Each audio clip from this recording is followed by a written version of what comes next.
until I see you again.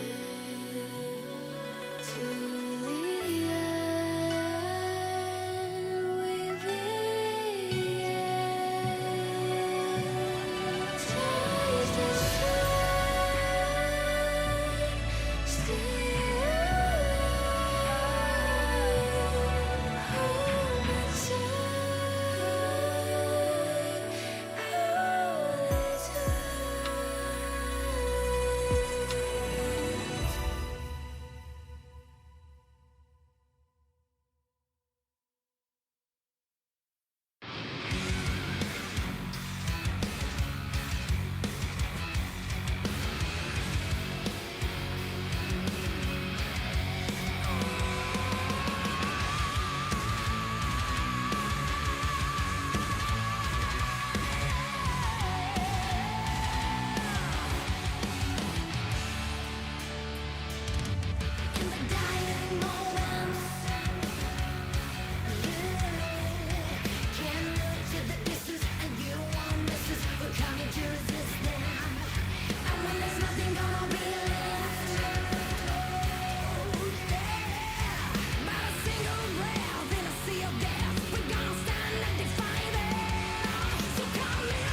لست بآثم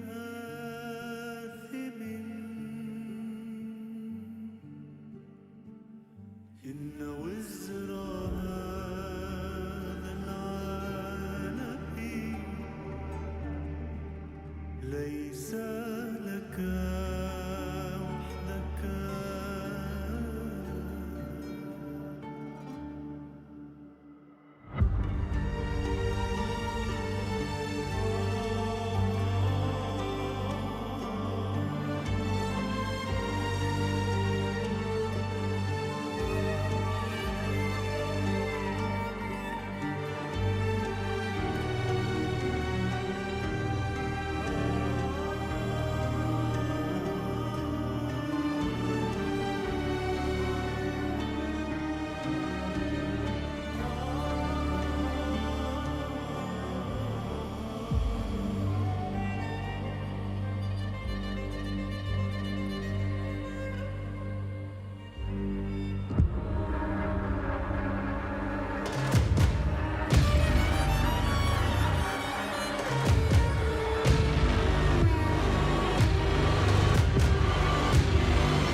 لست بآثم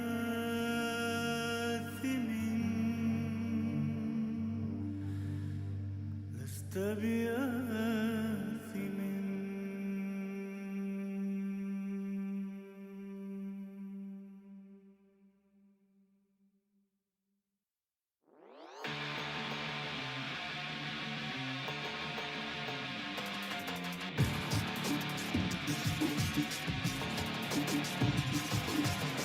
This city never sleeps, chemically brought down on its knees. With every breath that I breathe, clench fists and gritting teeth.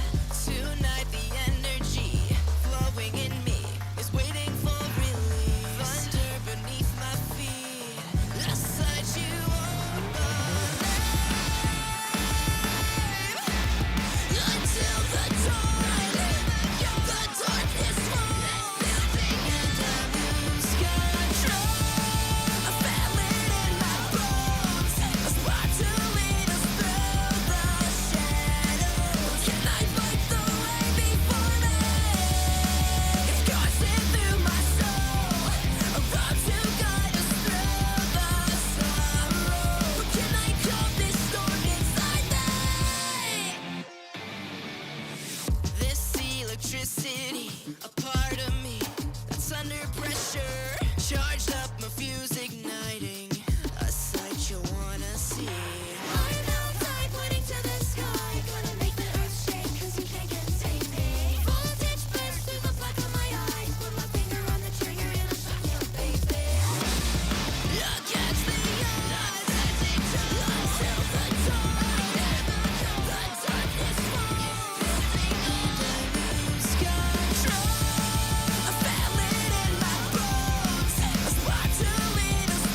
Aspire to lead us through the shadows. Can I fight the way before me? It's coursing through my soul, a road to guide us through the sorrow. Can I calm this storm inside me? I feel it in my bones. Aspire to lead us through the shadows. Can I fight the way before me? It's coursing through my soul, a road to guide us through the sorrow.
Dímelo claro de una vez, que no soy un santo, pero te haré hasta que no estés. Si quieres me largo, si vuelas yo vuelo también sobre el asfalto.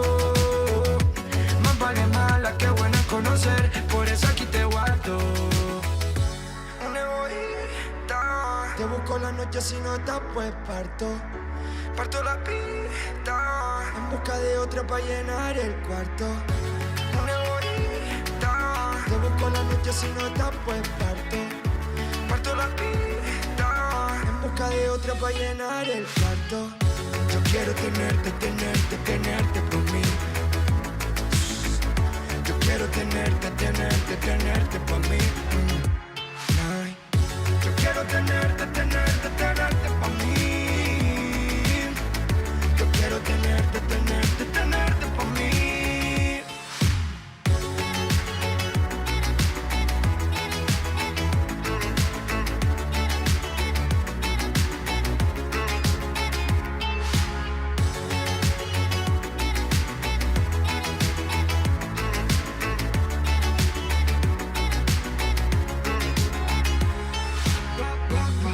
Tú lo malo me saca, si me ves solito no ataca, como si me saca, sé que mi cara me delata, yo te visualizo con la tata.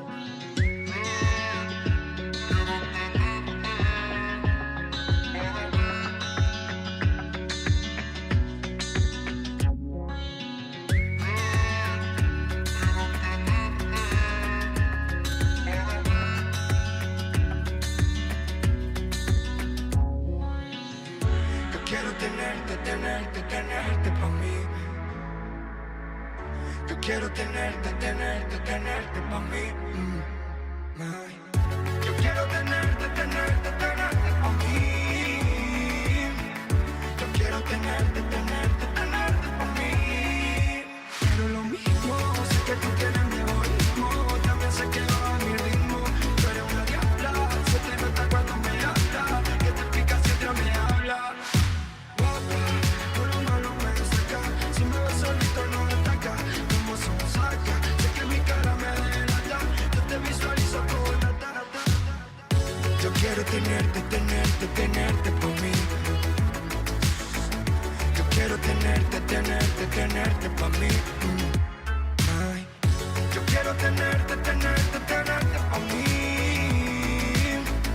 Yo quiero tenerte pa' mí.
fabuleux. Je mène la danse et on se tire genre Formule 1. Nouvelle vie, on passe à un autre stade. Fini la nostalgie, aujourd'hui on saute les obstacles. Oui, pas de semblant, vite, on supprime cicatrices. Le but c'est d'être libre, indépendant.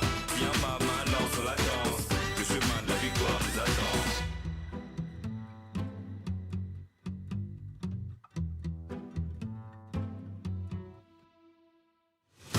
fois, celui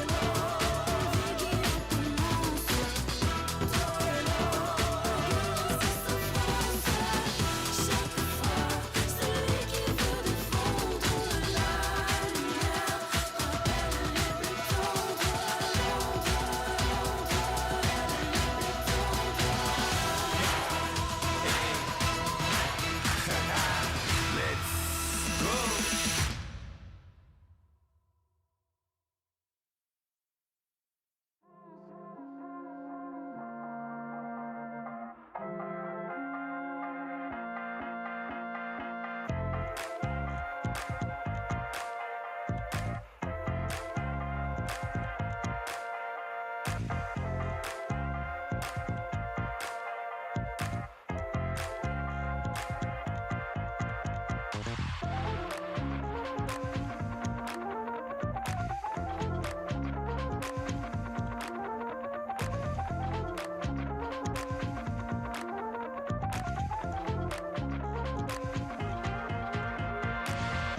push it away.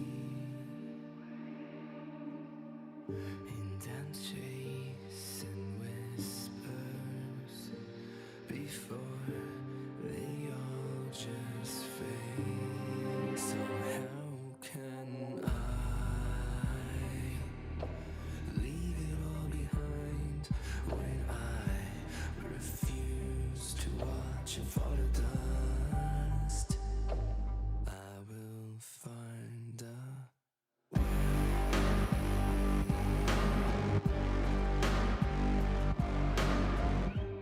this porcelain mirage may start to break. Each piece a reminder, every single little mistake. So how can I leave it all behind when I refuse to watch it fall to dust? Tell me why it won't ever be the same. I'll burn it all, no matter who's to blame.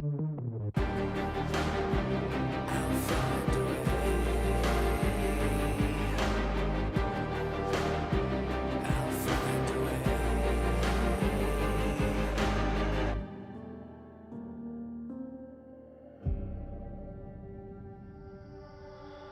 And every time I close my eyes, a little less of you remains. I know you're slipping further from me now. Am I too far away?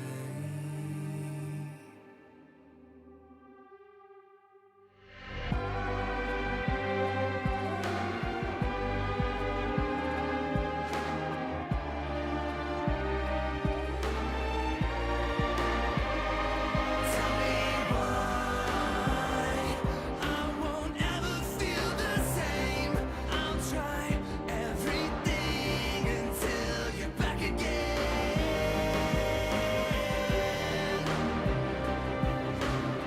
I'll find a way back to love. I'll find a way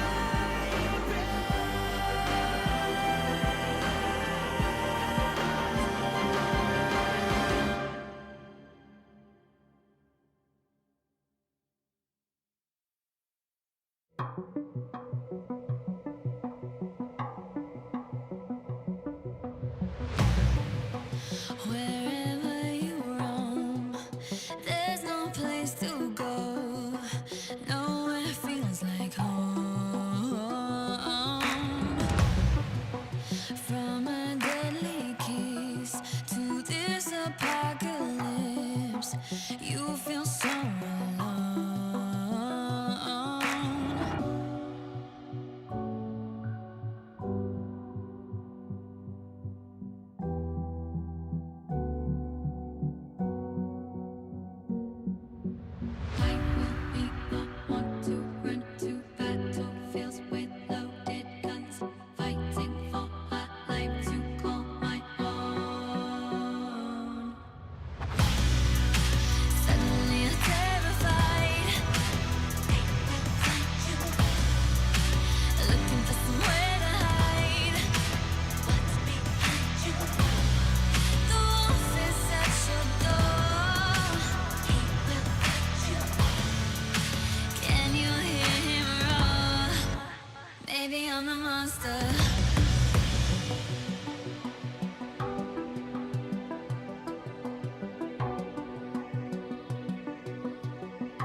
Suddenly terrified.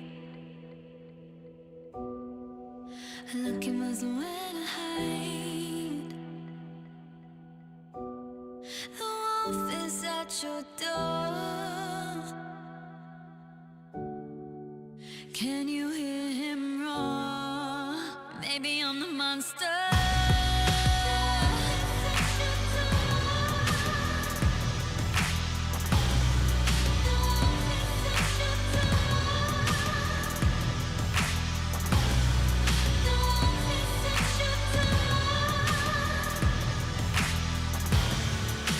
Can you hear him roar? Maybe I'm the monster.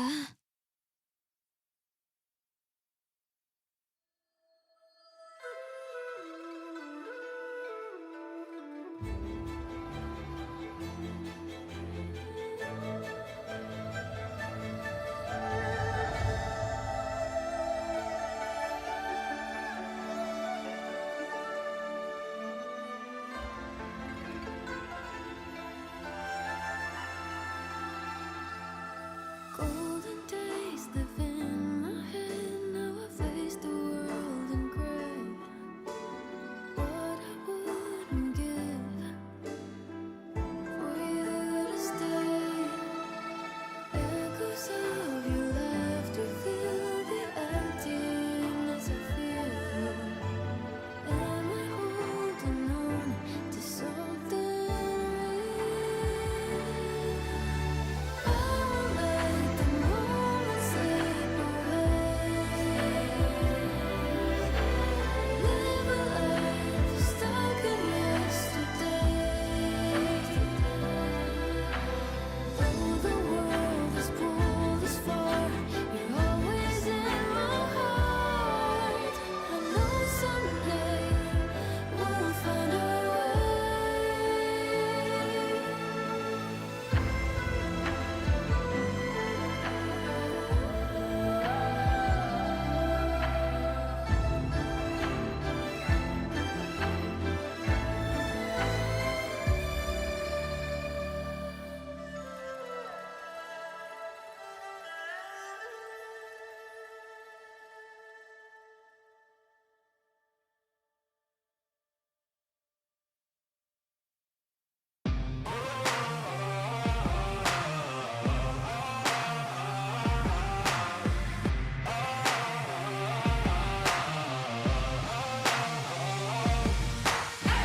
Can't forget the past, so you gotta learn from it. Heavy on the passion.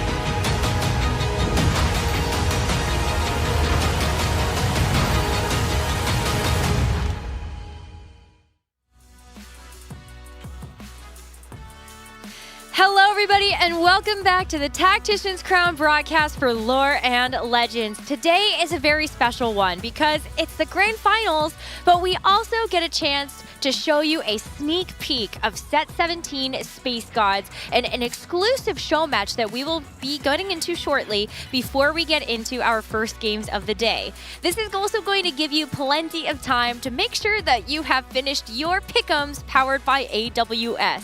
This is the last chance for you to lock in your predictions, give us those thoughts, and maybe even win some additional treasure tokens and cosmetics if you remember to do your pick'ems over the last 2 days. So yep, only available until that first game lock-in. I'm so excited to be here for this show match alongside Makes, CLE, and of course our special guest, Matt Dunn, one of the set designers for Space Gods. How are you guys doing? Doing great. Yeah, I'm excited.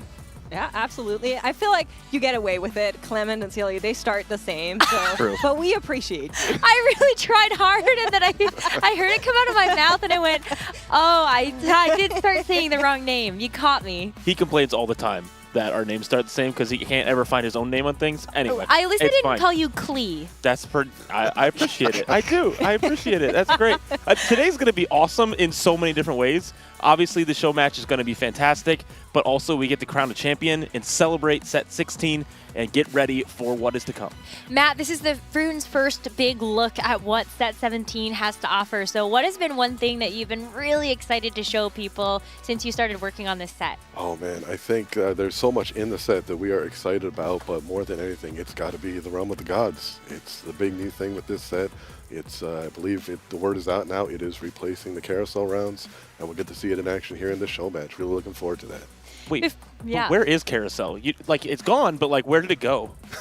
Oh, it's just on a little break, just Okay. taking a little break. I think it got pulled into a black hole, is what somebody told me. So it's got to travel through a wormhole, and then we'll get it later. I think Roger stole it, to be honest with you guys. I think we found the culprit on that one. But let's take a look at this amazing artwork. I love it so much, and it looks so good. I am so excited because remember hearing about Soraka being one of the very first origins of the idea of the space gods. And so can you tell us a little bit more about why did you pick Soraka? And then how did that actually help you decide the rest of the process? Yeah, that's a great question. So it's true, Soraka was actually sort of the first proof of concept that we could do this.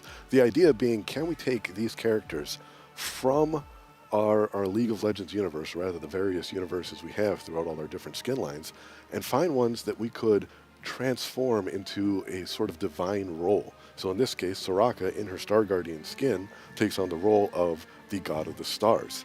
And, it was a bold bet there, and our art team did an amazing job reimagining the look on some of these people. And when that first Soraka art came back, we knew, oh, this could work. This looks great.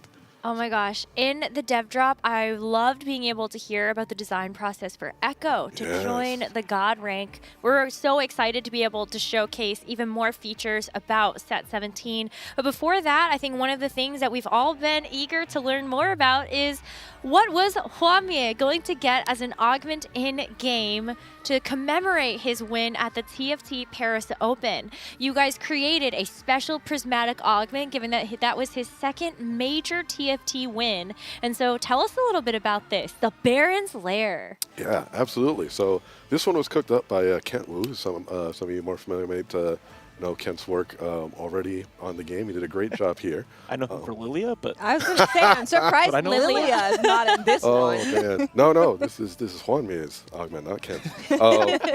But so, as we all know, in Hwamie's amazing Paris Open victory, the Baron played a pretty significant role in that exciting moment where he found it. And the thing I love about the Open is in that moment, you can just hear the crowd exploding with excitement.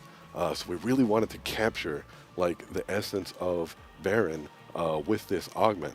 And one of the most unique things about Baron's kit in Lore and Legends is how he can bring the whole fight into the void. That special effect goes out, makes the whole thing look really cool. So we wanted to capture that and immortalize it with this augment. Now on top of that, there's an extra little bit there where it gives you a tank item. This is actually a nod to the fact that some of the unique choices that Hwamie made throughout the day, in this case it was he really had an extreme priority for tank items in that final game. And not only is that a nod to that, but it also synergizes very well with the Baron effect to create this total cohesive package where you have your tank items, you stall out for the Baron effect to go on, and then you just wrap it up through the power of the Baron. Wow, I cannot wait to be able to see this augment in action, and we get to do that maybe shortly if any of our players for the show match ended up picking it. Let's get started, everybody. Your first look at Space Gods, set 17. Now, Matt, you have actually been one of the big voices for our TikToks and our social posts. Do you mind doing the honors to introduce us to the show match? Oh, well, sure, I shall do my best. Welcome, everyone. Very happy to have you here. And without further ado, welcome to Space Gods. Wow. I love it. I got chills. I can't wait. I believe I saw our gods this game may have been, I caught a glimpse of, I think, Thresh and Echo. Yep. Yes. Yep. Oh, wonderful. That's what I saw too. And I see on a bench we have Anima, already being picked up by Sean's. Tell us a little bit about Anima. I know it's a little bit of the high-risk trait this set. That is correct. So Anima, we saw Anima last in set 14, Cyber City. This time, we wanted to see if we could do a slightly different take on the theme of having those animal weapons, and in this case, it is the high-risk trait for the set. You build up tech. When you reach certain tech thresholds, you get a chance to turn that tech into weapons, or to store it away, keep building for higher-tier weapons. Now, one of the cool things with Anima is that the higher-tier weapons can actually be used by anyone. So if you reach one of those higher cash outs and you think, oh, I got this weapon, I could use it with this other character. It's not even an Anima Squad character, it's this other character in the set. You can have some of that fun of pivoting to that character after your big cash out. I'm really excited about all the new trades, and I feel like they're so flavorful, but I kind of want to tap back a little bit to yesterday, because you told me Thresh is your favorite of the 9 gods, of space gods, because he can tempt you with a pool of variety from the other gods. So how keen do you think our show match players are going to be to maybe click on Thresh? Well, that's a good question. Yes, I mean, Ooh. oh, look at this. Hey, Prismatics to start adding a little bit of chaos, maybe some more extra resources to make something crazy happen in this game. Oh. I like to see that Forged in Strength is still in the game. Yep. It's another nod to one of the great wins in the history. We love having that kind of legacy built into the game. You know, remembering the players, the moments that make the game what it is. Yeah, that's been one of my most exciting additions, I think, when I've seen that come into the game. And I'm already starting to think like, well, we're going to crown another champion today. So Yes. you're going to have to go back to the books and make another one. Crown the next legend. Well, I want to know if somebody picked up Baron Slayer, because Me too. it is a prismatic, of course. I clicked it in the playtest, but I somehow wasn't able to channel my inner Juan Mi, unfortunately. Did not end up with a win for me. Ooh, I like this Dark Star trait. Now, I've got to be honest, I got walloped a couple of times by a Dark Star Mordekaiser. And so I'm kind of wondering, is this a trait that you expect people to have a lot of fun with? Was that something that you had in mind when actually creating the Dark Star trait, the entertainment factor? Oh, definitely. Like, we definitely believe that the spectacle of having people just sucked into the black hole on the side would be a lot of fun to see.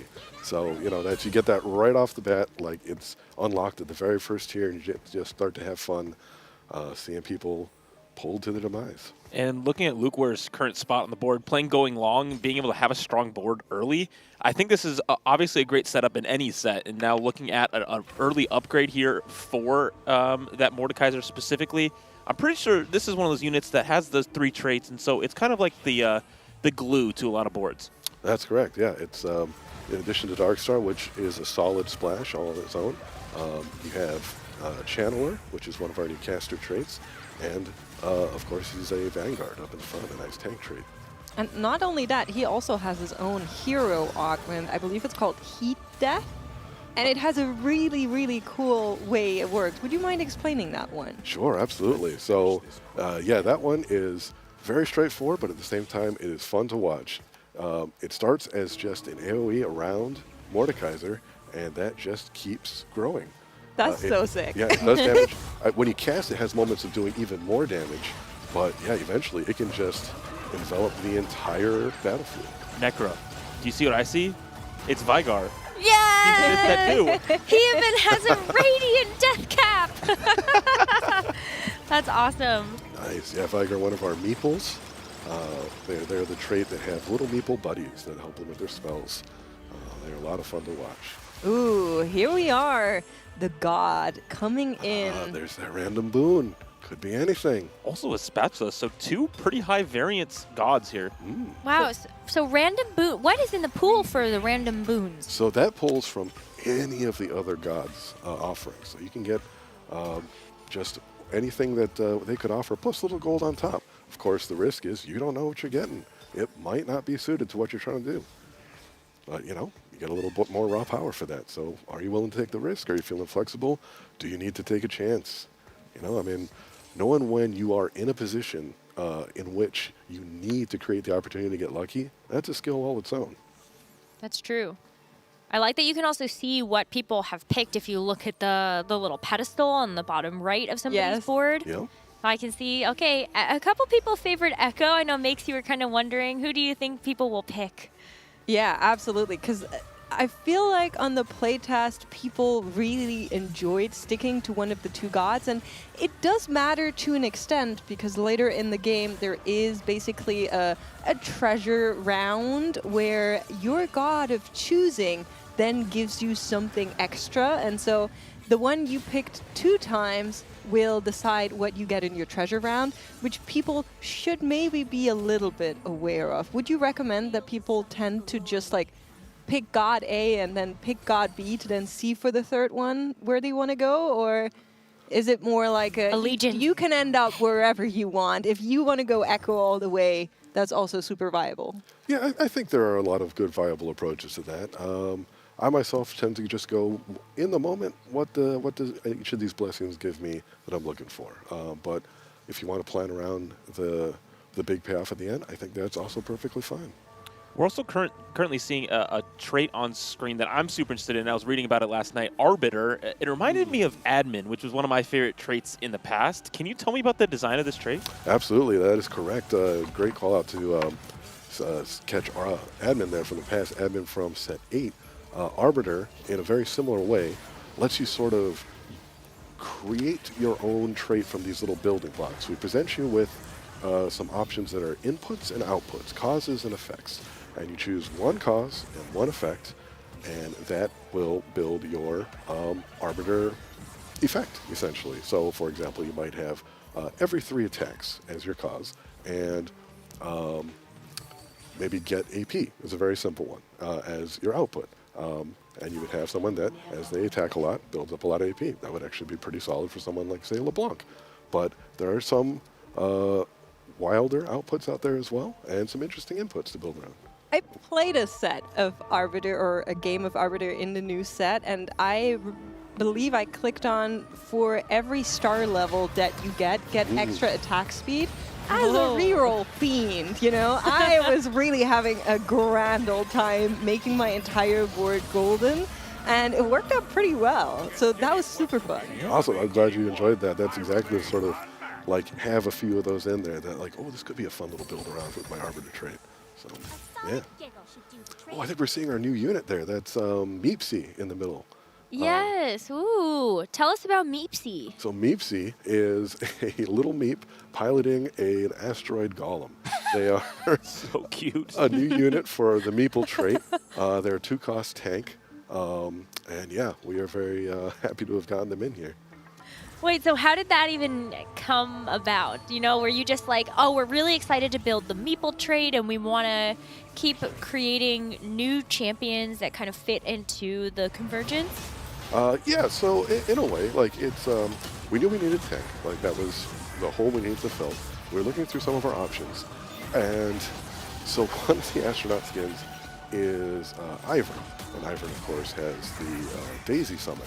And so we were looking at what it looked like in that skin, and we saw the little meep piloting the golem. We're like, that's so cute. Can we just make that a unit by itself? I love it. And yeah, we even have a, you know, it has its own splash art and everything, crafted again by our wonderful artists.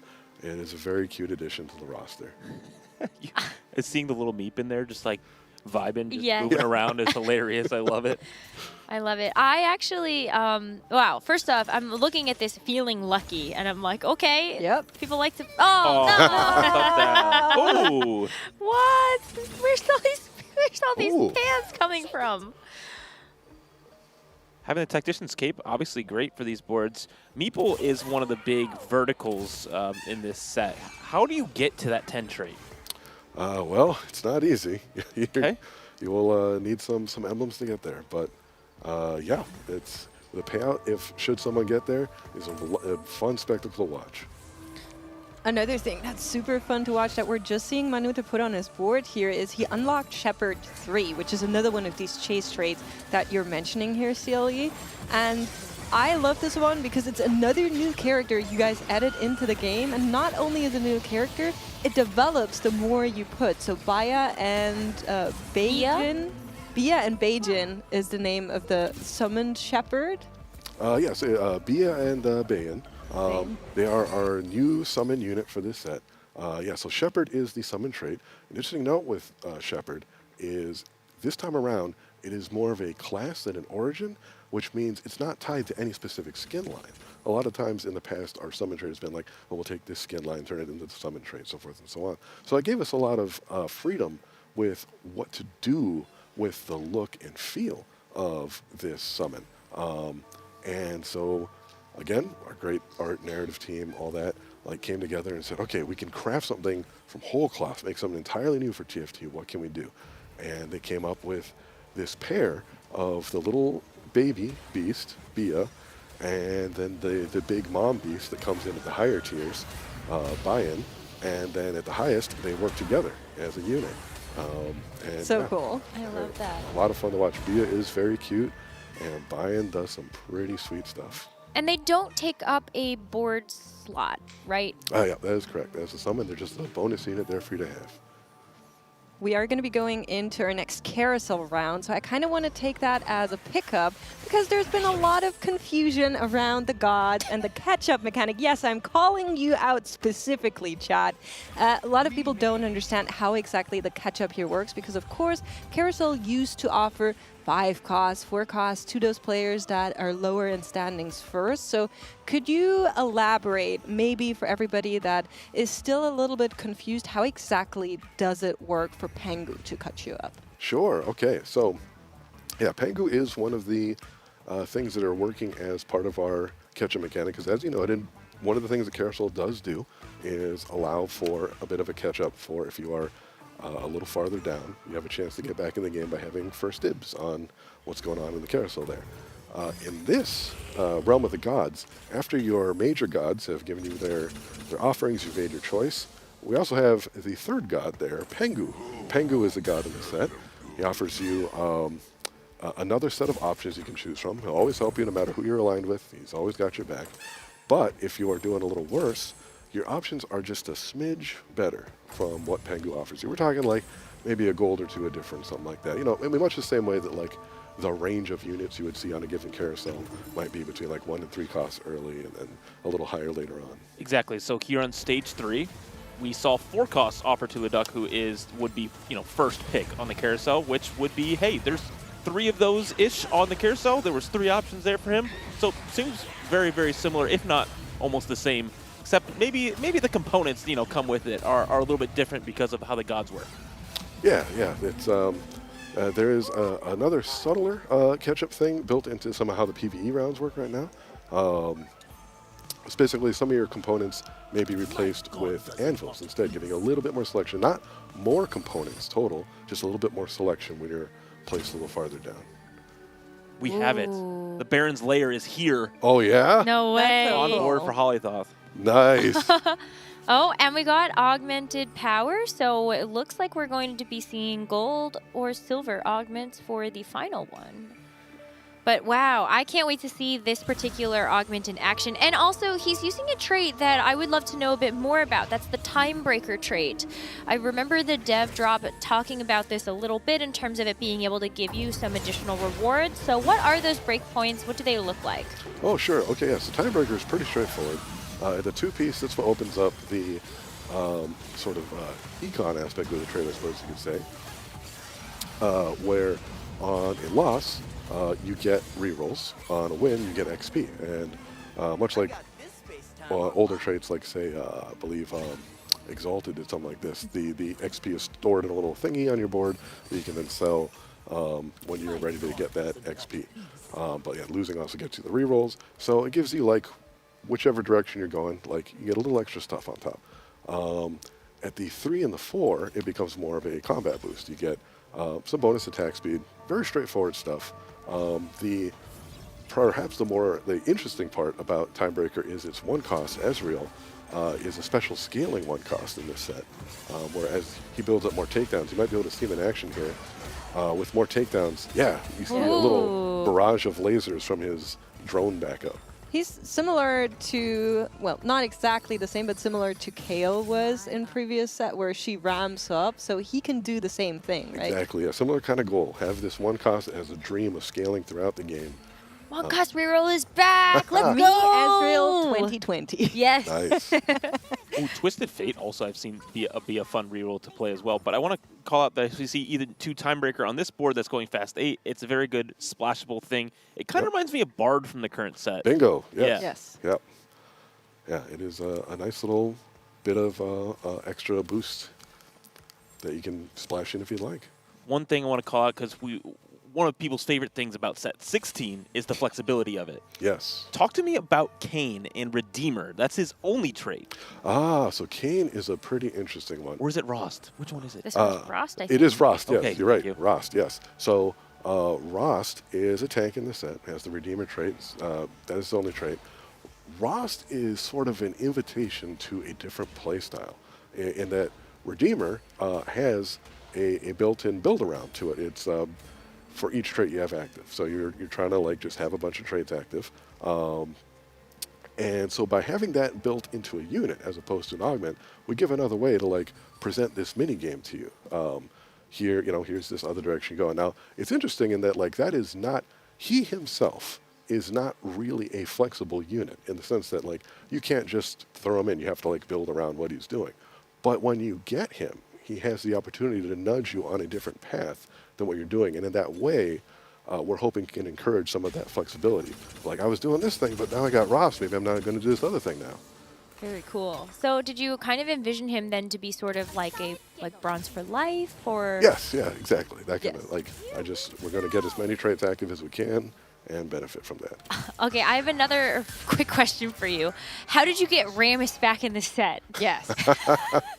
Who did you convince to get this back in the set? Well, I mean, Rammus, it was exactly the right unit for the job. We wanted another good tank for Maple. Rammus looks very tanky, and I believe we gave him a spell that looked pretty cool. He looks very meeple. Yeah.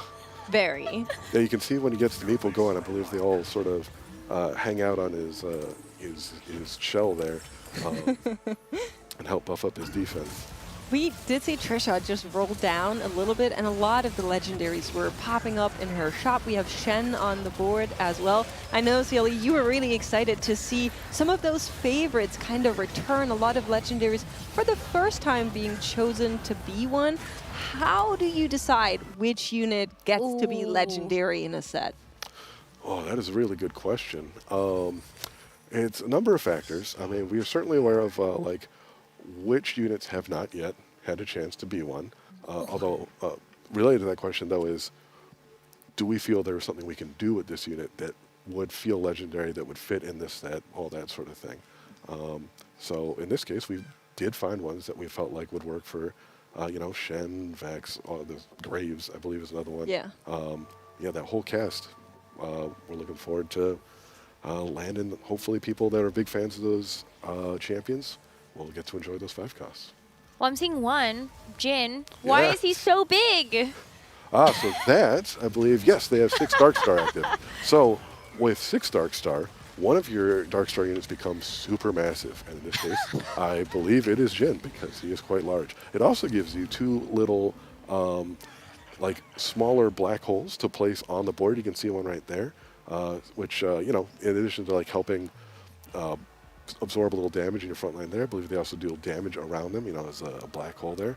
But yeah, it gives you a little more stalling power for your big, supermassive unit, in this case Jin, to dish out a bunch of damage.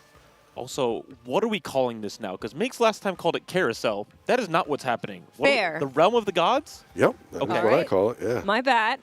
Good catch. It'll The take a- realm of the gods. It'll take a little bit of a Click on practice. fresh. Come on, I dare you. Roll the dice. Yay! Latak is a real one.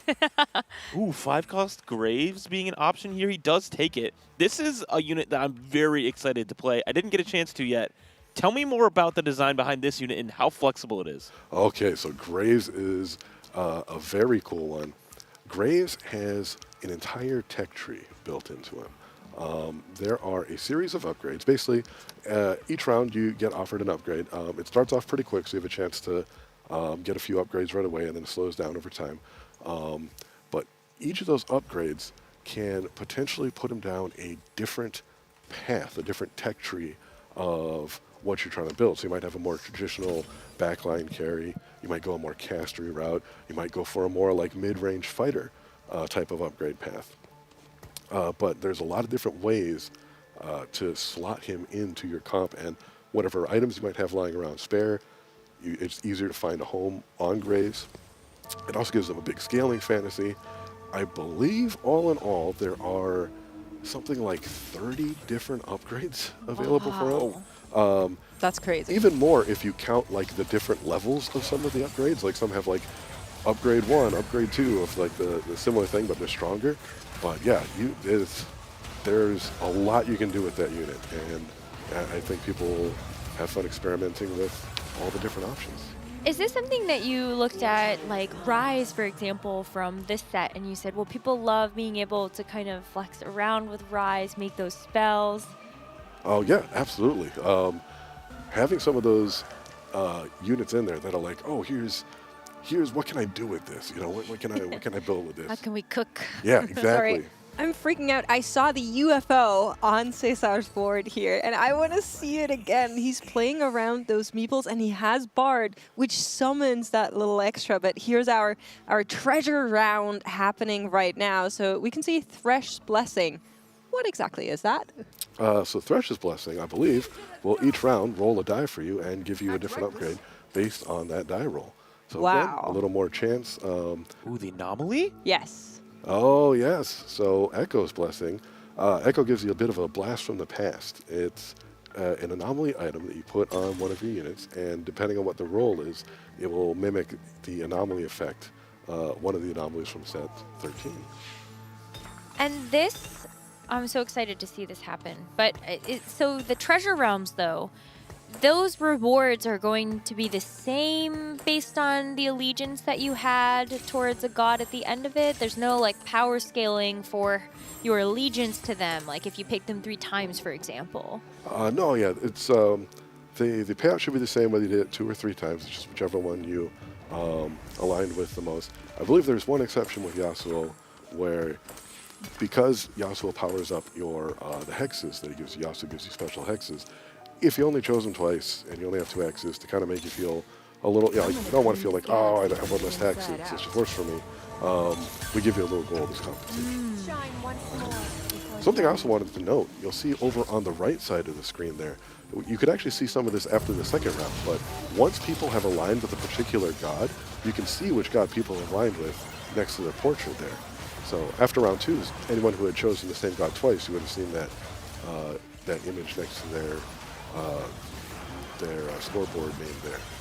Which is pretty cool, because if I know the rest of the lobby is going to go into a Thresh gotcha moment, I can still catch up if I haven't aligned myself and also go down that route to kind of follow the lobby tempo a little bit. Yeah, and it's also fun just to see, like, hey, what Here's do a we all Graves do? upgrade. Oh, yes, there you go.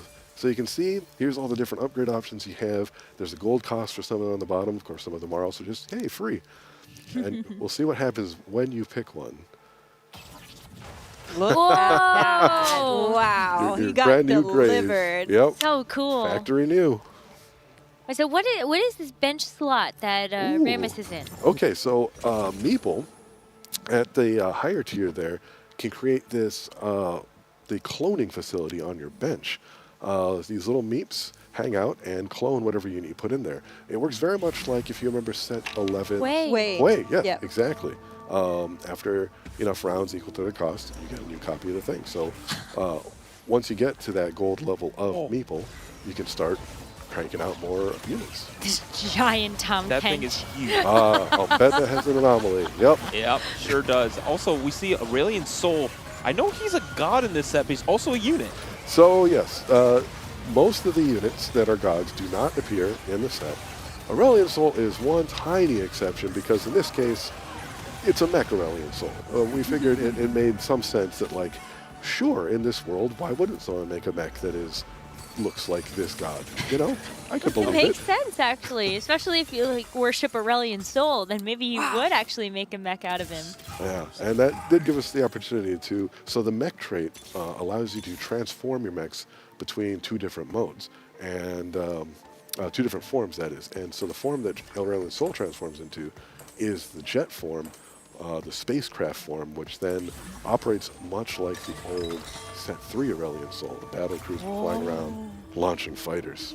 So cool. I know there's a board tax that comes with that though, right? If you change it to the other, change a mecha unit to the other form, it takes it 2 board slots? That is correct, yeah. When you change your mech to the other form, it then becomes a 2-unit, a 2-slot unit.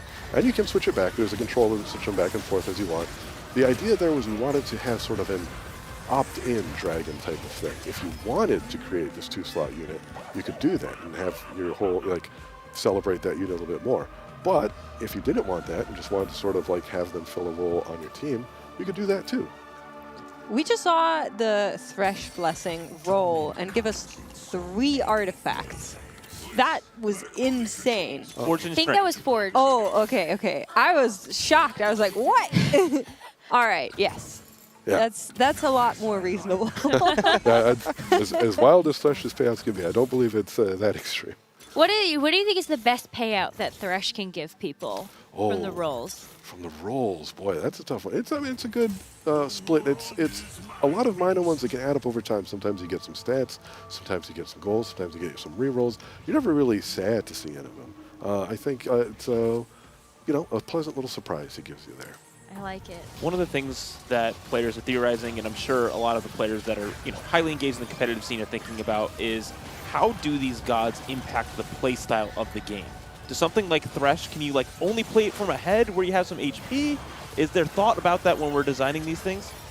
There is a little bit of that in that. So generally, the idea is that each god should have the context of your current game should matter, and if it influences the choice of which god you make, that is good, right? If you were always in this game, for example, if it came down to well, you're always supposed to take Thresh 100% of the time, that wouldn't be great. So the idea is certain context, this kind of board might benefit more from this sort of thing, this kind of situation might benefit more from this kind of thing, and through that, we create the opportunity for each god to have its moment to shine. One thing that, interestingly, kind of helps with that a little bit is you may notice in the Realm of the Gods moments, in addition to the blessing, the offering that they get, each god is also offering you a particular component. Right. So even if you're looking at these two are close, normally I would go this one, but this one over here has this component that I kind of really want to build this other item. Do I take the one with the component to build the item I want? Do I take the other one that's I favor a little bit more, but I might build it to item I don't quite want as much? You have to weigh all the different combinations there with your choice. And just to follow up on that, the components are random. It's not that Soraka always gives you a belt, but it's just, it can be any of those components. And is it also random between the different players in the lobby, or are we all getting the same component from one god? So it's the same random component for everyone. So basically, everyone seeing the Soraka offering will see, here's this offering plus this specific component. If it's a belt, we're all seeing a belt. Okay. But it could be a belt, it could be a tier. And hilariously enough, I think at one point, we still have this, one of Soraka's offerings was a belt. So you could get a belt and a tier at the same time. Wow. Fancy. All right, I'm seeing a couple of people really starting to lock in on the endgame boards now. Now that we're in stage 6, we're seeing a lot more legendaries getting picked. Yeah. Everyone seems to have favored the anomaly from what I've seen as well. But what does Sona do? I see this the commands. Yeah, and everything. Yeah, Sona's a neat one. Sona creates these command mods that you attach to units. Basically, they give you a little bonus for a few fights. They stick around for a couple of fights, and they're just a little enhancement that can, give a special effect to the unit, letting their attacks burn or sunder or whatever the case may be, allowing it to stun maybe, give it a temporary item for a few turns. A lot of variety there. So each turn, each couple of turns, you'll get a new command mod and kind of figure out, okay, what do I want to do with this? Where do I put it? That sort of thing. Wow, we got our top got our 4. top Oh, 4. you kept the top 4 graphic. Oh, yeah, yes! absolutely. No, I mean, it's such a fun moment to celebrate that, having that remain, it's great.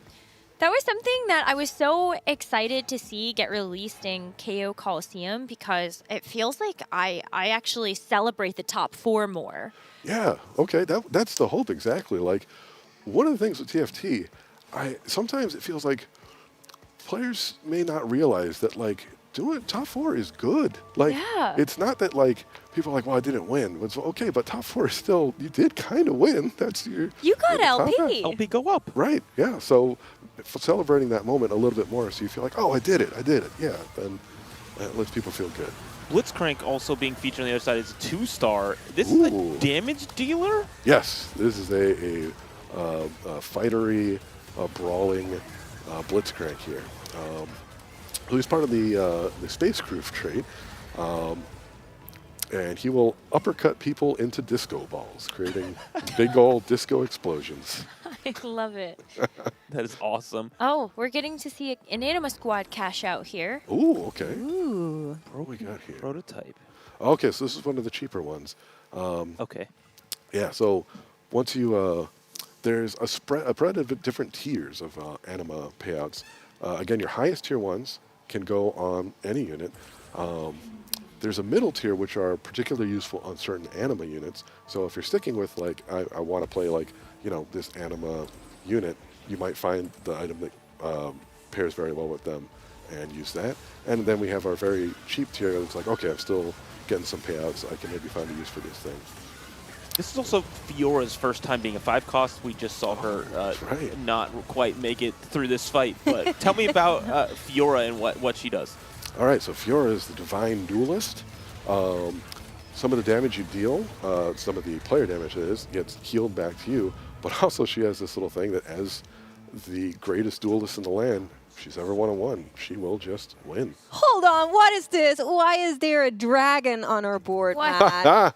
Okay, so as you may know, Bard can abduct, is the UFO that Bard summons, can abduct units. Uh-huh. If you have Bard, He abducted the dragon. Really? that is correct. We also have 3-star Corky, which is Oh. a 4-cost, by the way. Nice. So we can place dragon on our board. Just to like reiterate that is the case. Yes, that is. What? Yeah, that is something we want to be possible. Like, it's funny, when it came up, we were like, okay, what if we could do this, though? What if we could get away with letting players, because it's fun. It so feels like fun. you're getting away with something. Like, I abducted the dragon, I get to play the dragon. We do want it to land in the spot where it's like, the dragon feels like a reasonable unit to have on your board. But, yeah. And it costs 2 slots, I assume, because it's big? Or is it 1 slot? I believe it's just one. Wow. That's so funny. Does that mean like if somebody unlocked Zed through their augment that they could actually abduct Zed? Does it show up in your shop if you've abducted him? Oh, I don't believe so. No, the only way to get Zed to show up in your shop is The through augment? Okay. All right. Oh, Oh, I can't. Rolling down damn for it. Graves 3. Wait. Oh. Can he do it? Selling board, trying very hard, but Oh, not man. enough time. Oh. Sean, Oh. unfortunately, Wait. thumbs up and a valiant effort. Hold on. I saw a request in chat. These are our playtest games. This is, the first look at this set. I saw Bard 3, please? Oh, do we have Bard 3? I don't think so yet. I Wait, think we're someone's close. gonna roll. Someone's going to roll for Blitzcrank, actually. Let's Hang break on. 3 too, maybe? Wait, let's see. Luquid and Cesar Baker, the final 2 players in the Come lobby. on. Two more Blitzcranks. Come on. Luquid actually is time to do it too because you're rolling on the PvE round. One more. Hey, He only he's holding needs Bard. one. Oh, no, we sold Bard. Okay, good. No. He's got 7 Blitz. We have time. We have He's got time. 8 Blitzcrank. Come on. Please. Would this be your first 3-star 5 cost?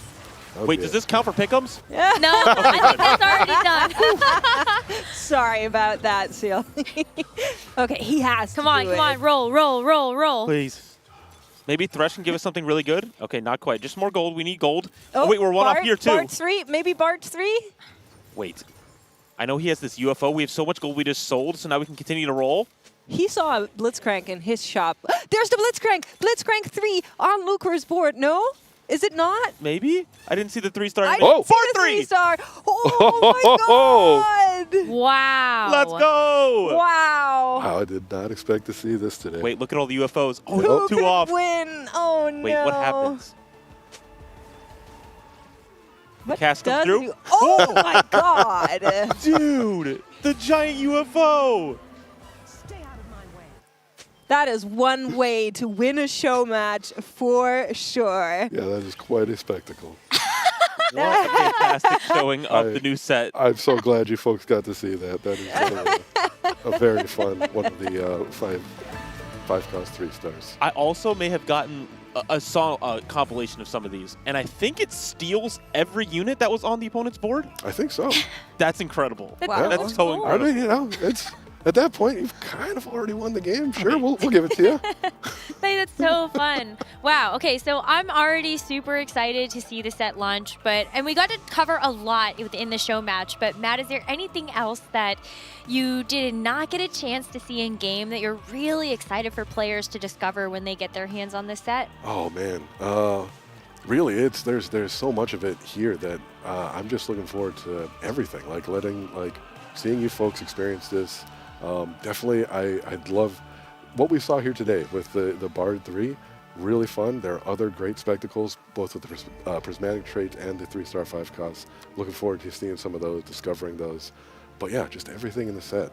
We really are looking forward to you folks enjoying this new set, the Realm of the Gods, everything that went into it. Yeah, thank you so much.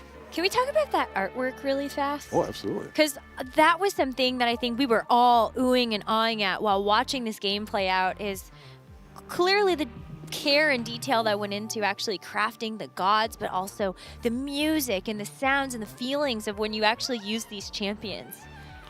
Yeah, it's a big guiding light here was, again, we wanted to make sure that this time, this space set felt distinct in that it was a very fantasy style of space. So everything from like the look of the gods, making them feel very mystical, very divine. The look of the realm when you first load into the realm of the gods, like it does feel spacey, but it doesn't. You know, there aren't a bunch of machines around or anything. It's very like mystical space. And then there's the gods on the thrones glowing, or their altars rather, and you see them like right away, right first thing you load in. So yeah, getting to see all that.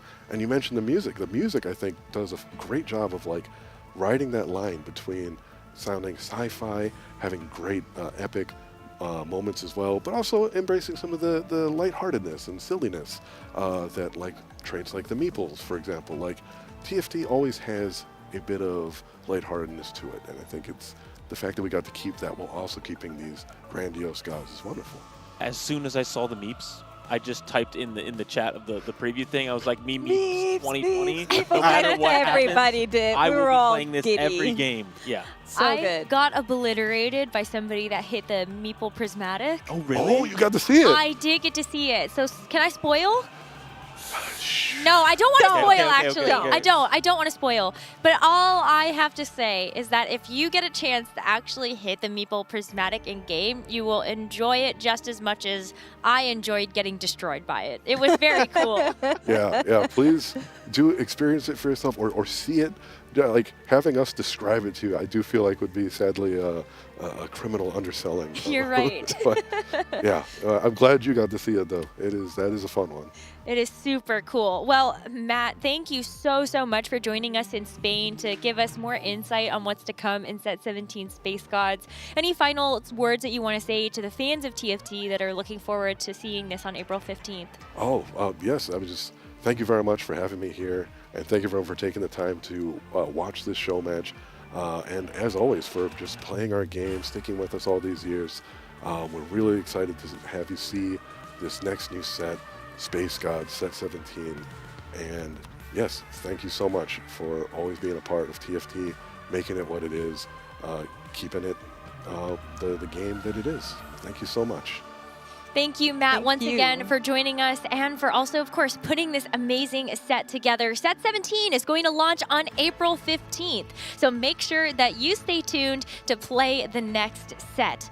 We are going to be going to a quick break, and then when we will come back, we will be starting with the Tacticians Crown Grand Finals for Lore and Legends. See you all soon. My goal for Tacticians Crown would be to make like the last lobby day 3, because like this set in EU competitions I made every day 3 so far. Elia has always balanced an analytical mind with the heart of a true tactician, but his journey got hit with a heavy blow: relegation. Elia is gone as well. We've had a bloodbath, and we're down to our top 4. For a player that wears his heart on his sleeves, unafraid to show the joy of a win and the frustration of defeat, it was a moment that would have broken anyone. Elia turned the ladder into his proving ground, claiming the #1 snapshot points in EMEA. He played with a singular vision, a master of Fast 9, pushing the limits in every lobby. Again, Leah, congratulations. You are EMEA champion for Lore and Legends. We look forward to seeing what you can do at the Crown. From Tier 2 to EMEA regional winner, and now in the grand finals of Lore and Legends Tactician Crown. Elia, you've shown us that being a champion isn't about never failing, it's about how you rise. That guy has such an insane greed. We prepped for the entire thing together. I was so down last set after my performance. They believed in me this set, and now making worlds with him together, a final lobby. It's surreal. It's surreal. And as you step into this final lobby, remember, you're not climbing alone. What? 2 frauds in final lobby? Only one more thing to do. Bring it home. Easy snack. Hey, Dasik and Elia. I know one of you guys is gonna bring it home tomorrow. So good luck. You guys got this. Good luck, Elia and Dasik. You guys are the GOATs. Let's go, Uncle Elia! Let's go, Elia! Let's go, Dasik! Elia and Dasik, you got this. GG. Wishing my good friends Elia and Dasik the best of luck at the World Finals tomorrow. Let's go! Hello, Dasik and Elia. Good luck today. I hope you guys do very well and one of you guys win Worlds. Let's go, Elia. I hope you win. Dasik, I hope you win as well. Yeah, I hope you win as well. I'm sitting here in my Elia cosplay, ready to watch the bro take the crown. Let's go! I could not think of a better way to get us ready to go for our Tacticians Crown Grand Finals than seeing the love and support for Elia and Dasik as they get ready to take the stage representing EMEA. The entire Cooking Brownies were there to show the support for these two players who've made to the Grand Finals. Yeah, it's been such a long time for EMEA. Of course, we still have Revan and Darth Nub in those positions, coming in from the West as well. Tamino doesn't have to sit alone this time. Yeah, it's going to be a really exciting battle today because for the Grand Finals, we only have 8 competitors remaining that get to vie for the Tacticians Crown and the World Champion title for Lore and Legends.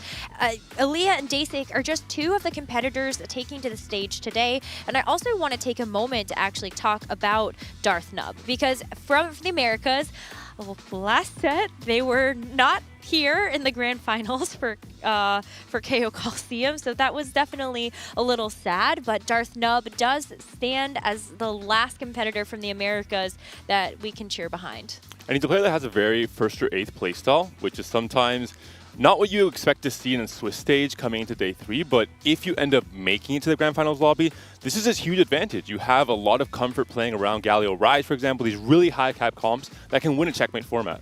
Darth Nub is a community hero because he posts all the TPC schedule posts on competitive TFT, and he also has a damage calculator that is going to be selling like hotcakes pretty soon.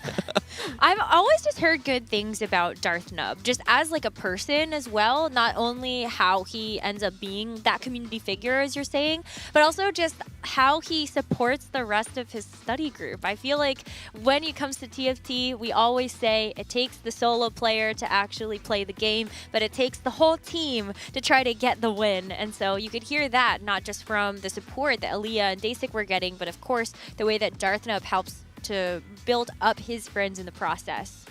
And he's a player that has played very little or no reroll, weirdly enough, in the first 2 days, when reroll has been so dominant. Look at someone like Revan, for example, with 7 games of Darius reroll. So I'm curious to see how these different game plans and styles will clash on this Grand Final. It's so interesting in a checkmate format especially. Well, someone that's also very interesting is Saya. We saw this player take a Kiana 3 Ishtal cash out to 650 and win the game. But he's also done some really other very unusual things in this tournament. Saya is the player to beat coming into the finals. Just think about the records he has already rewritten.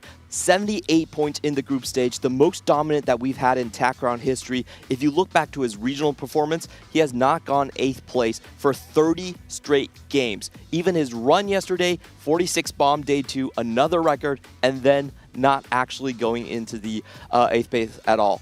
The scariest thing, he's actually the youngest competitor with no previous competitive history, so this is a great opening chapter for him. Well, we're getting info on some of our players. We are very excited to be joined by special guest Ibai. And we're so excited not just to have you to kind of talk to us a little bit about what's going on Movistar Koi, but also how excited are you to see Reven as a part of this grand finals today? Yeah, we are so excited because for us it's unbelievable. Reven is our friend and he's playing very good. He's playing a lot of Darius, but we are confident for today. So let's go, Reven. We are with you, no? We're cheering. Yeah, we are cheering. We support our friend because it's like he had the idea to set up this roster with Odessa, Safo, and Alesom. Yeah. And actually, we were pretty sad when he lost the tier 1 place. Yeah. But he recovered in the best play to do it. So we are extremely proud of him. So we just want to let him enjoy today. And if he becomes the champion, we are even more proud. But for us, he already won. So it's just a party day for us. It's been awesome watching Reven's tournament run to reclaim that spot in the TFT Pro Circuit. And I want to ask you a little bit about how it's been to watch from the community perspective. Reven was saying he had 15K viewers watching his tournament yesterday. And how has the community reacted to Movistar Koi's success in TFT? Yeah, the Spanish community is insane. Reven has a lot of experience on Twitch and YouTube. He's a big streamer a lot of years ago, and he's playing very good. So the Spanish and Latin American community is so huge, Quentin. It's supporting him a lot. Yeah. Actually, the community didn't lose a single tournament from him. Even he's on a Spanish tournament, a European qualifier. Of course, when he got the world's spot, but actually, big day for him. He was working like for several months for, I don't know, maybe 15 hours per day because he streamed a lot. Then he studied the comms, he studied the lobbies he had to play with, and well, he deserved everything he got.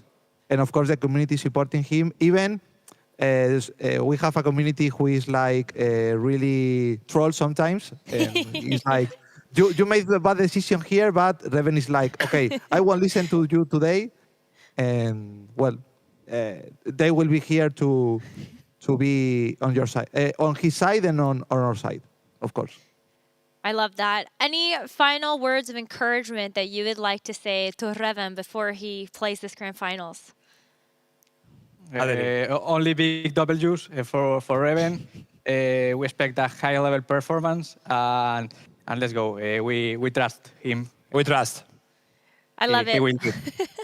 Vamos. Muchas gracias a todos. Thank you so much Thank for you your so time. much. Thank you. Thank you very much. Big W. Big W's.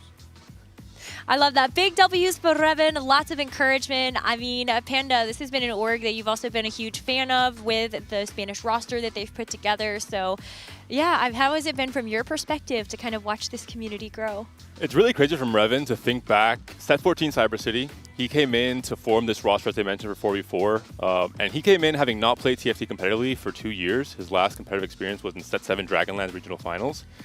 He was very rusty. He had to be picked up off of the ground and kind of trained throughout this EWC run, through an open qualifier run with the rest of his team. And I thought, there is no way this guy can get good enough, fast enough to compete at a high level. But he has done the most incredible improvement across 2 sets to make it now to a grand final. It's just crazy to think about. It's so exciting to see all of these players on the precipice of this grand finals win. Saya, Reven, Lisao, Dasik, Elia, Darthnub, Mori, and Bimbin. You can see them getting ready to go for their first game of the day. The way this works and how you claim the Tacticians Crown is you have to reach 20 points. Points that you will accumulate based on your finish in each individual game. You get 8 points for first place. If you go 8th, you only get 1. Once you accumulate 20 points, you must get a first place in order to claim the crown. Checkmate format is so exciting because we get a chance to see a multitude of play styles. Reaching the 20 points, all you want is to just get top 4s. Try to get there as quickly as you can. And then once you hit that 20-point mark, you turn on the jets, get those firsts. We have had a couple of TAC rounds where elite players have been able to finish it in 4 games. Title and Hwanmie come to mind, but a much more standard route would be going to Game 5 and Game 6. And just like Necra talked about, a lot of times that strategy is to be top 4 and safe before you go into the checkmate, and then turn the jets on to go right for the highest cap you possibly can. And Checkmate adds a very unique thing to TFT psychologically, because if you are, for example, the first player to reach 20, you have a massive target on your back. It is not only incentivized, but it is completely legal for everyone in the lobby to purposely target grief you to make sure you cannot win that game, for example. So there's just so much more to think about when a few players are kind of to check as well. It's interesting when you look at some of the statistics of our competitors across this specific tournament weekend. And when you look at some of the players that might be the biggest threats, I think you do have to turn your attention to who has the highest first place rate. That would be Saya, Revan. Both were able to reach 70 points throughout the last 2 days, so that makes a lot of sense. But then also Darth Nub comes into today with a 30.7% first place rate. Just absolutely insane. And I want to point out with Darth Nub and Dasix particularly, these are your non-rerollers. They're actually going to be playing slower in the lobby. Your big rerollers that are going to push very hard are going to be Revan and Mori coming into it. So just, you know, when it's only 8 people in the lobby, you can pre-scout and predetermine the likely tempo. I would add a Leah in there as well. Maybe not a very wide net of reroll comps, but specifically on the Leo and Amalzahar Zoe reroll, he played a lot of throughout the days 1 and 2. I think it's going to be very important for the first 3 games in particular. But coming into Game 4, coming into Game 5, that's where the Fast 9 comps, the really high cap comps, will come in as the stars of the show. And I'm very curious to see how Dasik in particular transforms his game plan. Let's get into it, everybody. Game number 1 of the grand finals of the Tacticians Crown for Lore and Legends is upon us. We've got Lissandra as our first encounter, so everybody is going to get a full roster of one-cost champions for their Howling Abyss. A little bit of extra gold to start off the lobbies. You can go directly into saving up for a bit more interest here.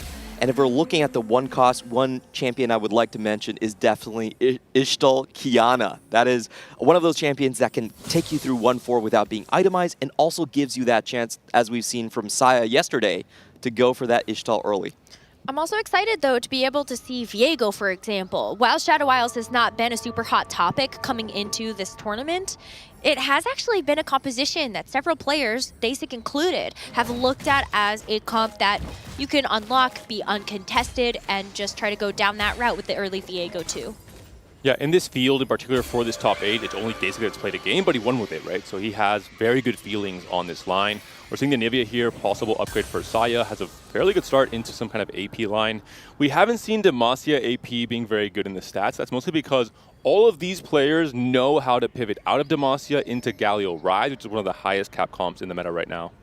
Yeah, so if you're saying if you're stuck on Lux and Garen, you may have done something wrong. That's a 6th place average, probably. Yep. The 2 big compositions that we need to look for and are going to be winning most of our lobbies. Number 1, I think it has to be Darius LeBlanc, just because Revan has been so dominant on it. 7 games, 2.14 AVP. The other one, like David just mentioned, has to be that Galio Rise. Well, you heard from Revan at his interview yesterday. He's like, I'm calling it now. You want to play Noxus reroll with me? We can go 7th, 8th. That's fine. But I'm staking my claim. It's a much harder reroll to contest, right? Because you have to find the Draven yourself and play it to then be able to contest someone on the Dariuses. So as long as Revan finds those ins and finds those early Dravens himself, he'll be happy to go into that line time and time again. Okay, a couple of competitors have already selected their augments. Bin and Darthna both took Patience as a virtue, so they're going to be stacking up extra rolls. And what are you seeing here, Clement? So this is very interesting because he actually high rolled a 6, which does give you that additional spatula. Typically, we do see that being reserved for Demacia. It's kind of the easiest line to play into, easiest to get the Galio online as well. So we'll see some cooking from Lee Sao. He typically is a very heavily Void player. That is his favorite line, just going for Baron Nashor from regionals all the way to yesterday's TAC round. But with this spatula, Demacia is the most common option. I also know that Li Cao loves picking high variance augments. So it makes a lot of sense. He's like, okay, slightly magic roll. I'll just high roll this. Tien as a whole has played a lot of Demacia across days 1 and 2. I think Saya also has a good start for it with the Sona 2 and the Anivia 2, so really, really strong backline. Binbin we're seeing there holding a Sona and the Jarvan as well. So I think most of Cien likes playing into Demacia as a way to get to those very strong fast line boards in stage 5.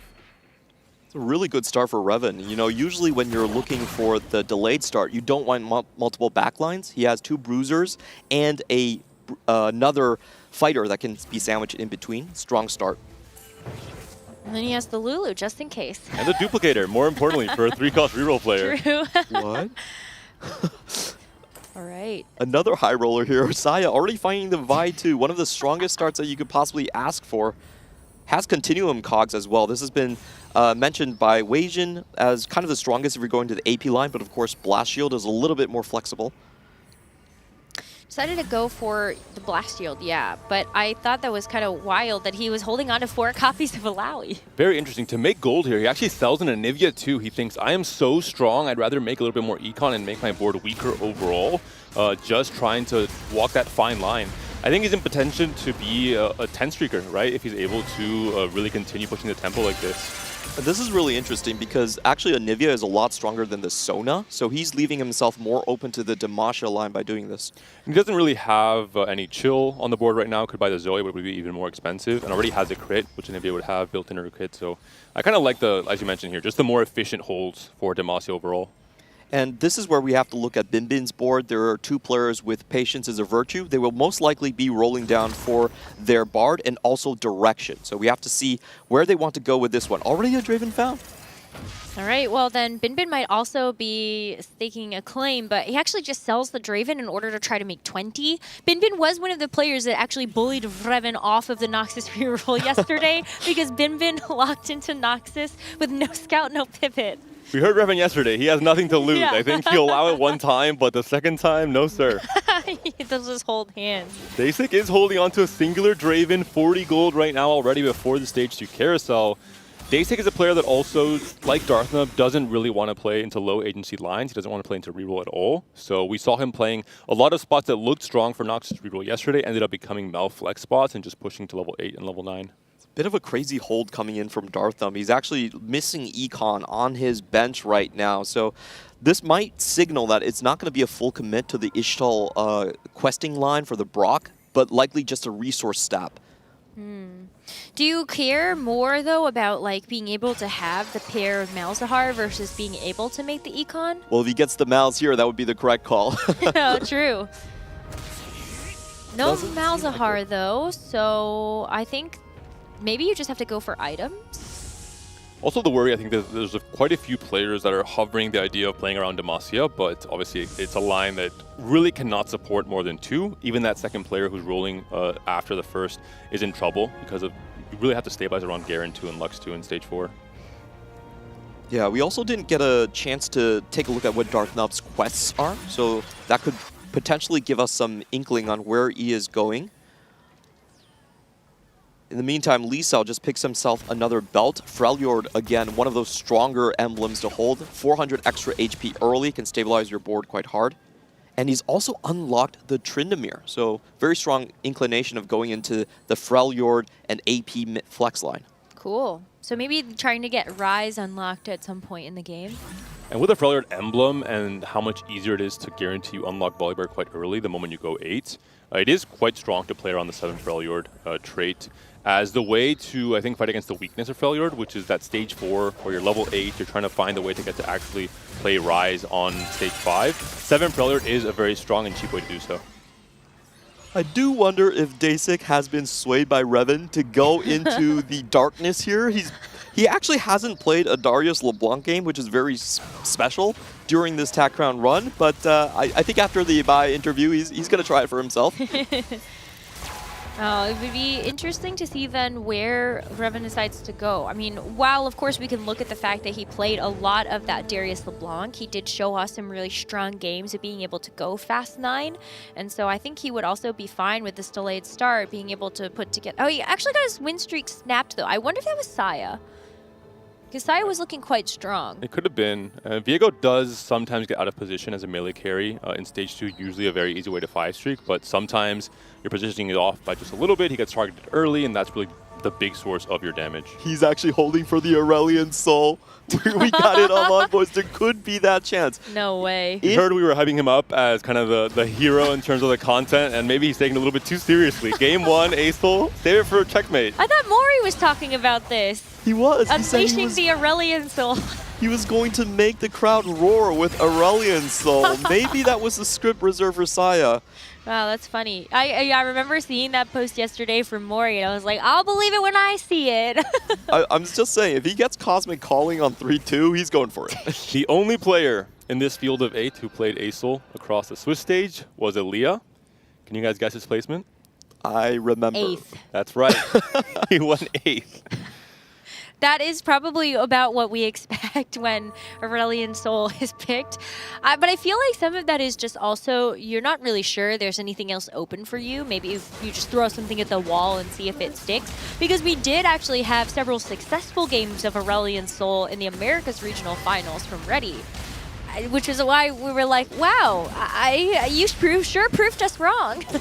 Acel's a champ that you really have to get the early stacking and survive that without losing too much, and it's much easier to do that in weaker lobbies overall. In a top 8 and attack round, it's much harder to get any wins with Acel at the start of Stage 4. We're getting something spicy. Gold orbs across the board. Double 4 cost coming in for Mori, and that would establish him pretty firmly into the Demacia line here.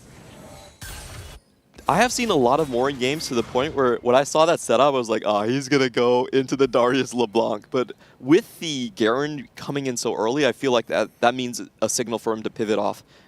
And Daisy has a chance for a Juggernaut emblem potentially on this Darius as well.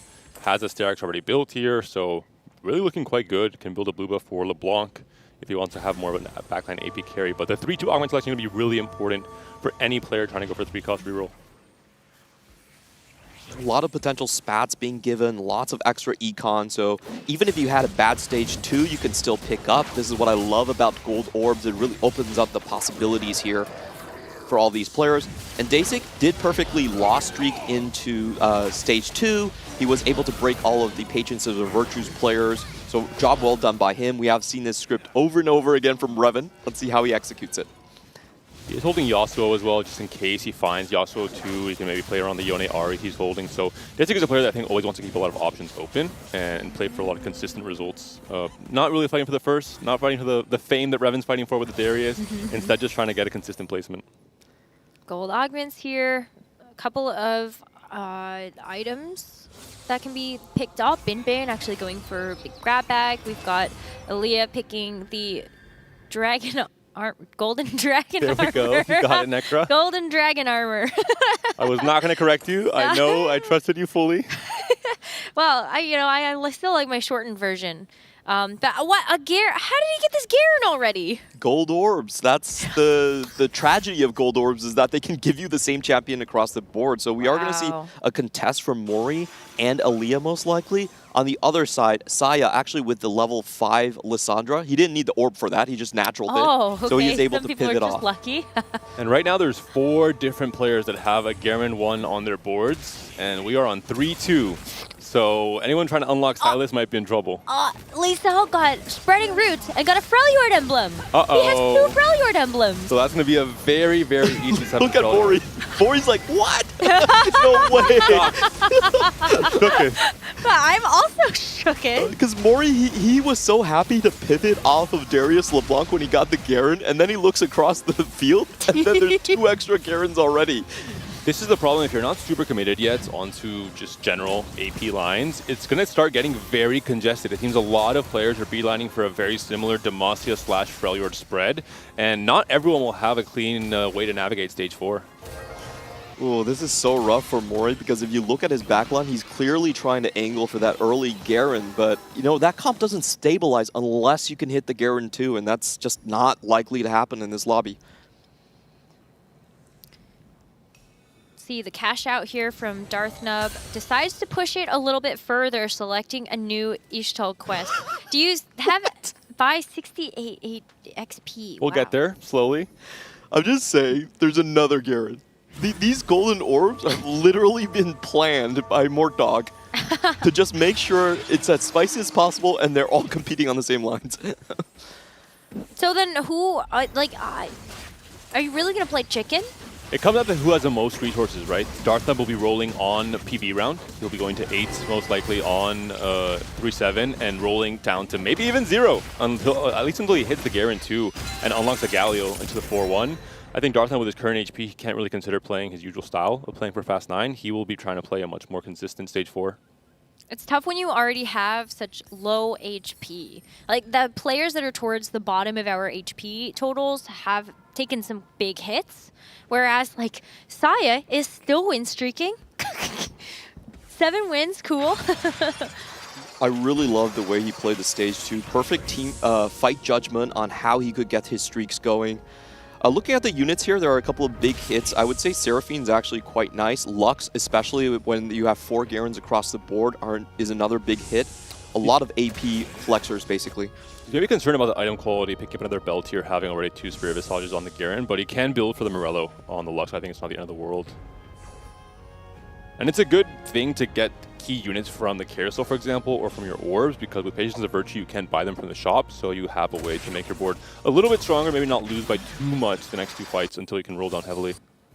Yeah, and we do have to mention, I think Darth Nub's spot is probably the hardest in the lobby right now, because he doesn't really have the good quest to get him into a good Ishtal cash out. It's most likely just a resource pit stop into a level 8 Hail Mary. So he is going to have a tough time. In the meantime, Bin Bin and Dasik are going to be your big re-rollers on 3-5. And Bin Bin very smartly gets entirely out of the 4-cost AP line, says, hey, Leona Zoe Malzahar is uncontested. I'm going to take my chances and roll it down for this comp. Meanwhile, Dasik is sitting on a pretty healthy number of copies of the Draven, but you're really missing out on that Darius. No pair. A lot of big spikes coming in here as we see Revan already going onto the Shadow Isle line here, able to take out the front line relatively quickly. He did start stacking early. One of his delayed start champions was that Viego. Yeah. And this really fits Revan's playstyle. Outside of, obviously, the evident 3-cost reruling he's done this tournament, historically, the last 2 sides in TPC, he's really been a player who liked pushing levels quite a lot and pushing the lobby tempo, not just rerolling on 3-5, but just pushing for comps that want to play aggressive to level 7 on stage 3. I think Shadow Isles fits this build perfectly with the Callista unlock. I'm excited if you like stay in the Shadow Isles or if you actually try to kind of flex out of it once you get to the point where you get the Thresh, but that will be for a little while longer when we look at like stage 5. Cash out here for Darth Nub. Do you like what you saw him get? Just a little bit of extra resources. The biggest concern for me here is how much gold he'll have to actually buy units. He's going to have a lot of free rolls, but can you use all those free rolls efficiently? If you're trying to get ahead of the rest of the lobby, if you feel your line is 2 or 3-way contested, and you have to do it on 3-7.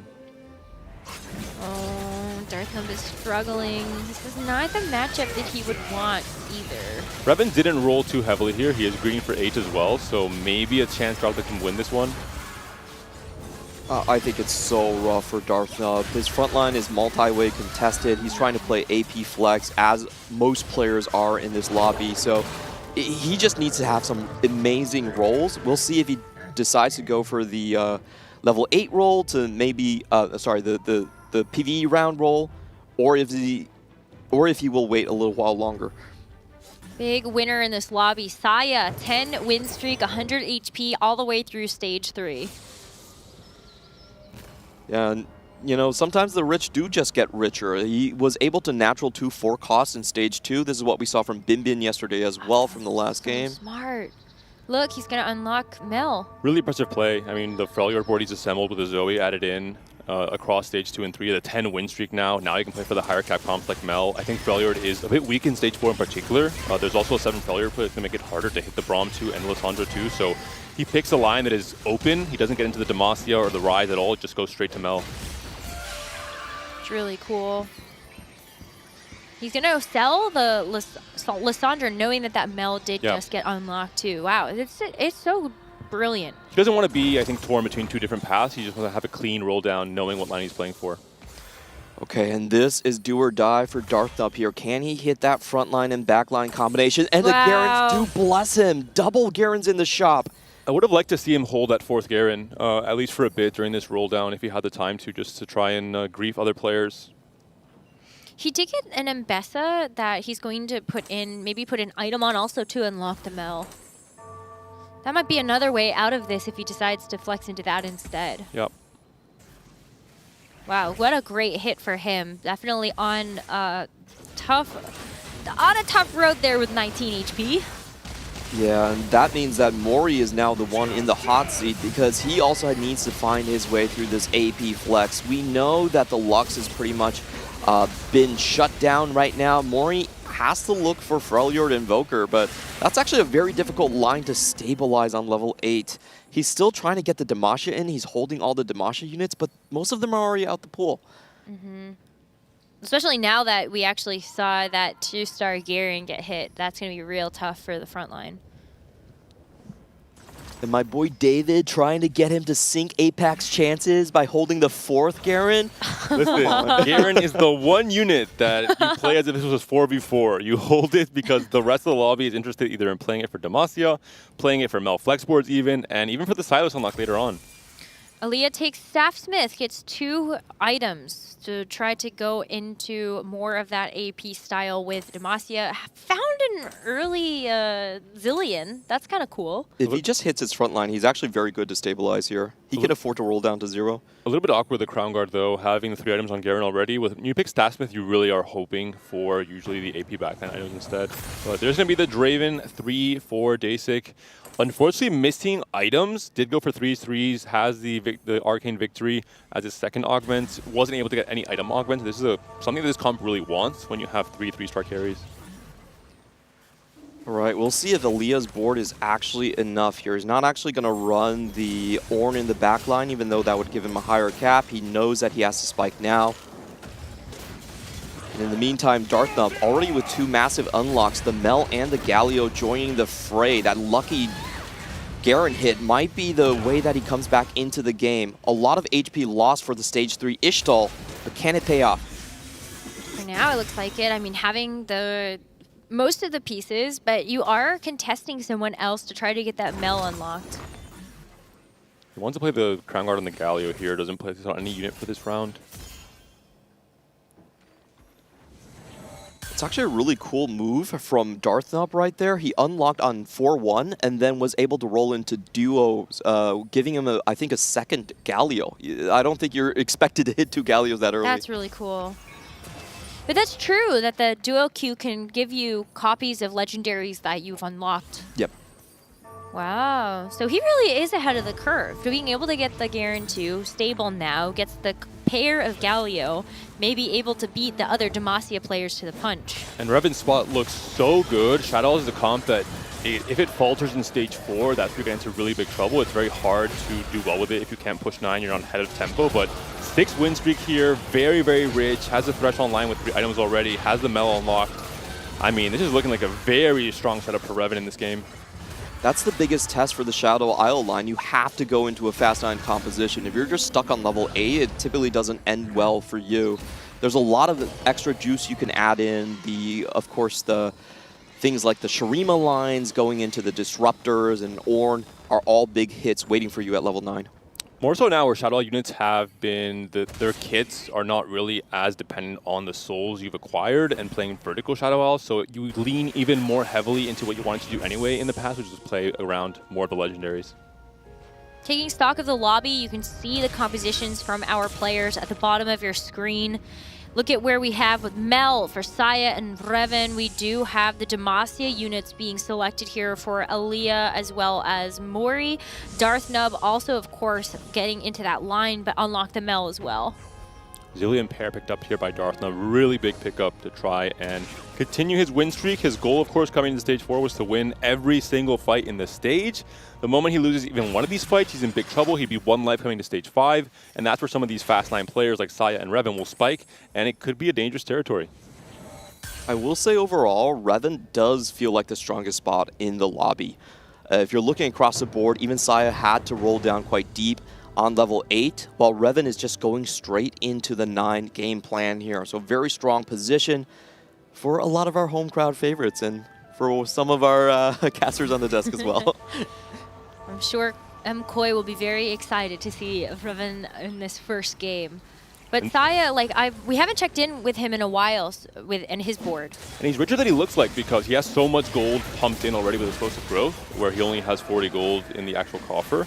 So he will be having an easy time going to 9. I imagine this will be a Mel 2 most likely on his 5-2 roll down if he decides to wait that long as well. He has a lot of HP to work with, right? 80 HP, he can trade a lot of this and really try and come out ahead as the win-out player. But he is directly contesting Revan. They both have the melt unlocked. They would both like to be able to upgrade that unit, and Revan has more gold. Revan has less items on the Mel though, so I'm not sure if he thinks he's going to have to roll deep for that Mel or just play an even greedier game plan, where Saya is very dependent on this Mel 2 upgrade. Yeah, I do think Saya is just going to roll down in the PvE round, try to get his Mel 2 online quickly. Checking in with Mori, as we talked about, his situation definitely would have been the hardest. Only 10 HP left, had to pivot out of Demacia despite holding so many Demacian units and going back towards the Lissandra. Day 6 game plan, despite the 3-3, despite hitting the Draven, we talked about how important the Darius is, because the moment the Darius goes down, doesn't matter if you have a lot of backline damage, your entire board kind of crumbles against these fast 9 boards in particular. So we'll see if Darius can hit his next power spike as well before we get into stage 5. Mori, though, is the player on the chopping block in this first game. Lux is able to get a big cast into the back line, but it's really on this Lissandra to try to pick up most of the legwork. As those casts from the Lux do start to access the back line, looks like this fight is going to be good to deliver another loss to Saya. But Mori has a lot of work cut out for himself, especially when the other player that's in the hot seat is going to be Darth Nub, losing to Lietzao's board. Both of the stage 4 Demacia players are now in trouble. They're coming into just 1 life. They have not saved any gold. Dartham a little bit more, but both are very far away from 9 from any more spikes. They're playing for placement, but Elia and Daysig are still fairly healthy. The rest of the players have way better projection than them coming to stage 5 as well. So we talked about it in stage 3, right? It was just a little bit too contested in that 4-cost AP space, and these are the players suffering for it. Demacia has been so popular throughout the weekend. It's not really a surprise to see a lot of these players try to go down that line, but it is going to be the ones that decide, okay, no thank you. They get rewarded for those efforts. It's really smart from Revan to see this from stage 2 and say, I'm going to play into an AD line that is uncontested, that I can play from high tempo, and now we're going to see the fruits of that labor. We're going to see a big roll down here from Revan. We'll see how he can continue capping out this board. 50 gold, level 9 roll down. Is going to stick with the Mel just to mess with the other players. This is actually a secondary carry, doesn't have items for it, so keeping it on the board to interfere with others is quite a sweet game plan coming in from him. I mean, he's holding 4 costs just to make sure that he can hit the Callista. I was wondering, like, oh, why do you not want to actually upgrade the Ambessa? And then I saw him hit the Callista. He sold everything. Ambessa is his next out, so I think he's hoping to find a better 5 cost to replace that Ambessa once he continues to roll down. Really critical for Darth Nub right here. Might be going down to 8. Saya did roll to 0, but doesn't seem like he actually found most of his upgrades. Can Darth Nub actually clutch this one out? Looks like it might be close. The itemized Mel was starting to look quite good, but Darth Nub is able to make quick work of that with that itemized Lux. Everything's starting to come together, but if you get the Galio 2, maybe this is going to be a stabilization point for Darth Nub. But Aaliyah just hit Rise 2. Whoa. Very risky game plan. Tried to go fast 9, traded away so much HP to get here, but now he's made it to Rise 2. The only problem is you're 1 life. What if there's a player in this lobby that gets just a tiny bit stronger than you considering your front line? Is all 1-star for Aaliyah. The Rise 2 is great, but you need to buy some time for it, especially with Archangels. Aaliyah doesn't have any frontline items because he was actually building for a Demacia longshot line. He had an Infinity Edge and red buff, so he's severely lacking in ways that he can actually maintain the front. Oh, it's tough because that Garen cannot get upgraded, the Braum as well. Everything looks so weak, and I think Aaliyah can see the frustration, the writing on the wall, having to face up against Saya, who's been able to get this Annie too. Even though that Mel is not upgraded, this Annie is going to make quick work of this Rise if this Rise cannot get the spells back there fast enough. And yeah, the crash out has come through. Aaliyah knows he is going to be going down in this first game. Unfortunate to face Saya on 5-2. The turn, he used up all of his resources to push level 9, to roll down, to hit the Annie 2 as well. So just unfortunate matchmaking, maybe too greedy, too risky of a plan from Elia in this game 1. Yeah, I felt like he had a very standard top 4-ish game plan going in, just going Damasha long shots, one of the most stable lines, but unfortunately the Garen congestion forced him off of that into a separate game plan, and he wasn't able to make that clutch switch up. In those situations, do you ever kind of look at whatever other tanks are in the pool and do you maybe say, okay, well, no one has Skarner. Do I try to unlock the Rift Herald and just get some type of front line? I think Saya did the best job of getting out of that Demacia line altogether, of getting out of the Freljord line on 4-1, seeing that Lee Sao had a very good spot for it with the emblems, and getting into Mel Flex pretty much uncontested with just Revan holding a few Mels in that process. So it goes to show, I think you have to read everyone's game plan coming to stage 4 and formulate your own game plan accordingly. Alia's game plan, I felt like it was just very limiting because you're kind of stuck with the Infinity Edge. If you don't get the Vayne, not the Damasha, there isn't really another composition that uses both AD and AP. Dasik, in the meantime, falling very, very low, and he's out on 7th. That was the Darius LeBlanc, one of the most stable compositions we've seen this tournament. He did end up getting the Darius online at a certain point, but I think it was also just a pretty big lack of front line because everyone else starting to get the rises, the Mel 2s unlocked. Like this is just like some boards I think you start to just fall behind the ball on. Just as a funny point, Dasik actually, like when checking in, said Noxus reroll or like me Darius or something as a part of like the check-in. I think he's trying to intimidate Revan. In this case, Dasik just had not enough items. I think he was really counting on an item augment at some point in the game. I'm not entirely sure about Arcane Victory as his 3-2 pickup. Not sure what else he was offered.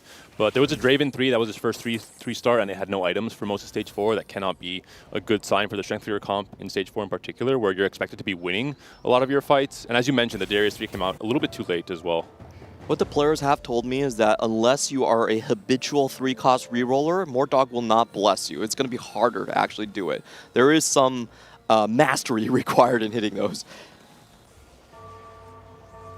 Couple more players on the chopping block. Darth Nub and Bin Bin now face elimination. Our last reroller in the lobby, Bin Bin, with the Malzahar and Zoe Leona, goes up against the Ghost of Revan with the Shadow Isles.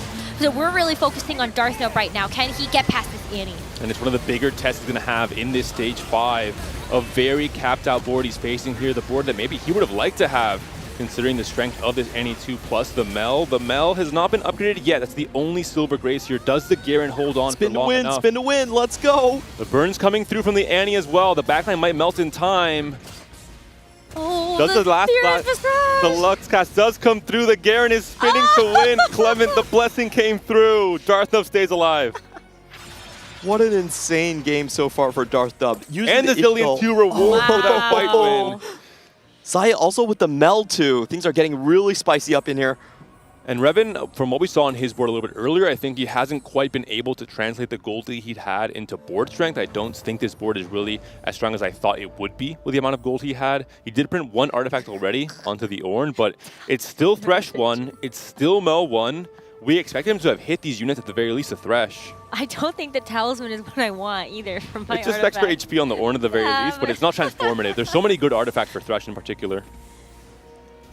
And now he's going to face up against Darth Nub. Level 9, fully upgraded carries. Darth Nub with the early Gallios really saved his game plan. What a cool sequence to go into the duo queue, hit that extra pair, and he is rewarded for his faith. He should be able to win against Revan's board at this point. The front line is just so dominating.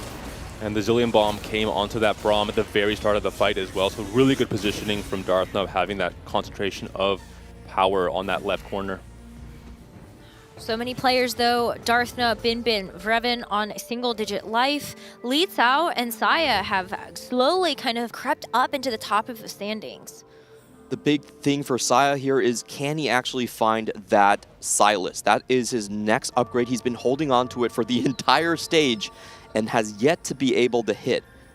I think it's tough. Like, you know, Darth Nub actually has the Garen on board, so you know that there are a couple copies out already. Radiant Blue Buff already produced by Mel. Another massive spike towards his board here. If Saya is able to get the Silas online, I think he should be considered the victor of this game. And he has this great TG for it as well. Oh, there it is the Garen. Silas is unlocked, can transfer the TG over from the Swain as well. For sure, the strongest player coming into this next round because of the TG in particular. Revan, if he hasn't hit the Thresh 2, I think it's a very unfortunate bottom 4 potentially from him, only at 4 HP right now. It's tough because Li Cao just went level 10, so you've got 2 players in the lobby that I think you don't want to run into if you're Revan. You've got No one of Thresh them 2. in your pool, no Thresh, so let's see who Revan actually faces off against. It's going to be Saya. That's Oh. a tragic matchmaking for the EMEA players. CN on top, I think all 3 of these players will be in the top 4 once this fight concludes. Yeah, Darthnub does have a chance to take down Bin Bin. He has backline access, and that Zilean will take care of the Leona. It's just a matter of time before she falls down. Darthnub, for me, would have had the most impressive comeback into the top 3 if he takes it, and yes, he does. But who actually finishes in 5th, 4th, and 3rd? Okay, Revan actually does take the 5th, and Bin Bin takes the 4th, both getting knocked out. Really tragic roll. He had so much gold to not hit that Thresh 2, and then I think he just could not hang with these more traditional fast lane AP boards. As you mentioned, Clement, I think Darthnub had a fantastic game, a very risky game, but he managed to salvage it from a position he's not usually comfortable in. We saw him mostly win streaking to fast line across days 1 and 2. And I think Saya as well, pivoting out of the Demacia and Freljord lanes into Melflex, made the game just so much easier for him in stage 4 and 5. For sure. I think that we're at the point now where we're seeing that all the players here have kind of hit the caps that they're going for. Saya and Li Cao both have unlocked the Silas at this point, so they're still looking to kind of upgrade that particular unit, but we get to see a huge test of strength. Li Cao versus Saya are 2 HP leaders in the lobby fighting for first place. And in this matchup, it's simply how many stuns can you get onto the back line. 2 back-to-back Jarvan jumps from the Silas coming in from Saya, and that should be able to clutch up this round win. Right, so a win for Saya, but how did Darthnub fare against the Ghost? He's eliminated. The cap on these boards from the CN players are just a little bit too strong. 2 very different boards. I think Li Cao also did a fantastic job of, yes, high-rolling the Freljord emblem on 3-2, but using that 7 Freljord as a way to very cheaply push levels, make it through stage 4 and still win a lot of those rounds, preserve HP, to then be able to push not just to 9, but to 10 and have a really crazy setup here. I just want to say, Mori's face said it all on 3-2. It's like, wait a minute, this is stage 3, 7 Freljord? What am I supposed to do? We didn't hear any pings, so I think our players are starting off quite respectful for the game 1 at least. I think game 3 and 4 will be hearing a lot more pings in the background. That's crazy. Not the best TG on Silas here. We'll see what kind of stuns he can put forward here. The Zilean already getting his first cast delayed a tiny bit. The Mel's going to have some huge casts onto that mid-line clump there as well. And just the Brulef on the Annie is so impactful here with the Radiant variation. Yeah, lots of damage being thrown right there. And unfortunately for Li Cao, actually loses both of his Ice Thralls at the same time. So stacking up the CC, even though he's level 10, it doesn't look like he has enough juice to overtake Saya. This will be a pivotal carousel round. What can he take here? He still has open items on the Volibear. The TG could be impactful. Yeah, if he finds a right TG roll, can just put the Yordle emblem on the Silas, for example, or vice versa. Actually, no, yeah, he would want the Yordle emblem on Silas to keep the Freljord emblem on him as well, have a 2-item Silas. And hopefully a good AD Bruiser TG for the Volibear. It's going to be a battle of the TG, so There's let's a take a look at these. Okay, that's kind of big. Kraken adaptive, not terrible. The extra mana is actually kind of relevant for Volibear's jump as well as the extra AD coming through. Silas got Quicksilver and Wermogs.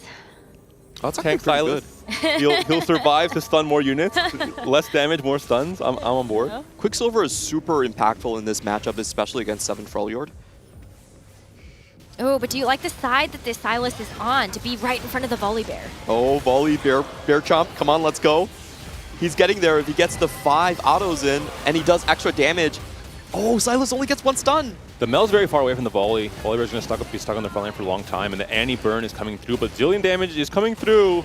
The Volibear might have swung it. Yeah, it's going to be a final 1v1 in the end. Saya on 4 HP, Li Cao on 3 HP. Does the TG favor this Volibear again? Shojin, Giant Slayer, and on the side of Silas, a pretty good TG here with Morello and the Archangels. We already have burn, of course, on both the Tibbers and the Annie kit. Why not? So Deepay Biss online here. Saya has to move that Silas. That was not the correct positioning the last time. Putting him right in front of Volibear was a death sentence. Let's see how he tries to navigate this. I think he's going to plug it on the left side last second. Yep. Nope. Gonna keep it in the exact same place. Volibear again gonna walk up into that Silas. Silas, I think once he does stun, will be the next target again for Volibear. So already Silas down. Maybe only cast yet again one time here, as you mentioned, Clement. That could decide the entire fight, Necra. This is going to be the epic conclusion of the Song of Ice and Fire. Annie burning the whole board down as Lissandra just cannot stand tall to this. And Saya shocks the world. It's going to be a huge victory going up in flames here for him. The Melcast was so big, the entire front line block there just melted away the moment that crit came through. Wow. Well, what a cool way that we could actually see this conclusion. I mean, Saya has already been such a dominant performer, dropping those 78 points, setting that record for accumulation between days 1 and 2. And then he starts out our grand finals with a huge victory. He has 54 points now in just the last 7 games. In the last 7 games, he has gone first 5 times. He's only dropped 2 points out of the And he's gone total second the other potential. 2 games, so that is just absolutely insane.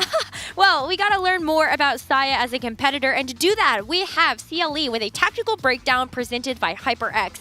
CLE is going to show us the true showcase of what Saya has offered us for entertainment value throughout this tournament. Oh, and it has been very entertaining because they're doing things that I personally may, unless I'm trying to have some fun, may not do in my games, because that's exactly what it's going to take to win games here at the Tacticians Crown.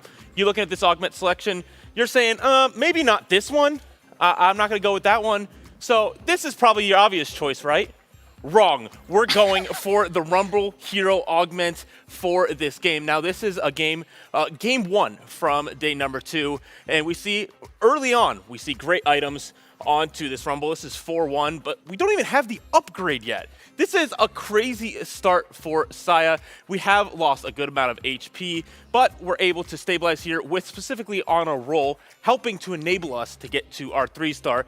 And as we get later in the game, we see the 3 stars there. We have a solid front line because of the rest of our augment choices. And this is not going to quite lead to a first place like we're accustomed of seeing Saya do, but just a second place, which is a bad result for them. And so a great result here with the Rumble Hero Augment. But here's the thing. This is not the only time that they have chosen a Hero Augment here at the Tacticians Crown. If we take a look here, we'll notice this is the Zehen Hero Augment. And the very important part of that is the 2-star Xin Zhao here on really early in the game. Not exactly sure where it came from, but it is 2-3 right now. We do have it online. And as we'll see, that is a huge part of this. But there's a thing specifically. The riskiest augment, in my opinion, in the game being Pandora's Bench. The most important part of the Hero Augment is getting that 3-star Xin Zhao online as soon as possible. And with Pandora's Bench, and a little bit of luck on their side, Zehen was unlocked at 4-6, and that will lead them to then playing this Zehen, and the Zehen then wrapping to the back line and taking a very incredible first place, starting their streak of incredible performances here at the Tacticians Crown. That is so exciting to see. Thank you so much, CLE, for breaking down the hero augment choices from Saya. It was really spectacular because, as CLE was pointing out, like, this is unusual. Most people are not picking them. Especially for the Rumble Hero Augment, you would think, okay, it's a 1-cost reroll.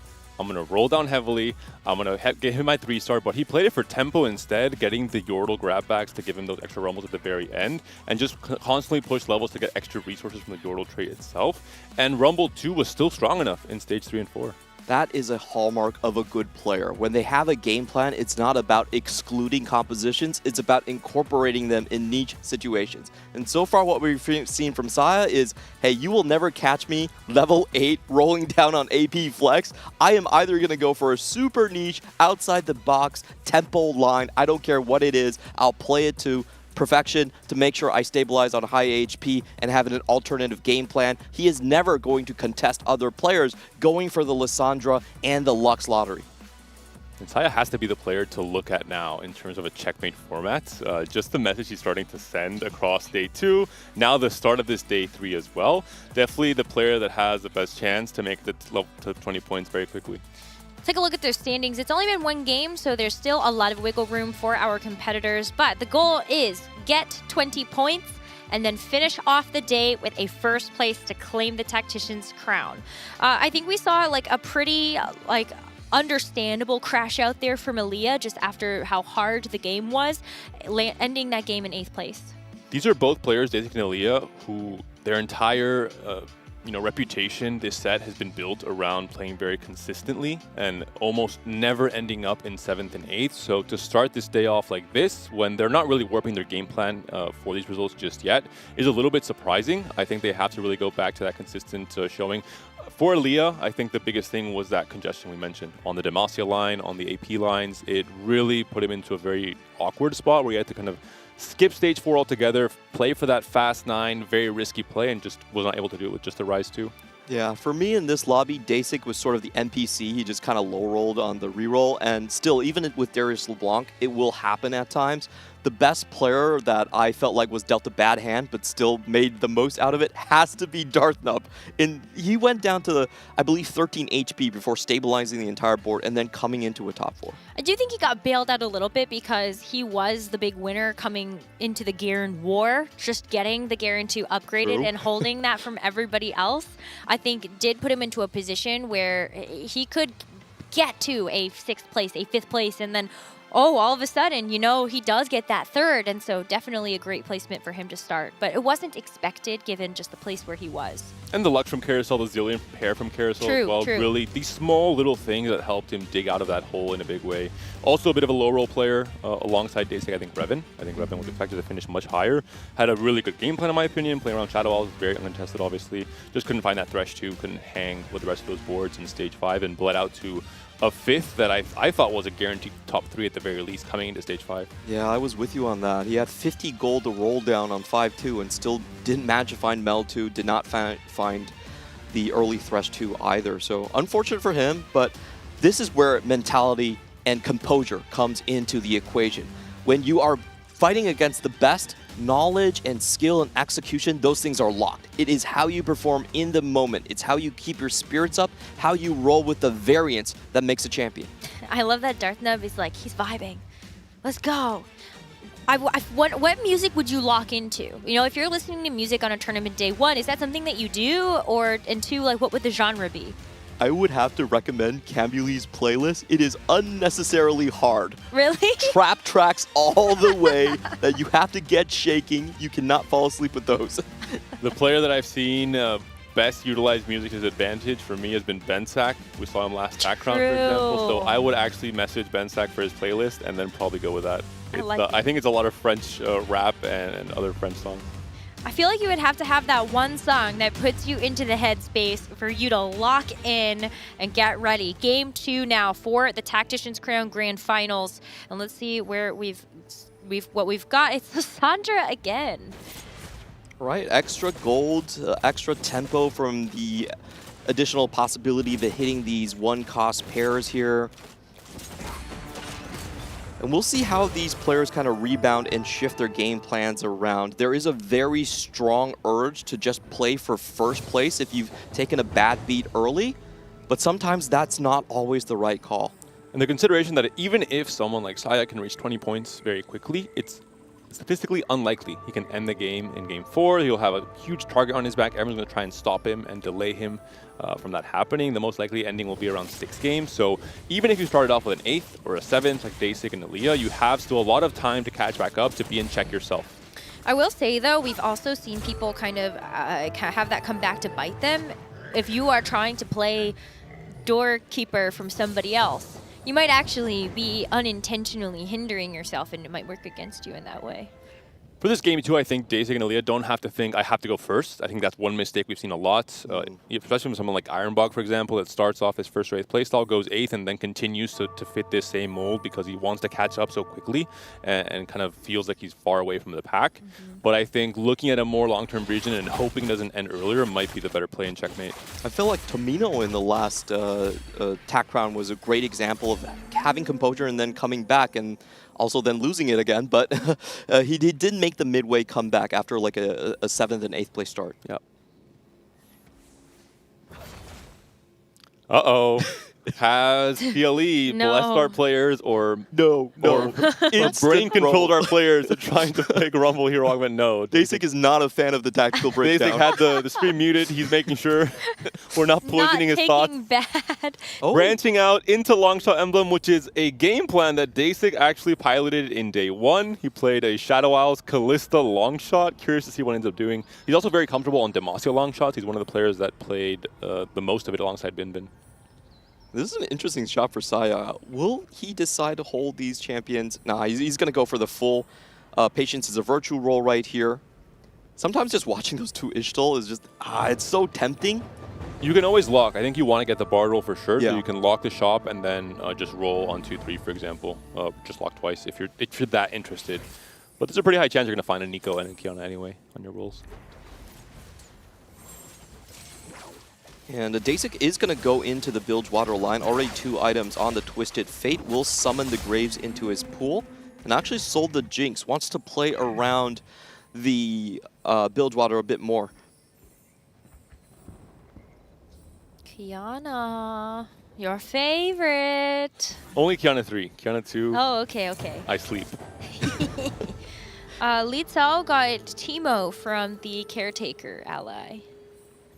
He should have taken Artillery Barrage. Teemo did get buffed. Big Mo is a little bit more of a thing as a tempo Big option Mo? in stage 2 and 3. It used to be during regional. I think a lot of players got it from Allied and just insta-sold the Teemo. The whole way through used it as a subpart econ augment and just tried and played a normal game of TFT. The way that Clement said the yep, I'm like, oh, you should still do that to sell. I think we've seen a lot of holds into like Mel or Annie specifically is the most common one if you have a Teemo start. So we'll see if Li Cao goes that direction. Looking at the augments, the very one-dimensional pickups from all of our players, we've seen 3 Patiences of Virtues, so players really know how strong this silver augment is in terms of the econ options, almost comparable to a gold augment if you really play around its strengths and play for a huge rollout on stage 4. We saw that branching out from Dasik, but we also saw Silver Destiny into power-up for Mori, so a risk that maybe he did not want to take, but now he has to embrace, so he has to hope the 3-2 augments are silver in this case. Or he ends up getting a silver. If he gets a gold, he's in big trouble. Yeah, he really wants the upgrade all the way to Prismatic. 3-2, you do have a couple of options, like the... If it's silver, it's a 36% chance for it to be silver and 61% chance for it to be gold. Yep, the odds are actually still in his favor, but low rolls can happen. That's all we'll say here. And it feels a little bit worse if you're not the one opting into those odds, because it is coming from Silver Destiny as well. He does look like Mori will be just trying to angle once again for his most favored composition, the Darius LeBlanc. There are some good options in the Prismatic range right there. Invested is one of the top econ augments you can find. Actually, one of the only econ augments you can hit on 3-2. What does that mean for Revan? What does that mean for Revan? Is Revan going there too? I'm not sure, but he definitely spiritually wants to be playing Darius Reroll as much as possible. There's 3 He does have a Draven board. unlocked, and he does have Patience the Virtue, so let's see if Revan puts his money where his mouth is. Yesterday he said he will stand his ground no matter what. He said if he has a spot for it, he will do it. He has nothing to lose. He already has gained his TPC slot. True. That would be insane. And this is a very fun carousel because we have multiple spats across the board here. Dasik actually picking up a Pan and Spatula being picked up by Aaliyah, who is currently angling for more of a Demacia board. And we see 2 players related in Forge, so it's going to be a very explosive 3-5. Artifacts will be coming through. Roll downs will be happening on these stage 3 lines, on the 3-cost lines in particular. With Patience of Virtue, especially a lot of gold to be used there. So stage 2 will get very difficult for anyone that is not trying to spike. I have to call out, I think the lobby winners here have to be Li Cao, who's able to just squeak by stage 2 with a very weak lobby. No one's actually playing seriously. Big Mo. Big Mo can go straight into Big Annie. Juggernaut Emblem already locked in for Darthna, very strong on Garen, so he is once again trying to angle his way into the line that he feels comfortable on. Even last game, he was able to perform in a 3- or 4-way contest all around that Garen. And Aaliyah is not backing off either. Already has a pretty good upgraded Demacia board. and has started to build some AP items. I think the spats and the pans that were offered on the Stage 2 carousel makes that even worse. I think Garen's one of the best units to play into with the extra emblems. Demacia line as force as well for the spats. Who will make it first? Oh, there's a Tarek. Where Tarek did won. you come from? In the shop, as usual for the CN players. They're pulling some magic there in CN Guangdong. Classic. Only one forecast in Stage 2? No, that's a little bit too few. Waiting for the silver recombobulator. We're missing the Wukong as well. Oh no, not the Bin Bin tech. Go fast 10 off of 2 forecasts in Stage 2. Bin Bin with one of the strongest starts in the game. Still would have preferred the Nico, but just using the Rumble instead now. One consideration for both Bin Bin and Aaliyah, if they're not very low in HP totals, they can decide to hold their artifact animals and still Stage 4. This would eliminate all the gold generating artifacts from the pool, so it would make it a little bit less random if they're looking for specific artifacts to enable AP comps. Unless you really want Mogul's Mail. From 3-5 onwards, maybe not the best use of a gold generating artifact because you've missed so much potential to make money. All right. Well, a lot of these boards starting to come together as we take stock. We've got a 5-win streak from Li Cao, 5-loss streak from Saya. A lot of gold there for Saya as well. Holy, 50. We will see where he decides to land up, and I have a feeling that Saya is going to vacate the Draven line sometime soon. We basically never see him contest. He's always trying to play his own path. So this is what good players can do, right? They can wait until the 3-2 augment, pick what has the most synergy with their board, and then pivot elsewhere. Dasik found an Mbessa already. What? Has a Juggernaut emblem as well. Has a very interesting game actually set up here. Has a long shot +1, so torn between maybe committing to build one or more, using it just for resources for now. Everyone just waiting for the augment round to kind of decide where they land up. People don't want to go into 4-cost AP flex. I feel like if they're offered an off-ramp here, they will take it. Dasik could play into Slayers as well, potentially, with the long shot emblem and the Juggernaut +1 as well.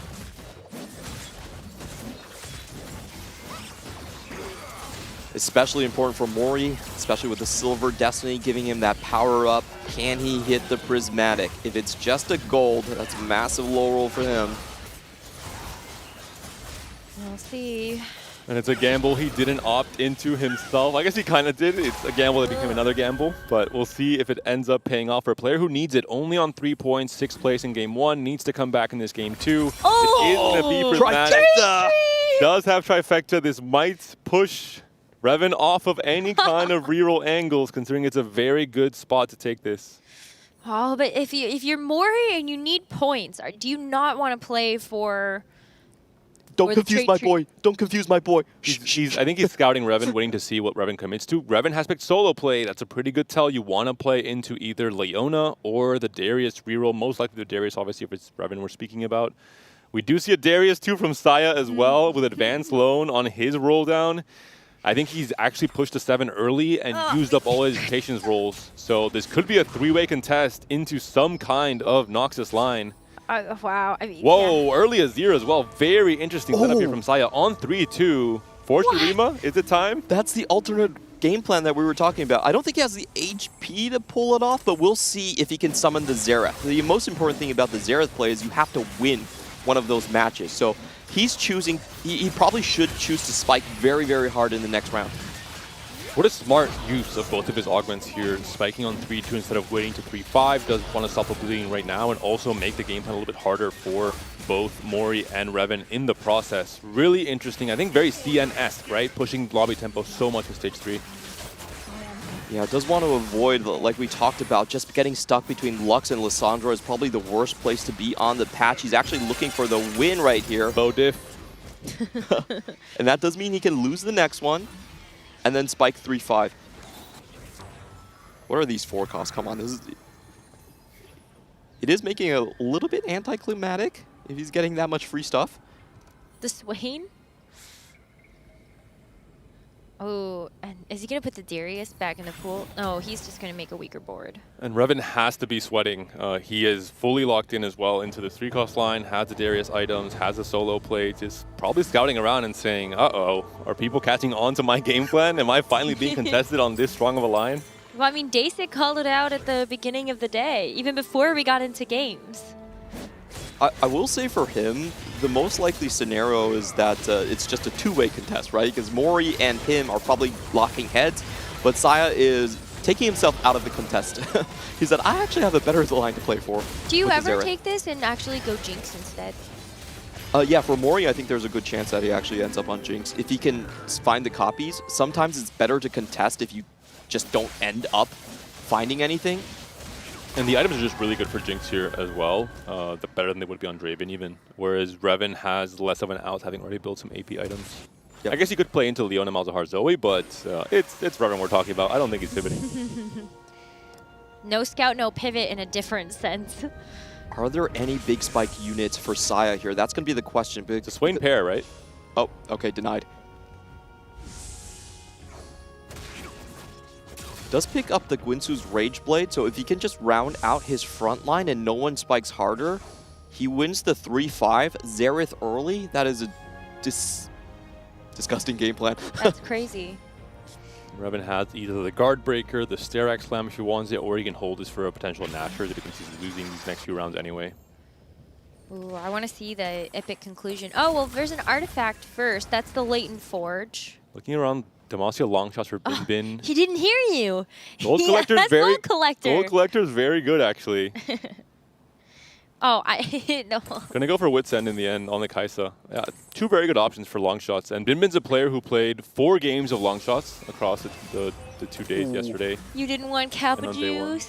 Kappa Juice, unfortunately, is not my cup of tea. It looks so cool, though, with so many hats. Did Saya spike hard enough? That's a big question here. Oh, he got the Seraphine too? Wow. So surely that's a While yes. still having gold or rolls left over from Patience, and now you can hold the Patience rolls even further in stage 4. Again, can push for fast 9, potentially has in a front line. And the Azir scaling as well to unlock 3 more units to fit in naturally. I mean, really, really strong setup here from Saya. Another game. There's the Xerath unlock already. We're on 3-5. That is just absolutely crazy. Does he have enough HP to lose now to unlock the Nasus? I don't think he even needs to be honest. Nasus is preferred, though. That is definitely true. But if I'm in his spot, I'm happy to not lose HP. Cool. Just getting Renekton and get out. Yeah, he's so far ahead of the lobby tempo. He doesn't actually need to find the tank. Revan, yeah, finally going to move the items, have the Sterak onto the Darius. Maybe wanted to greed it for double solo plates, double Gargle Stone Plate, but instead going to go for the Sterax. Huge find for Aaliyah as well. One of the best mana regeneration items. Dawn Core for Lissandra and Invokers is going to be absolutely deadly when he does get there. Vhagar! Woohoo! That's a pair for Li Cao. With the explosive growth means that you can actually start to get up to level 8, maybe even get the 8 Yordles in, try to get the Yordle grab bags, get some extra items in gold. This is a classic game plan we saw at the start of the set, before the 8 Yordles was nerfed a bit, where you use Yordles as a way to just very cleanly tempo straight to 9. It's back when Annie was by far and away the strongest 5-cost in the meta. She kind of is now as well in some ways when she's 2-starred, so that will be the game plan for Li Cao. Has still quite a bit of HP to work with. Ideally wants to preserve, you know, around half of this going through stage 4, get to stage 5 to his level 9 roll down on 2 or 3 lives. I'm pretty sure Saya got gold. I don't know why he has 67 gold after rolling down to 28. That has to be a Xerath charm. That's crazy amounts of gold. Yeah. There's a Jinx pivot we talked about from Mori, so Revan has been respected on his line.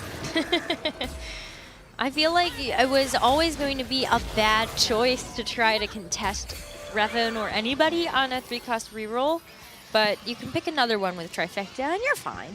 Yep.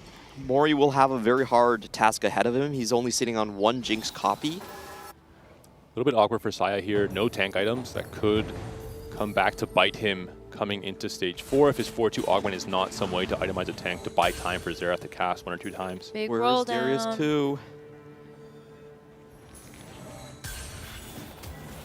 Darius 2 should not be a hard ask, but there are a lot of players that are holding that. Mori also had a Darius 2 earlier. Wow. Sure, it got sold, but this is tragic. Ooh, just barely not able to get it in time. And that might punish him. It's word from Lee Xiao. He might get a free win because it is going to be just a Darius 1. We talked about the Darius being the front line where once he dies, everything kind of falls over. So really important to have that Darius 2 upgrade here. He's going to go into a relatively weak board. Lee Xiao just still trying to coast around and get 8 Yordles, cash outs online. This is how we saw the TOC regionals pan out. It was Hwanmie winning at the end with 6 Yordles. You tech in the Volley Bear and the Shyvana. But maybe the Vigar is strong enough. He's hitting the backline already. Not enough units to take damage. 4 components unslammed for Revan. So I think it would be surprising if he could win this one. I think he just agreed to lose at the moment he couldn't get the Darius 2. Final augment, duo Q. We did have the advanced learn from Saya, so he's going to have to pick a silver augment. I thought Revan had to take the cash there. It actually skipped the malicious monetization. He's so far away from his copies, though. Maybe he wants just more items, you know, seeing the downfall of Noxus reroll in the last game, Draven not having anything. Goes for Pandora's. I think he knows he needs some backline. I just don't like this. I think, as you mentioned, Clement, he is just far, far behind. Wow. Triple luck shop. Put that in instead. Why not? And this is Demacia Longshot Master across the first 2 days. Bin played it more than any other player. Found a lot of success on it. Has a very good build on this Kai'Sa here with the Rage Blade, the Wit's End essentially replacing the Gunblade and the Archangel, so it can really scale as a solo carry. But at this point, I wonder, do you actually just take these items since you have this Lux 2 and try to go for something greater than just the long shot? I think you really want to play around the Wit's End, and it's only going to be especially good on Kai'Sa in this meta, I would say. You don't want to put it on a Silas? Later, if he shows up. That's what I mean. Yeah. He could show up. Darthnub also contesting on the Demacia long shots, but he has been beat. There's a lot of Garen copies already gone. Critical frontline missing for Darthnub. Can he pull off another miracle? Trust. I mean, that's a Kai'Sa too, so that's a pretty big upgrade if he wants it. I feel like he has to swap at this point. That's such a big boost. And has a good build for it as well, with the LeBlanc items plus the Gunblade here as well. 2-item Garen is a little bit sad. Garen 1 especially is also a little bit sad. Darthnub, I think, finding himself once again in the same exact position. Last in the HP totals, starting off his stage 4. Once again on the Demacia line, this time the AD, or more long shot-oriented version. But without the Garen 2 here, it's going to be pretty disastrous. Aaliyah, one of the strongest players in the lobby right now, off of that Dawncore pickup.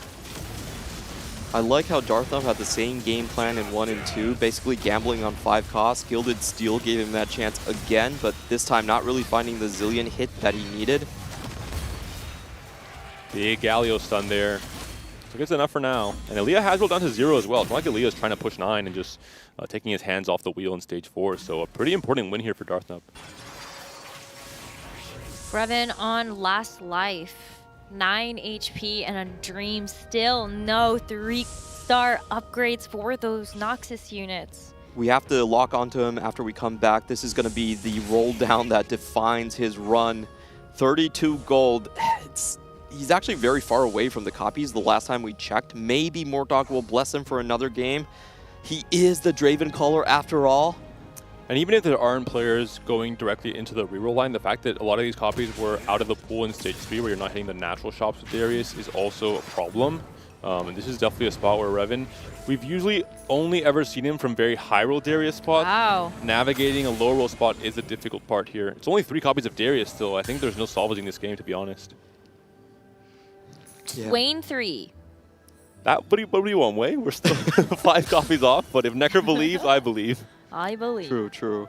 Well, the Draven is nice, but I think the same problem remains that you have to rely on the Swain to be that secondary frontline for you. And there are still 3 Darius out. Saya has been on this Darius too, even now. I think that for Revan, he's just thinking that, okay, this game's probably done. There's a lot of situations where you don't even build a Draven 3. You try to go for the critical carries right here. He knows that his chances are so low that he's willing to, you know, gamble for the 1% chance comeback. And he's facing another strong board against Aaliyah. Still no Lissandra 2, though. Perfect fight RNG as well. The Volibear jumping onto the Darius. The Darius just barely healing himself back up and not dying, getting a lot more effective HP across his fight. So it's about fighting for placements for Revan. I think trying to outplace Darthnub is a big thing here, and then see if he can maybe win a few of those fights with good matchmaking in Stage 5. Dasic is locked into Bilgewater and actually has 7 copies of the Nautilus. You get the Bilgewater, lesser duplicator, so you're actually only 1 off, and there it is. He will have a Nautilus 3 once he's able to buy that with the Silver Serpents. The problem is we still have 2 Fast Niners in the lobby right here. Both Lee Sao and Saya once again holding hands, going toward the promised land. It's going to be so hard for these people stuck on 8 to actually contest this, even with the 3-star Nautilus.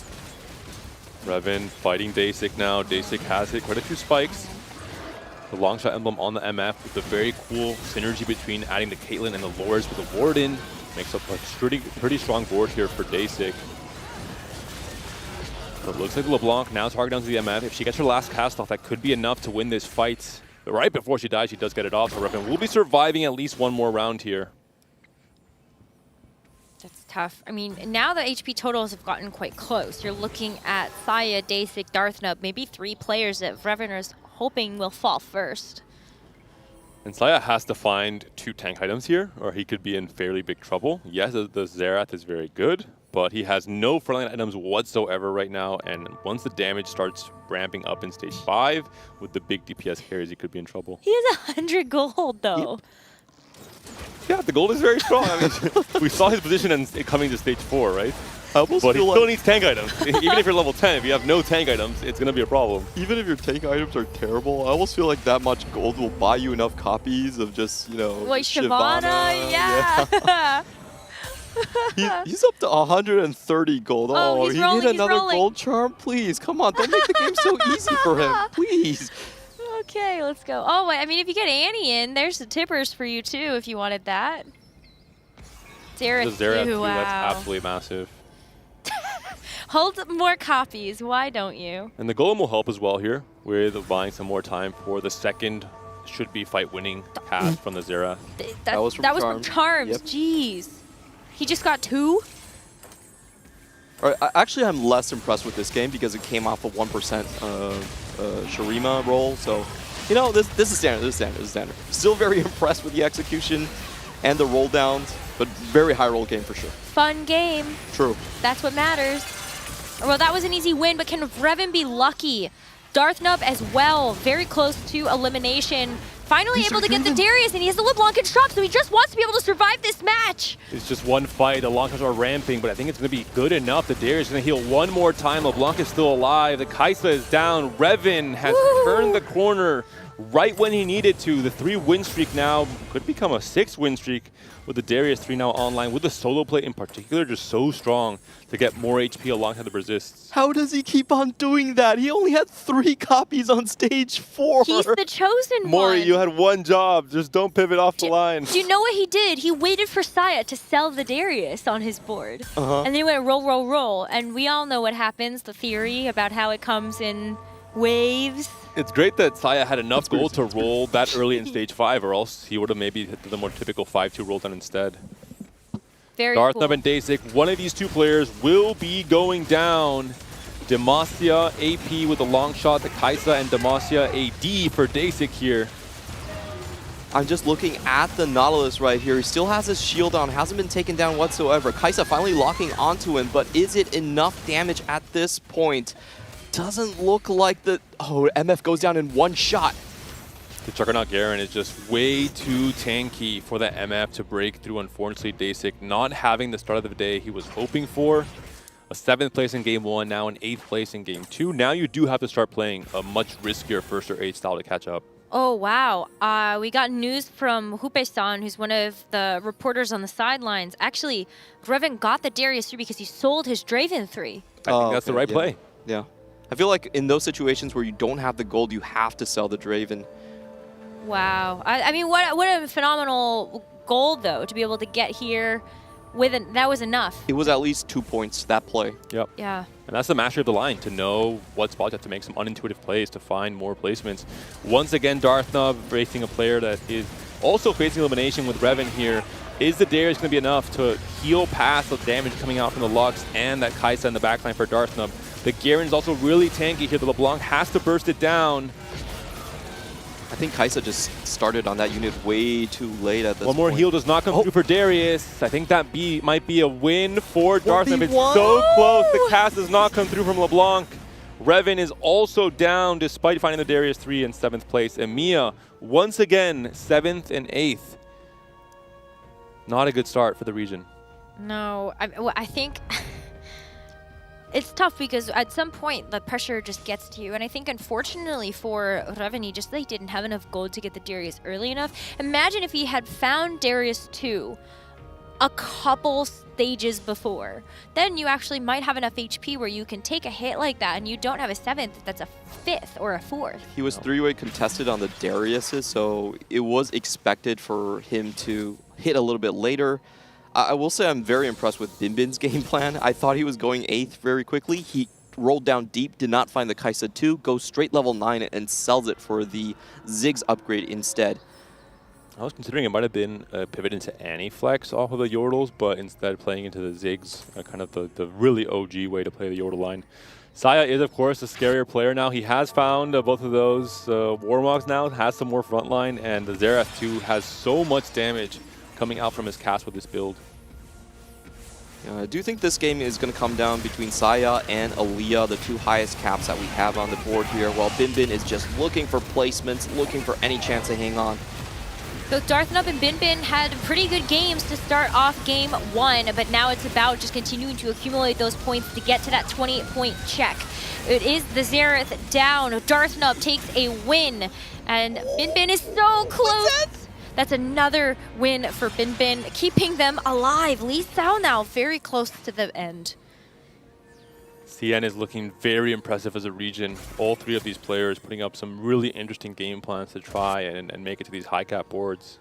That is a disgusting Silas right here. That's known as the mini Triforce, the Yordle spatula. It gives you the extra armor resistances and the extra AP AD, and then you get attack speed and HP from Yordle. So it's incredibly strong Silas, probably the strongest unit we have seen in this lobby. Who would have guessed 2 players on Ziggs carry coming into this late game? Well, there was, at one point, what did they call it? Rigs? Well, there's no rise, but, you know. Can he get to the Xerath? Xerath has a bit of RNG in him. It's just not enough frontline. It looks like, once again, for Saya, his board is melting a little bit too quick, does not have enough time to buy for that second Xerath pass to come through cleanly. And down goes Binbin there, being basically destroyed by Mori. Strong combat augments across the board for him. Great pivot into the Jinx line. Is this another top 4 for Darthnub? I would be so incredibly impressed. It might be. If he can dig himself out of these low roll spots again and again. If he runs into Mori, though, I might be a little bit worried. You have 2 scaling backline champions with the Jinx and the Kai'Sa, and Mori has been on a roll. 3 win streak so far. Yeah, this board for Mori is absolutely disgusting. Bronze for life plus the trifecta. So much combat power coming through. The big thing is, usually, if you have this much combat, you don't have gold, and you don't hit your 3 stars in the first place. But if you do hit that 3-star and you have all this stuff added on top, it's just really, really hard. Makes notice that Mori actually got several copies of the Jinx and the Sejuani early, so it wasn't too expensive for him to upgrade those units. Ooh, Saya after a good start, like you mentioned, just not hitting any of his frontliners. Shyvana can save you only if she's 2-star. Has one more anvil to work with to buy a little bit more time for the backline carries to work their magic. Aaliyah versus Saya. Which one will win? It feels like it must be an Aaliyah win here, just knowing that you do have the Zillion and Lysandra fully upgraded. But the Xerath, I mean... the barrage. Oh, wipes out the entire backline in one shot? That's so unlucky. It looks like it is going to be a loss. I couldn't believe that. The Xerath just said, I'm going to nuke the backline. If even one backliner survived, there was a really big lull in the DPS chart coming out from Saya's board. That could have been a win for Aaliyah, but only the Wukong survives. He can't do it by himself. Darthnub, another great placement from the Americas player. A top 3 from a doomed spot. 16 HP, 4 loss streak on 4-1. He's he still was level contested 8. yet again.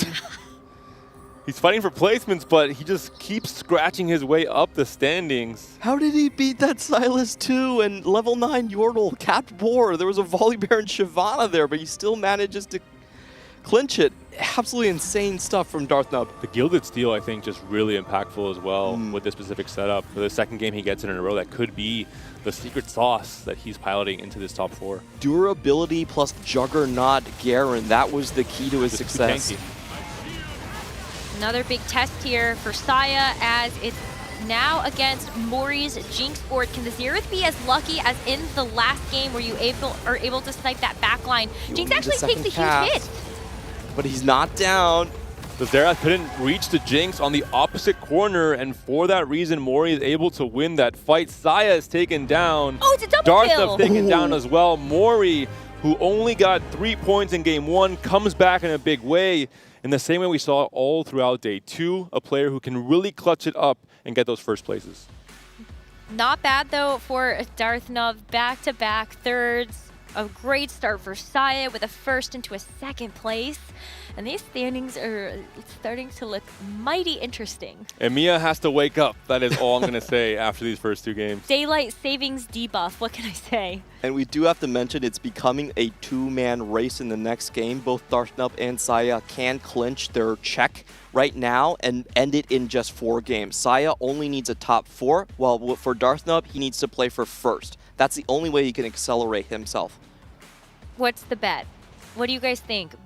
Quickly, before we go to break. I think Saya 4 and games? Saya and 4, man. This is just way too high doing roll. Revenant 6. Okay, I also thought Saya in 4, and I locked that in before we started the show. We're seeing it in full force. Let's see if we can make it happen right after this break.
The human body was built to move, not trapped at a desk in one singular posture for 12 hours a day.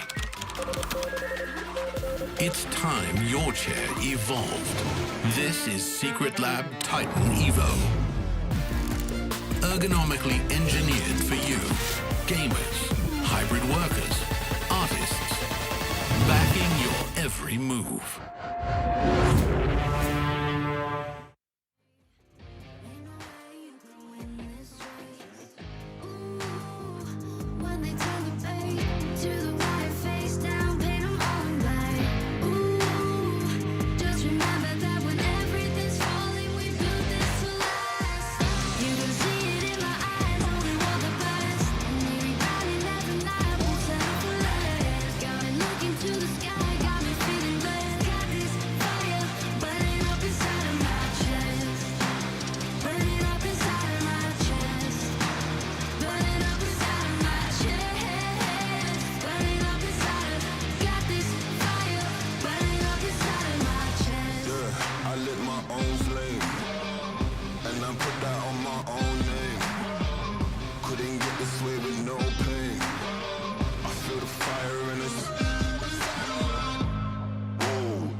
Welcome back here at the Lore and Legends Tacticians Crown. My name is Max and I'm joined on the desk by CLE and Clement.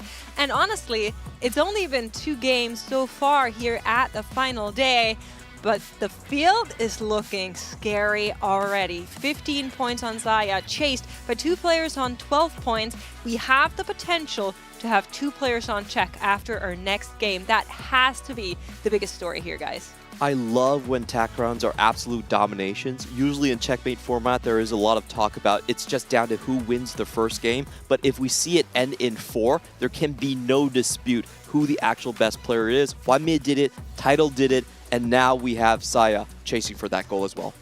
And the way that he's done it has been absolutely incredible. Just time and time again, showing different boards and different ways to win games.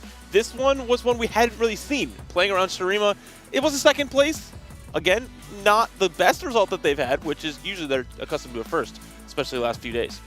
That's right, but of course the field is also still open. While players are getting closer and closer to that checkmate mark, that doesn't mean they win straight away. They still need a first placement, and there's a lot of players that are still chasing checks, still chasing those first places to stop them. One of them, Mori, who has been entertaining us, I will say, over on Twitter, just tweeting insane things. We were calling out the bringing ASOL to the world stage. This time around, he tweeted, "The thunder is absolutely roaring this morning." Was that a nod to Volibear, do you think? I'm not really sure, but I feel like he is building up a lot of fans in APAC. He has the hopes of the entire region just on his shoulders, and his journey has been amazing. He was a very, I would say, third-tier player when it was the usual cups, only showed up in set 15 TPC, did not have a very good start of the set, in fact, but when it came to scrims, people started to realize that he actually knows his tech. He does, and let's take a look at our standings now and how they've shaken up after game number 2. Like I mentioned, Xayah 15 points, Lee Sao and Darthna both on 12. If one of these 2 players can get a first place here, they have a chance to be on check. Of course, that is going to be a tall order, but I feel like Darthna has been really impressing us, Celia. He texted in his chat after that last game, he said, "These have been the hardest thirds of my life."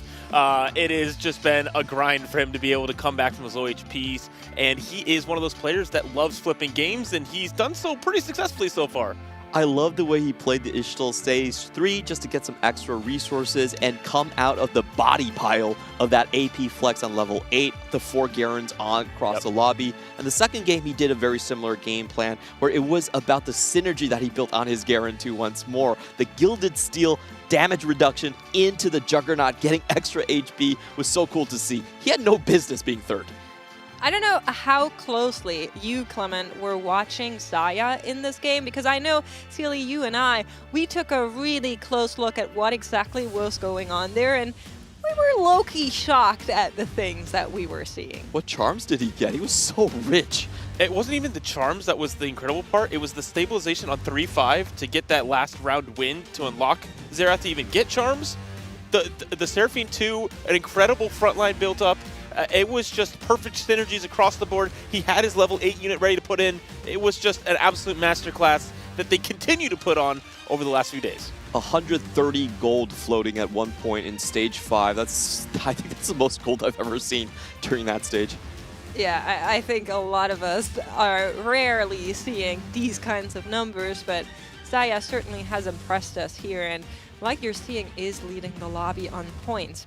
Doesn't mean to count anybody out though, because like I said, first they need check, then they need a win. And even players like Dasik, like Elia, like Binbin still have a chance, Reven as well of course, to catch up. But it's just going to be them trying to play spoiler, trying to take those first places away and get points. But we are going to be going into game number 3 here at the Tacticians Crown, and Zilean awaits us as encounter. That means this game at least has a high note finish on a prismatic.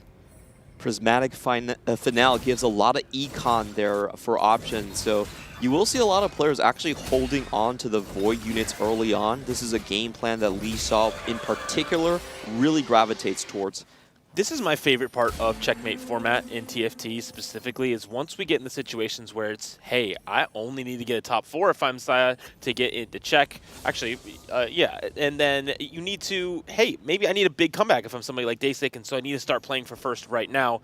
The interesting thing is, until someone can get to check and get the win, there's anyone's chance to possibly take the crown home for themselves. I feel like the most interesting position is for Lee Sao and Darthnub, because they can clinch check if they get the first place. But oftentimes that ends up being the trap that you fall into. Yep. That's right. We've seen this before, where players are trying to go for high risk, high reward, but then end up on the risk side of things and fall short of their goals. However, I will say we're seeing something on Elia here that we've seen do well, and to everyone's surprise, has been performing decently. If you can get Shadow Isles started early, there are a couple of pretty good spots for it to actually take it to a good placement. It's super conditional, right? As well as a lot of these compositions. Maybe not Darius as much, but a lot of the times you need... That has a condition too. The condition is nobody else is contesting. That is very true, or if your name is Reven. And so it will take a specific setup, but I do think that our 2-1 augments will have a great deal to do with that. Yeah, for Elia, I like his start here. He already has 2 Wardens to play. 2 Warden is such a strong front line. It's 32% of your max HP across 2 units. So he's looking definitely for a win streak angle here. 2-trick could give a lot of good options here. We do have a Yorick going to be unlocked. We'll go for replication instead and get some maybe more of these offensive items. Dasik getting some free upgrades here. We'll opt to go for Shen actually as starters here. Could be Ionia favoring. A very common play is actually to use your items and guarantee you hit the Orianna too early. Yep. But since he has the small duplicator, he might be going into the Draven, as you mentioned. A lot of people are favoring Ionia right now, playing this on their board. Lee Sao, one of the players we were talking about, needs a first. Could go for a first or 8 comp, is on the Ishtal Expeditionist, so we will see him try to do just that. I can't wait to see what his quests are. We have been seeing some absolutely crazy Ishtal plays so far, and one of them was brought to us by Saya yesterday with the Kiana 3 to start the missions for alternating win-loss easier. Well, it looks like we definitely do desire to win right now. We're slamming items. We have upgrades on our board.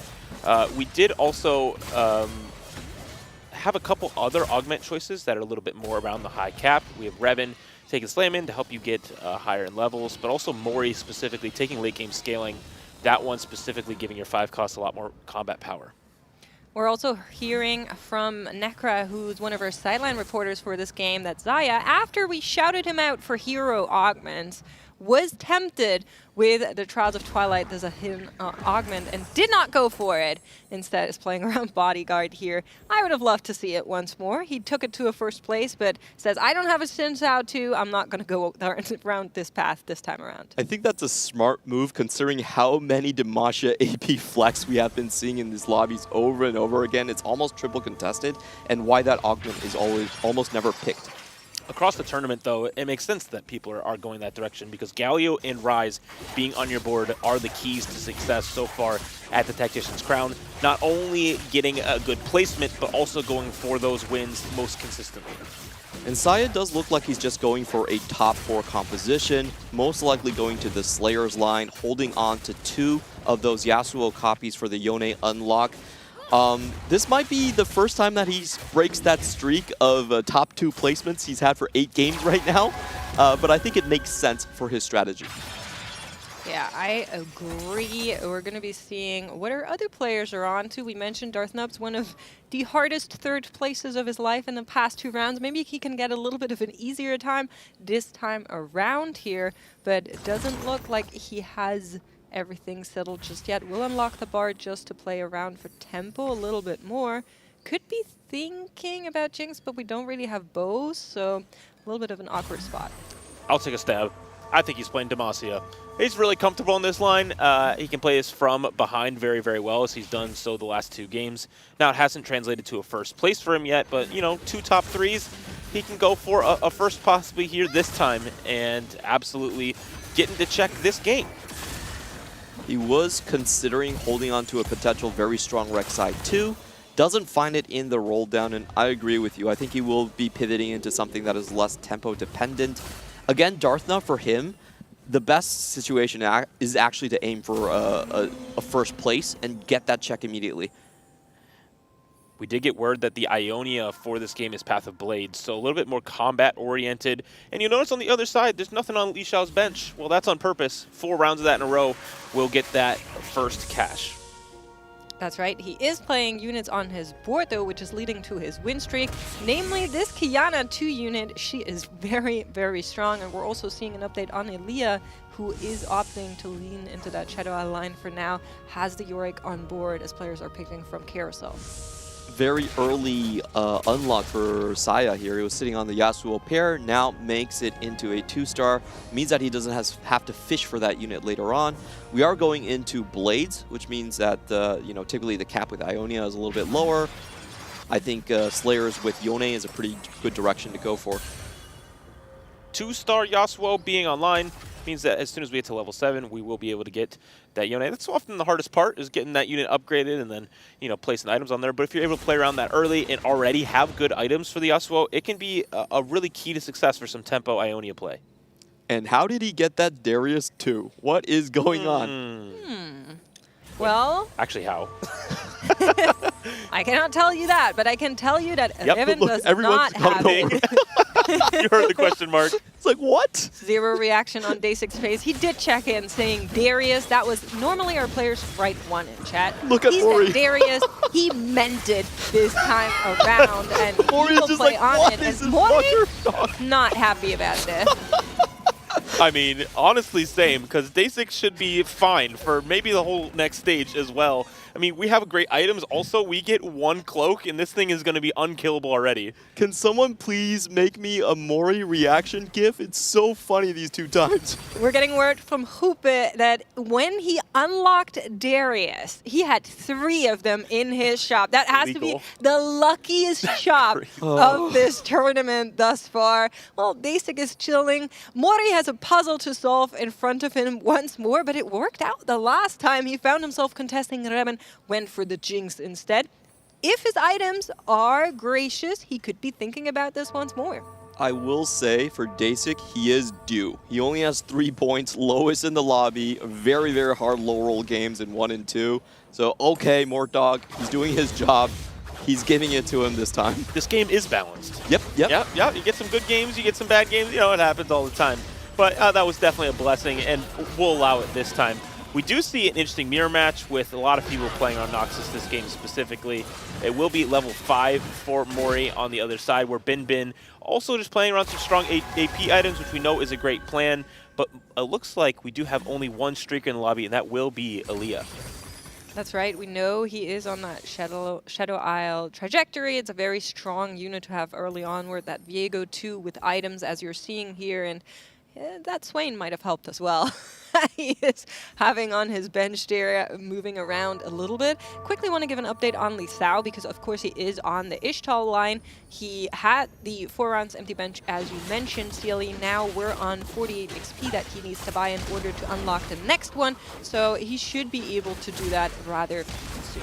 And we've seen that be a great strategy, especially as we see a chain vest on our bench to go to level 7 and instantly unlock Nidalee. Ooh, lots of gold. That'll help. Instantly unlock Nidalee and Skarner to get 5 Ishtal in as soon as possible, and that's where we get the chance to go for some crazy cash outs. I was just about to say he needs so much econ to actually make this work, but just hitting the golden orbs definitely helps.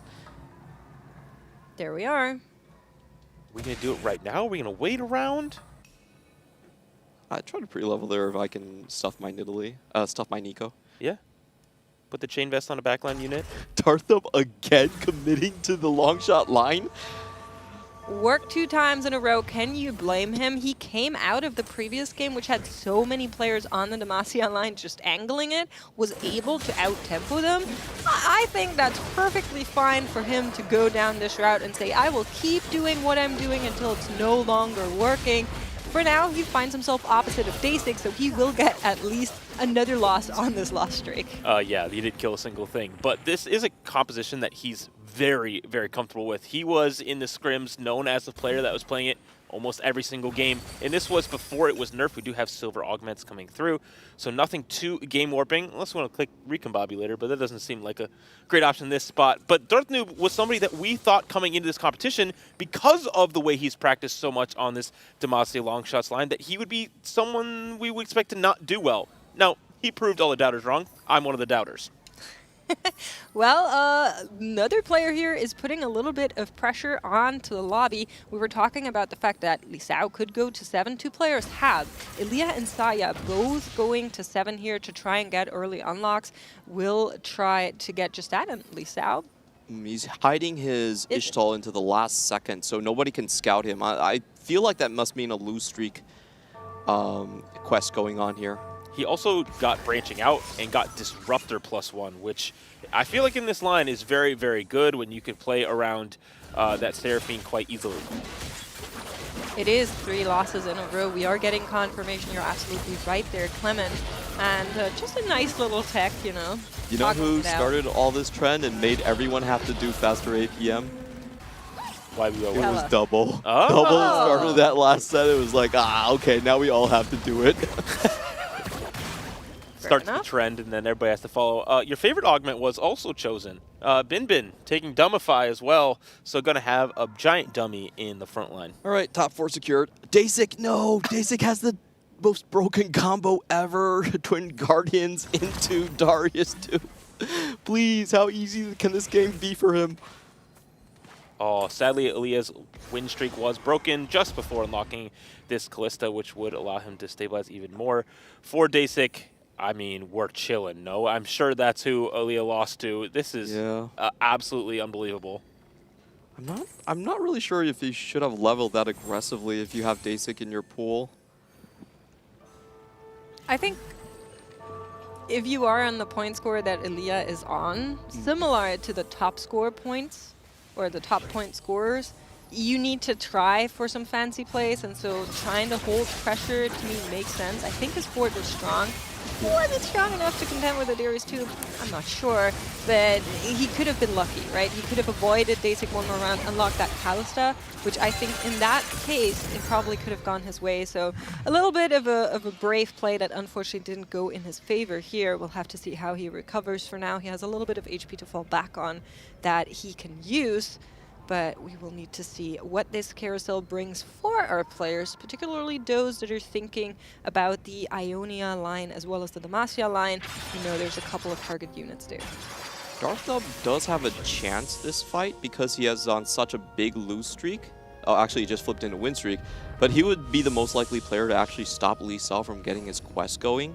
That's why Li Sao is so intent on hiding all of this information. It usually never happens in solo, but when you're at Tac Crown and you have the chance to check. Darth Noob has found that vein too, which we know is so important to this mid game. But we had a lot of people leveling early and pushing the tempo of this lobby super fast. And so I believe Darth was maybe aware of that and knew that he needed to stabilize ASAP or this HP would continue to drop down way too low. All right, let's see if Darth Noob does try to have a Lisa on his pool.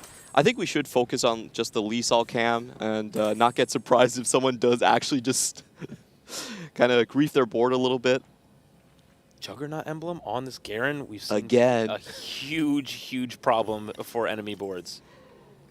Yeah, certainly a very good emblem to have in the current state of meta. I'm kind of looking at Mori, who would be one of the players that might be in a good spot to grief Lee Sol's lost streak, but I'm not sure he's up for it. He kind of wants to preserve some HP on his own, so we'll need to see how that goes for Lee Sol in a little bit. We are also getting word that it actually wasn't Daysec who snapped the Leah streak. It was Reven, who we are seeing on the other side here, so he is currently playing around this Zoe carry in the backline there, but certainly also thinking about going into Demacia in the long game. This is a big test for Reven because he has done very well on sort of the Rise Galio lines, but the 4-cost transition is going to be what makes or breaks this game. And we do have a Prismatic coming up, so a lot of players are trying to factor into that as well. There's a chance for a huge injection of gold. What does he take here? 125 not on the table. Could just be having 15 of your units die, but he's kind of low. Yeah, okay. We are going for that. Yeah, can really only go for 2 here. Didn't have the board necessarily to win and go for alternating. Good news is you can, you know, have all your units die here and lose, and then level to level 8 and put in that last one to get you to 15 just after 2 combat rounds. But not having something working for you over that neutral round will be a little bit of loss. Certainly. Checking in with her points leader. Saya has been playing around this Ionia line. We were talking about the fact that Ionia Yasuo is a pretty good option here with having Path of Blades, and he did get that Yasuo too early on, so has just been riding the wave on the back of it, but has also, of course, unlocked the Yone by now and is looking for the extra copies in shop. This is probably not going to be a top 2 game plan coming in for him, which makes me a little bit sad. It's not Spirit or Transcendence, so the chances that you can win out with this are slightly less. But I will say this for CN. We have seen over and over again, Yone as one of the hardest unlocks to contest suddenly turn into a Yone 3 and start chopping people up. That would not surprise me at all with the amount of, am I going to say luck or skill? I'll go with a little bit of luck. Yeah, it's using your luck well that Sai has been doing. And so I'm excited to see if they do end up there.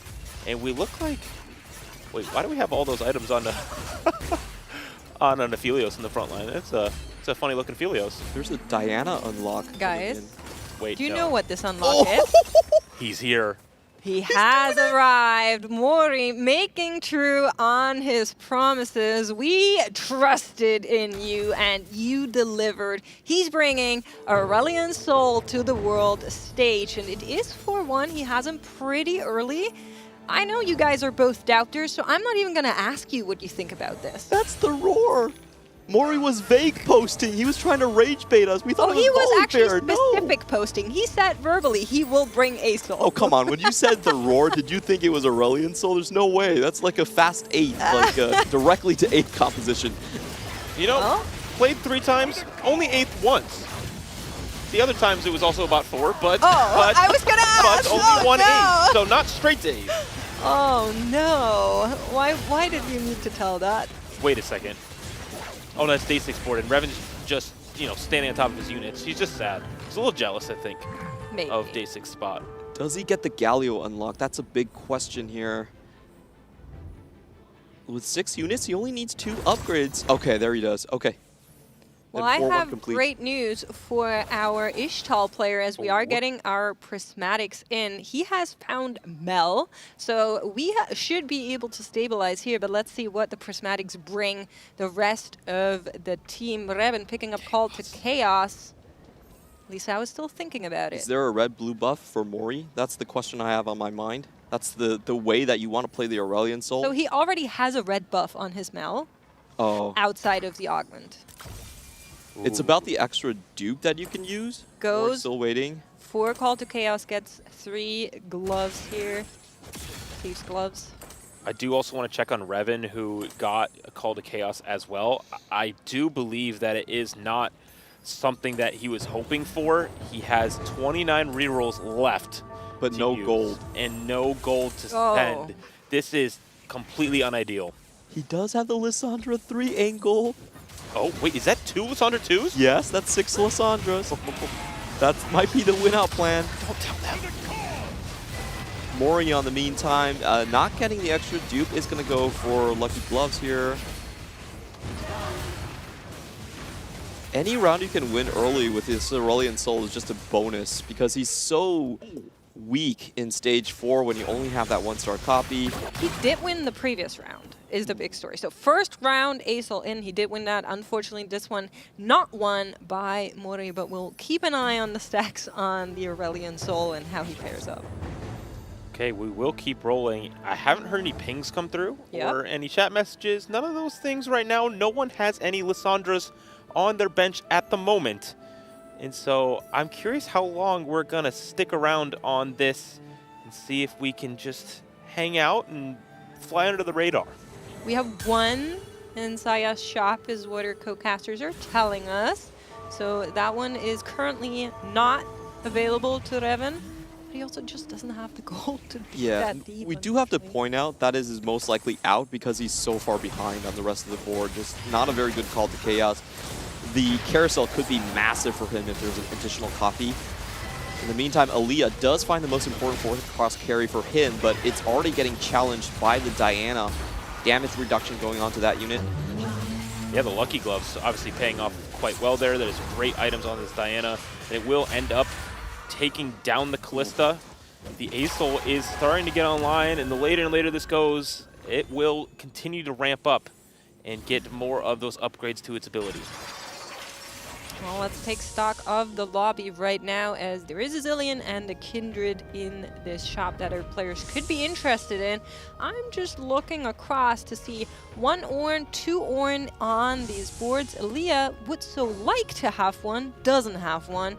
And we are looking at players like Darthnub who are still missing big upgrades on the Kai'Sa team. Well, good news for Darthnub, though. It is a continued win streak. He's stabilized. He's playing that stage 4 quite well, and the end of stage 3 as well. And having all of these swords are going to be great to have good duo carries, and obviously that super solid gear in the front line. Once it's upgraded, it's going to be viable in the late game. Can he find another quest directly to 625? That's usually what you want from him. He's not going to get 4,500 damage. Let's see. Field 2-star Skarner. Okay, he's going for more. Oh. Low rolling this would feel so incredibly bad if we're not able to find the upgrade this round. There we go. Finally. Just, whew. Well, speaking of upgrades, gentlemen, there's a lot of them right now. Lee Sao and Zaya are both holding a Lissandra, making it impossible for Revan to get that Lissandra 3 right now, but he has found a Lux 2 and a Garen 2, and Dasik has also rolled to 0 and found a Darius 3, so that comp should be online, should be stable, but he has 0 LeBlancs is what we're hearing. Wow, this is such an interesting pivot. Actually, intentionally not going for the LeBlancs because there weren't enough copies there. So if you wanted to unlock it, you definitely could. There's no way you would be on 0. Definitely an intentional play. It looks like possibly we just knew what our items looked like, and so we're just going to play around with what we got. We do have Brock now online. Are we going to go for a bigger cash out, though? For Li Xiao, he knows his position, 12 points currently. If you get to 20, that is the key. We will cash out instead. Go for the win this way, not going to risk it all. Yep, Brock has been found. You were talking about this Disruptor emblem being there as well that will help him to get this comp online. Will be slammed on the Brock instantaneously, and now it would be really nice to find some further upgrades on these units. Has a lot of 1-star still, but will run into Revan. Both of these players are low, and even though Revan has found the upgrades on the Nemasias, he's still lacking that Galio 2 in the backline. This is a read from Lee Sao that the lobby is weak enough, and he got his Mel early enough that he can use Mel as the Radiant item for the Brock. Not going for a 625 cash out that would have guaranteed that one, knowing that he was too low on HP and needed to stay alive now. That's Garner pulling the backline carry of the Lux straight into that Mel ult. It's exactly what you'd like to see from your team going into a fight. Well, Reven does not like to see this one. Is on 3 HP and a Dream right now. Two of the Lysandras are already out of the pool. Saya has one, Li Sao has one. There might be another one in a shop. He is with his back against the wall. Contemplating what to do here.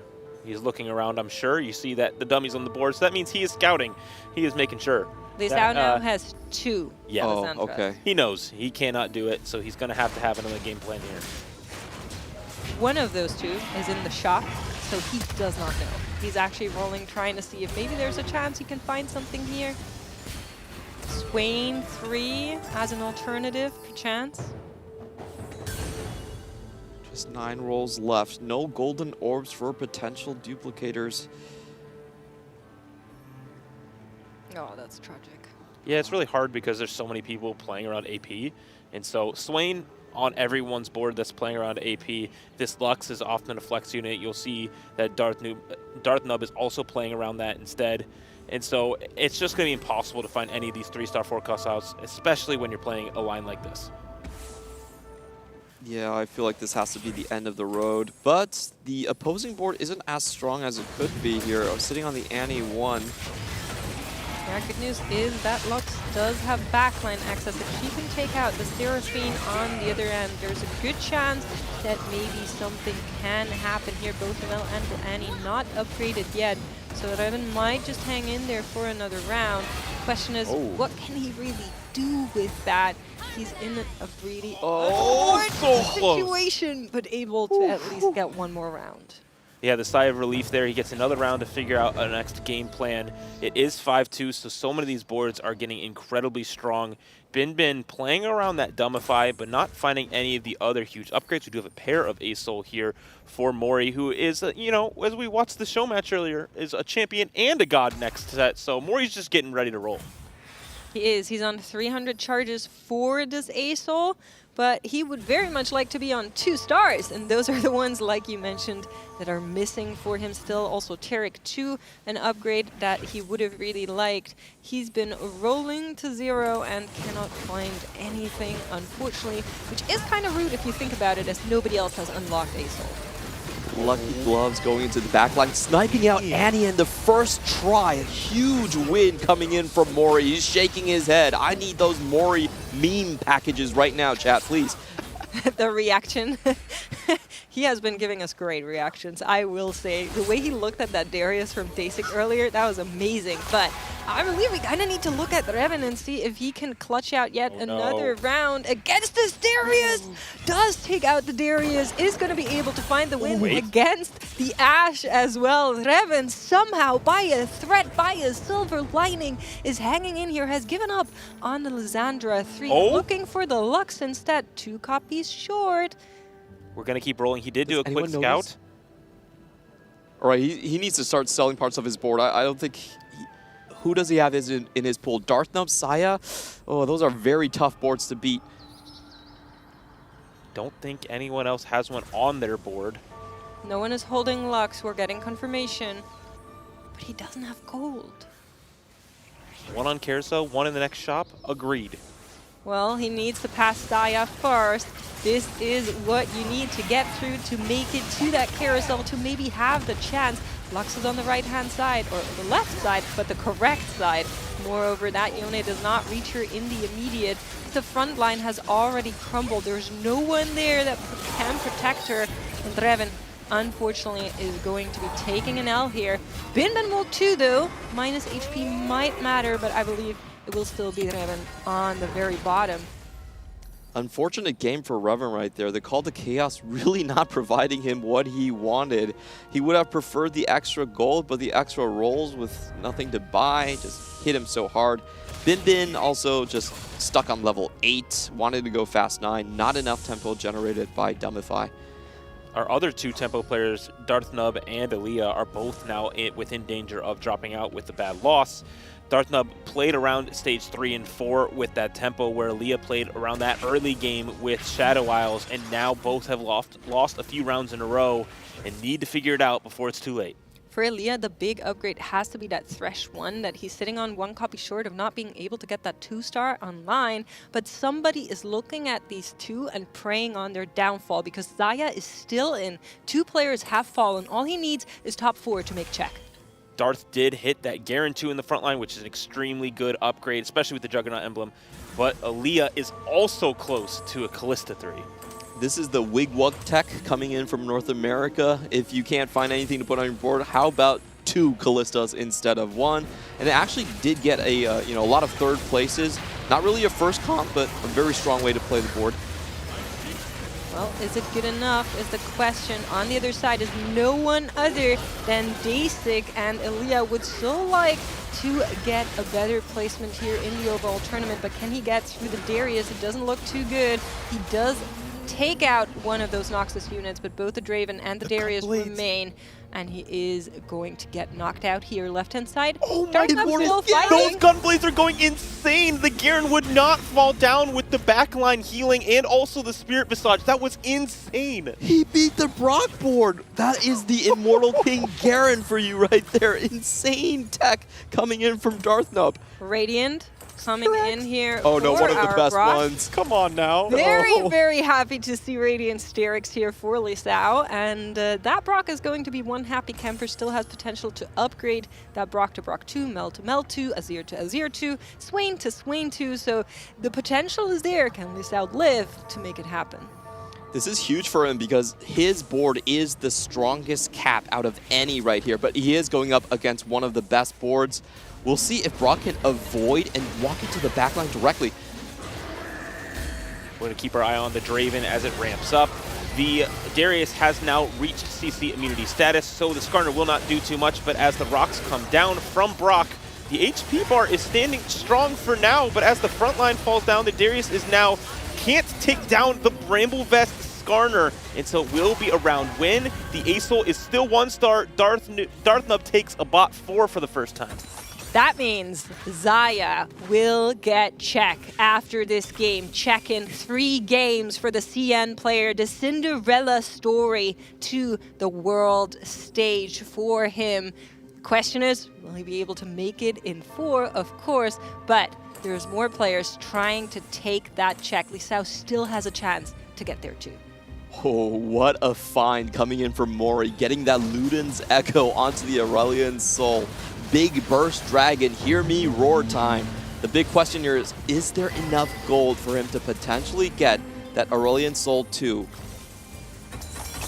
Level 9 in sight. We had 12 gold to roll. Not too much to work with. You can sell the Ornn. Ornn isn't important. Oh, there it is in shop, and it's perfect amount of gold. He sells Ornn. Wow.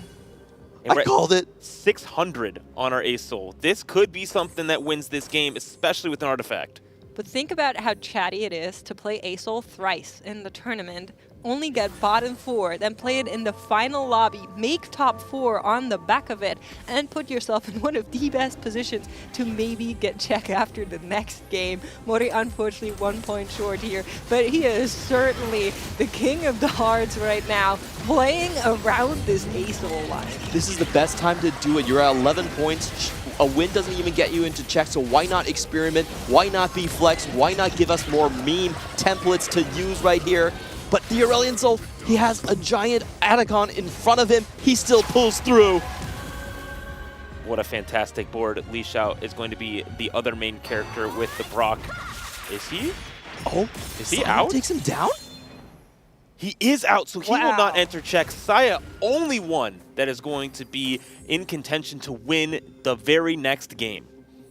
Well, gentlemen, I believe that's going to be 7 players playing spoiler, but we'll have to see once we get there. For now, Dasik has something to say about that. He might be far away from that check mark, but at least he got this game in his hands.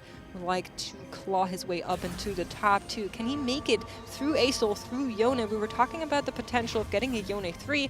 Xayah is broke, honestly, and doesn't have any other copies. Surprise TG still to be used here by Xayah. Where will he place it? Oh, maybe that's a visual bug, sorry.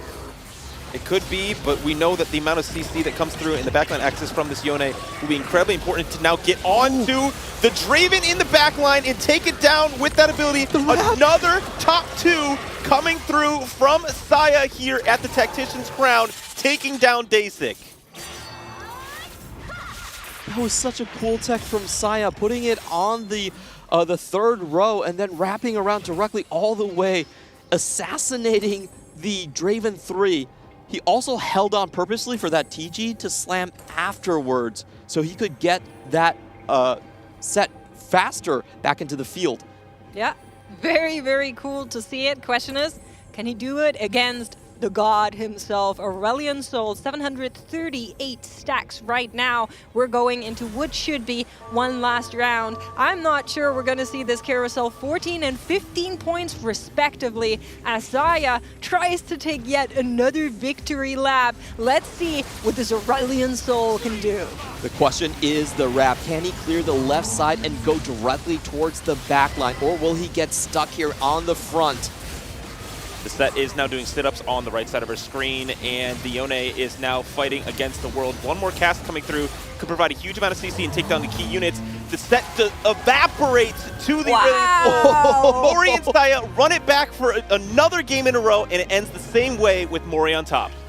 Sigh of relief from Mori there before the grin kicks in, before he realized he's actually done it. He's taken a first place here. What a beautiful board to finish this one.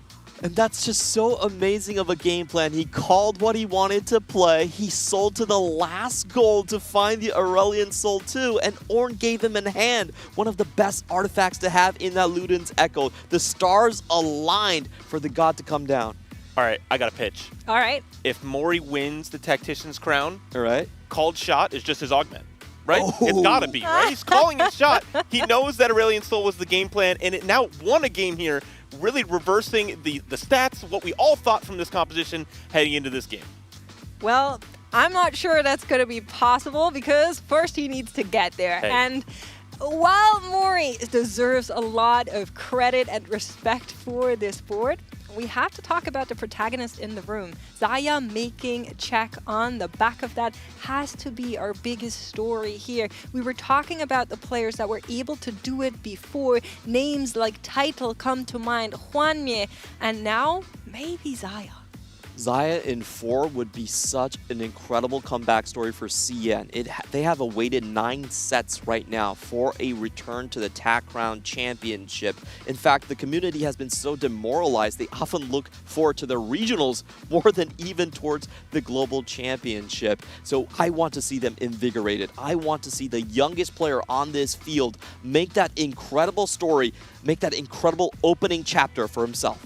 And not only that, the journey that they took to get here is the exact one that we talk about for TFT all the time. We like to say from couch to crown, but for Saya, it's from the cafe to the crown, starting in those local circuits, making it all the way here to the Tacticians Crown, now being the first player in Czech and possibly making history again this weekend. What an impressive storyline from such a young player entering competitive and basically just barreling your way into the biggest competition this game has to offer. But we can see one couple moment here from that final game there, the final fight between Mori and Saya, where that Asol took it all for chance. Unfortunately, Mori is going to be that 1 point short, as we were mentioning. That also means he's guaranteed to be on check after the next game if it doesn't end there. So a quick reminder on how Checkmate works. I know we've been talking about it a little bit, but just to explain it one more time, players need 20 points and then a win. So Saya is really playing for this first place right now, and everybody else should be trying to stop it. Yeah, if you're Mori, your only job is just to hold all the copies that Saya is currently getting onto his board. Well, let's take a look at our standings now, and you see that little crown there indicating check has been reached. Mori 1 point short, guaranteed after next game. Lisao and Darthnub in great spots to make it there, as well as they only need solid placements that avoid the lower points. And then Binbin, Dasik, Elia, Revan playing spoiler. Guys, I'm a little bit upset at Emiya. Yeah, being at the top of the table, or bottom of the table, is not exactly where you want to be if you're an EMEA fan. But I do think we have maybe the ideal setup if you really like watching TFT, because so many of our players aren't in check and have a couple games to go. We could go the distance here, and it only can go to 8 games. I'm just saying it's possible right now. Let's talk about the possibilities you have if you're 1v7. That's the most difficult situation. The way that we have seen Hwanmie do it before was he actually just took a lot of dupes and played a 2-cost reroll. The way Tidal was able to do it is he played full open, made sure he had a completely uncontested line, waited for everyone to be settled, and then he jumped onto this route. For Saya, he has been very lucky, but I feel like it has to be more of an emblem plan to go into it. Yeah, I mean, ideally you get a niche condition that nobody else can contest. We looked at it in this game, games like the Aurelian Soul, stuff like the Yone that players usually are not looking for. But the question is, where do we find ourselves? What encounter is it? What augments are we getting? There's a lot of potential to turn this one upside down. In the Americas Regional Finals, we had a player reach check in just 3 games, and they had 2 game plans. They gave it a couple tries to go and win that game. First try was, hey, can I get it to 10? Can I play around Baron? Because no one can stop me and grief my Barons. I can do that myself. And the other plan was just a crazy Reforger into 10 Noxus. And again, if you can get those emblems, there's nothing you can do to stop it. We also saw some absolute craziness in the CN Final Regionals. There was 5 3-star forecasts on the board. Lee Sao had 10 Ionia, and it was an absolute bloodbath. If you are playing to keep Saya down, you have to reach your absolute maximum cap possible. So all bets are off. If we get a Prismatic, that would be amazing. Well, Clement, you're our stat guy, so let me ask you on the statistical side of things. If a player has been playing TFT all day for an entire weekend, and they haven't taken an 8th place in over 12 games, what are the statistical chances that they go there? So our current count is 33 games from regionals to TAC round without an 8th place. It's it's very, very impressive. I don't think it's going to happen. It's, I feel like you have to look at the high end for Saya. Also, the impressive part, it's 9 top 2s in a row for Saya at the Tacticians Crown, the highest level of competition. It's incredible. It's unprecedented. It's absolutely impressive for sure, and we will be looking forward to see how he navigates this game. There's a lot in there that could help him or could make him falter, but he has shown time and time again that he's an incredibly flexible player. A lot of open line raids, has dabbled in stuff like the Rumble Hero augment that we were showcasing earlier. So he is certainly somebody that doesn't shy away from finding those niche condition spots and really innovating on top of them. I have a couple of scripts for you if you would like to listen to them. Oh, of course. I think World Runes into Trait Tree, that is one of the most broken combos, almost insta-win if you get the correct emblems. Another one that will be very hard to stop is actually Ishtal. So the Ishtal one, we saw him play a lot of alternating win-loss. Other players in the lobby have to pay attention to that, and it's all about stopping him. So if he spikes, you spike with him. You do not try to play your own game. Well, speaking of Ishtal, let's take another look at how Lee Sao managed to pioneer the Ishtal in that last game. We were talking a little bit about this, but we do have a little highlight package of his quests that he took, and also him taking out those Ishtal units that you guys were mentioning. Yeah, I think this is a tech that has been very helpful for just keeping a little bit of secrecy. There's just a level of, even pause that players have to take when scouting of just like, oh, I can't instantly tell what you have. I have to then think about why you're hiding it. Those kind of things, just a little bit of advantages that help you propel yourself up the leaderboard. And when you're talking about Ishtal, I feel like the most important thing is you want Radiance on Brock. That's the way you can typically clinch your games. The best way you have to go to is usually 625 cash out. That way you have a guaranteed Radiant. 550 gives you a Radiant TG, but that can often kill you on the spot when you're low HP. So 600 is the way to go. And just like Lee Sao played it this time around, the CN meta around Ishtal has been to have a very, very strong tempo line on stage 2 and really get most of your stacks on stage 3 and stage 4, especially with the Lost Streak quests and also the level up quests. Yeah, super interesting stuff there from Lisao, like you mentioned, leaning into that Mel early on. And then, well, gets rewarded. That Radiant Sterex is just one of the best ones to get for your Brock for sure. So happy to see that one. In the end, not good enough though. Wow. Does fall, and we get another look here at the Yone taking Brock out. Yeah, and we didn't get to see that fight on broadcast, but that was an incredible bit of probably positioning that really happened from Saya, able to get the Yone just exactly where it was needed to get that CC through, but the set coming back in and doing an incredible amount of damage was the reason that they did drop out in that top 4, but not the top 1 scenario that they were looking for. Yone cap is a Silas set and just going for the full item Yone there as well. There's great positioning detail coming in that won 2 really impossible fights for Saya to move him into that 2nd place. I thought Dasik would have his number, especially with the lock. Oh, he didn't have the lock. He actually had the shark tooth, fish bones, sorry. Yep. Close enough, Clement. We are into game number 4 here at the Tacticians Ground, and this one does start with snip snip as Gwen encounter does come in our way. That means players are more eager, more likely to slam early items for tempo as they can take them apart later on. All eyes on Zaya, the CN challenger that is on check. Should he take a first place, he ends it all right here, right now. But everybody else is looking to stop that. We have Ionia Path of Blade, so running it back a little bit. Sona is one of those champions that can clear 1-4 by herself. So if there's good gold generation here, Saya could full sell for the best cap. Actually chooses to buy units. I do... You know, sometimes it's not worth risking, especially if you like the Ionia. It is Path of Blades this time around, so exactly what they played last game. Maybe they think that Fast 9 around Ionia is worth holding on to. And also, maybe they have extra information that there might be even more gold coming about. I'm getting deja vu here. Yeah. The pairs here. Yep. Well, gotta be ready for it. Kiana 2 certainly a very strong unit to have early on. We're seeing a Zona 2 pop up there for Elia.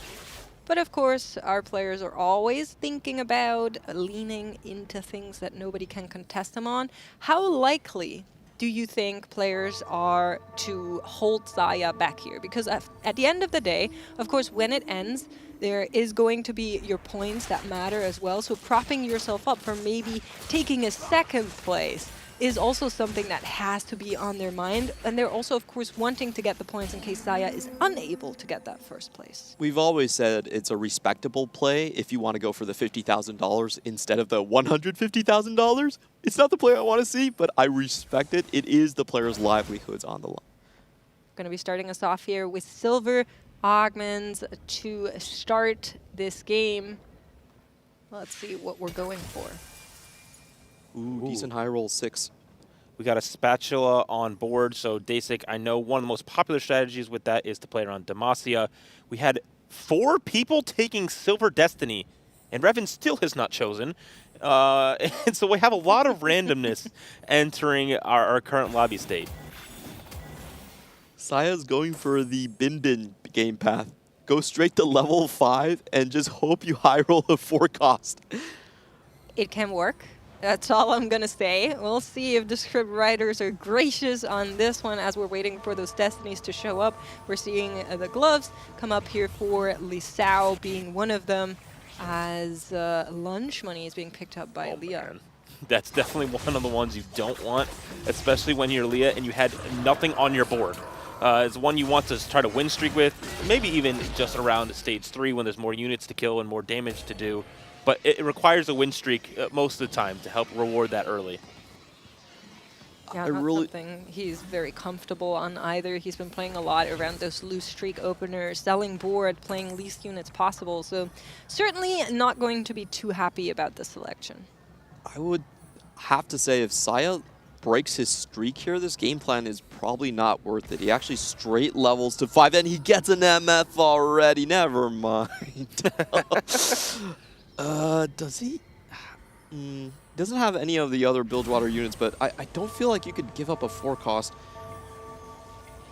I'm very curious what the game plan is here. It seems like right now it's just, hey, I had good pairs. I'm going to hold them for now. I'm going to see if I can high roll anything crazy. I also look across the conditions of the lobby and say, hey, might as well save HP, possibly play for something level 10 and capping around there if I have enough HP and I can get some crazier augments later to really push me to those high power levels, because sometimes you get to those high levels and those 5 costs you really can't stop. What was in the shop? Did you see that speed? Holy! He bought the Mundo and the Nico just to trick Darth Nub, sold it all last second, and then bought the MF. Whoa. The fake out after Darth Nub leaves his board. That is some cool mechanics. I mean, there's no way you pick up, you pass up on the MF. I think it's impossible. And Saya also found a Braum on the next shop? What? What are we doing? How are we doing this? Why are my games like this? I don't understand. Yeah, mouth wide open across the caster desk. That's what I can tell you here from behind the scenes. Everybody's kind of a little bit shocked at what exactly is happening here. But, I mean, that's how it works. You got to put yourself in the positions where you can find options like this one. And Zaya knows that. Is playing to those strengths, has the Braum on board, and is going to play around it. So he actually sells the MF, wants to stick just to the AP line. He probably thinks that Bilgewater is not high enough of a cap. And he has been doing very well on Galio Rise specifically. That has won him quite a few games. Across the lobby, though, obviously Saya is the main character being in check, but there's so many players that are fighting for that. Darth Nub is fighting for that top 4 alongside Li Xiao. And once they get that, they're able to then contest this in the next game. But there's a lot of our players that just kind of still need to play their game plan. The only one that can really kind of, you know, sack everything because they can go 8th is Mori, who only needs that 1 point. Elia looking to just get his points in as well, going most likely for the Malzahar reroll. And we do have 4 bards on the bottom side. So we'll see which routes they settle into later on. The extra items as well is great for playing around win streak. It's very strong when you've already hit your 4 costs. So. Right. Okay, we've good AD items for Revan. I'm not sure. This might be an uncontested Darius game. I don't see anyone with Draven quite yet, and so could be time to return to comfort. Yep, sells away part of the Mundo pair. Wants to make max econ, and this is typically how Revan does play his Darius rerolls. A lot of times he doesn't actually find the Draven early, but is able to swoop in later. Yeah, that's a really good tech if you are unable to get that early into it. Just trying to play around whatever is strongest to then go in there as he is looking for those options. But Darth Nub is yet another player that is looking for those higher finishes, and somehow I'm seeing a Vayne on his board again. I don't know, that's just another one of these players that's just able to call them from wherever he's looking for. Practice makes perfect. That's what players are starting to believe. Why are these just autopilot Darius LeBlanc players beating us? You just gotta play your game plan sometimes. What you know best, and maybe you're the best in the world at something, it's gonna be a great way to put yourself in that conversation. Saya, though, did take a loss. I think Li Sao might have saved the lobby right there. Very good high roll. If you let him streak that much, there is a chance to go straight 9. Taking him down here was super important.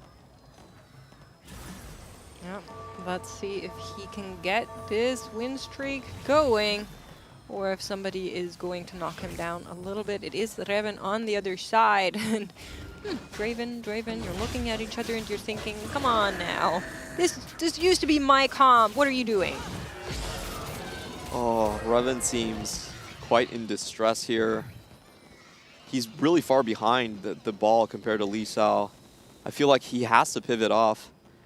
And what are we pivoting into is the question, because so far we've seen Revan try to work around so many of these other things, but never really ending up in a spot where he can really find that comfort unless he can get to that fast 9 tempo. But again, we're playing from behind. I feel like if you're a Revan spot, you know, contesting this game doesn't make a lot of sense. If you're in a bad spot, why not try to contest Saya instead? Might be the just the goal for him. Extend the series and see how it goes from there. Oh, we are level 5. We don't have an item onto this Draven, meaning that we're not unlocking Darius. Now we have a Scion. So we could be considering it once again. Probably waiting to see what the items are for him. It will be a 2 cloak drop here from this neutral round. Oh man, it's going to be a very curious adventure to see where he ends up.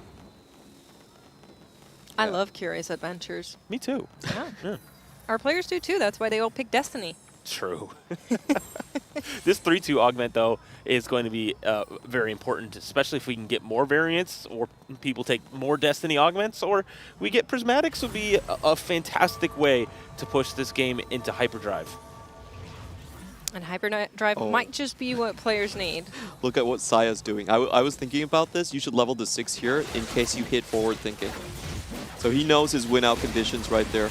Straight level. He's such a killer, man. Man, playing for those outs is really what separates this, or like buying your whole bench so you can get Dumbify or Golemify in a great spot to have an incredible amount of HP. Our loose streakers are continuing their journeys down the leaderboard and losing so much of their HP early on into the game. Is he going to get rewarded? It is gold. The lobby is starting to sweat. Can he find forward thinking? Explosive growth instead. We are going to push levels so incredibly fast. Well, I like the idea, and I like the execution thus far, but I will say we've seen lobbies where players that have aggressively gone for XP in the end were unable to cap their boards around strength because they were missing combat augments. That is something Xayah needs to be cognizant about and needs to think about as we go into that very last augment. Of course, if you have a lot of items, you can kind of counteract that, but only so much to go around. True. I think the job for the rest of the lobby is match tempo. You know, currently he's one of the few players on level 6. Mori got the memo here. He's also leveling on 3-2. And you have to be able to take down his board. If he's stuck on level 8, that means he can't go for the unlock of Rise. That would be the ultimate win condition for Xayah. Darth is also playing around Earth's Gambit, and I'm pretty sure he does want to try and win to get Demacia +1 and get that spatula online, but without a Reforger already online and taking a loss here, not looking like it's exactly what Darth wants, but maybe he's just going for Juggernaut Garen once again. Exactly, I was thinking about that one. Running it back. Across our lobby, we have our other gold augments. Care package for Aaliyah being a very good one for scaling. We do have the pan come through, and I'm imagining we might slam this right now. Oh! Bane 2 instantly means that we are incredibly stable right now. Juggernaut Emblem coming through. This is, we are running it all the way back. I do have questions if this is a comp that can take a first place here, though. That's kind of the important thing for Darth Nub. Maybe his game plan is that someone else will help stop Xayah. I'm just going to try and tempo the lobby away from him. Revan has Draven 2. We did see on the other side, but for Li Xiao, we're continuing that streak. It will be 8 in a row. No one is really even close to as strong as Li Xiao currently on the stage. We took another combat augment, giving us a bit more tankiness and also some CC to start off our fights. And so it'll be a great setup for them to hopefully continue this throughout stage 3. I feel like Mori's board is make-believe Darius LeBlanc anyway. It does have the exact perfect BIS items for the Darius, but the units are missing. Lulu. She's a unit now. Gotta respect her. Oh, maybe not. Maybe not. Scarily close, I'm not going to lie to you. I definitely would be called out for my fight judging on that one. Anyway, looking at our current carousel, nothing crazy of interest other than this Seraphine, specifically for Leah, who is playing around that reroll, specifically the Targon Malzahar reroll.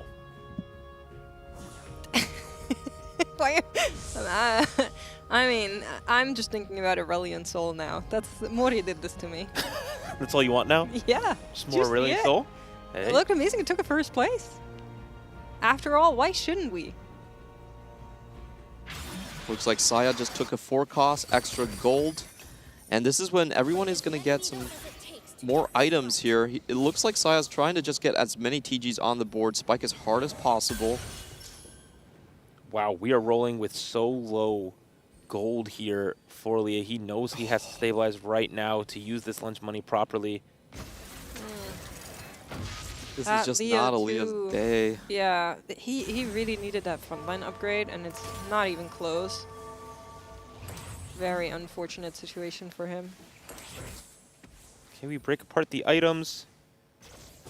We didn't get the Leeching Nucleus off of our Kog'Maw onto this Malzahar 2, but it is fairly stable for now. But the problem is we're not making interest. I'm sure we will sell some of our units on bench. Yeah, there we are. We'll make 10 gold. Hopefully, we don't really need this Bard anymore because our hope is that we can win. Not going to start right now, though.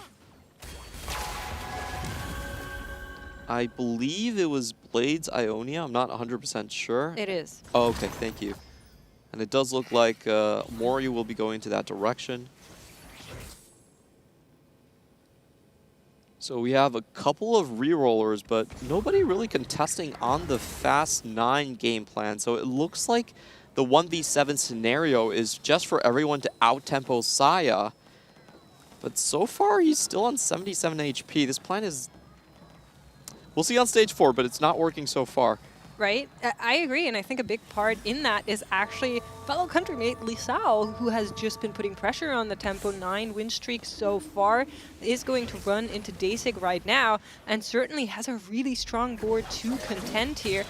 As we mentioned, all that tempo is only going to work if you're then able to assemble a really strong board, but if your competitors come up with a really strong board, then you're going to stand in the rain a little bit, so I'm not sure I like this game plan from Xayah. Michelle hoping for the 10 streak here to keep that gold as high as possible.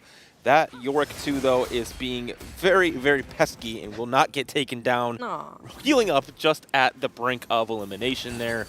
So Lixiao losing that streak. Leah, though, continuing the loss streak. Just an econ loss, right, Clement? I'm not so sure when he rolled down below 10, man. So it is just, look at Aaliyah's expression. I really think it says it all. He knows that he's in a terrible spot. But I feel like what Aaliyah should do is still take the 3 costs out of the pool. You know, if the other rerollers can match tempo and make sure Saya just doesn't get a free stage 4, you've done your job. Yeah, that might be true. He will think about this per chance, but he also has, of course, a lot on his mind after a very unfortunate day 3 for him. Great day 1, mid-day 2, still able to make it into that final lobby. Great shop for Binbin. Finding that Warwick 2 is often the hardest part in stabilizing this composition. You find a lot of the other upgrades, but I feel like I get stuck on Warwick Payer every single time I play this, but that is not the case here. We are already level 8 for Saya, 30 gold to work with. We're going to be unlocking our Galio, and you know what's the key to victory so far, this Tactician's Crown? That would be Galio and Rise on your board, and I think that's where we're aiming. Don't have the Galio unlocked just yet, though. This is only 6 unique copies of Demacia across the board. So slight low roll and might give other players a bit of an opening. You know, I'm getting an eerie deja vu of the title final where we kept doubting his game plan, even though it looked like it was written on the wall already. We'll have to see what this next set of augments is going to bring, and whether or not it will be a salvation or maybe a wrench in the way for Xayah. No growth mindset, no growth mindset. Please, no Priz. That's what everyone's hoping for. Okay, we escaped the Prismatic. The good news, maybe the bad news for the rest of the lobby, is that Revan is on his comfort comp. He will be playing around that Draven and Darius this game, so he's hoping for a contest there. We do take Gilded Steel and don't really get anything that's extremely valuable. Yeah, misses the Shyvana, just pure econ coming on the way for Saya, and unless his roll down works really nicely, I think we might have avoided disaster. Well, somebody else who has found some upgrades is Elia. We were talking about the fact that he should at least keep on trying to take those units out. He was able to get that Malzahar 3 on board, still missing that Leona 3, which of course is a core part of allowing the Malz to buy time, but we do have 2 duplicators, so we could just slam it and get her on board. I feel like he must have 3-3'd into something he needed. That was an insane jump of copies right there. We believe he got Malzahar and Leona from 3-3s, so that's fantastic for him. I feel like this augment is so good in the spots where you need it the most. It gives you a lot of gold regardless of what happens, and also takes 3 costs out of the pool. There's really no negative in taking that in the spot where you're re-rolling 3 costs. Well, the lunch money certainly is going to help us get back a lot of that economy that we lost. Xayah takes another loss. I believe this is the lowest I've seen him in this tournament. In terms of HP, he's one of the players that really likes to play around those early win streaks, a lot of HP preservation. We've been seeing that again and again. And somebody else will be ramping up here with that Jinx comp, and that will be Bin Bin. Leo Look at those through. Aaliyah muscles. He's We have our starting to duplicator flex. slammed. He's chilling. Across the lobby, Xayah falling quickly, 5 losses in a row. Did roll a good bit to try and stabilize and didn't find anything besides a Braum 2 in the front line. We do have Galio now, so that is huge to have that additional unit coming in from the bench. But the carry is just not really there for Xayah. This will just be Lissandra 1, and it will not be around that Lux that we usually see with these boards. And we're seeing Xayah actually not roll more. He's trying to see how much he can get away with, maybe find something on the carousel. He knows that his only out is just to win this entire thing. Doesn't want any more players in check. Mori will certainly be in check after this game as well, so he's trying to play the highest risk, highest cap version of his board.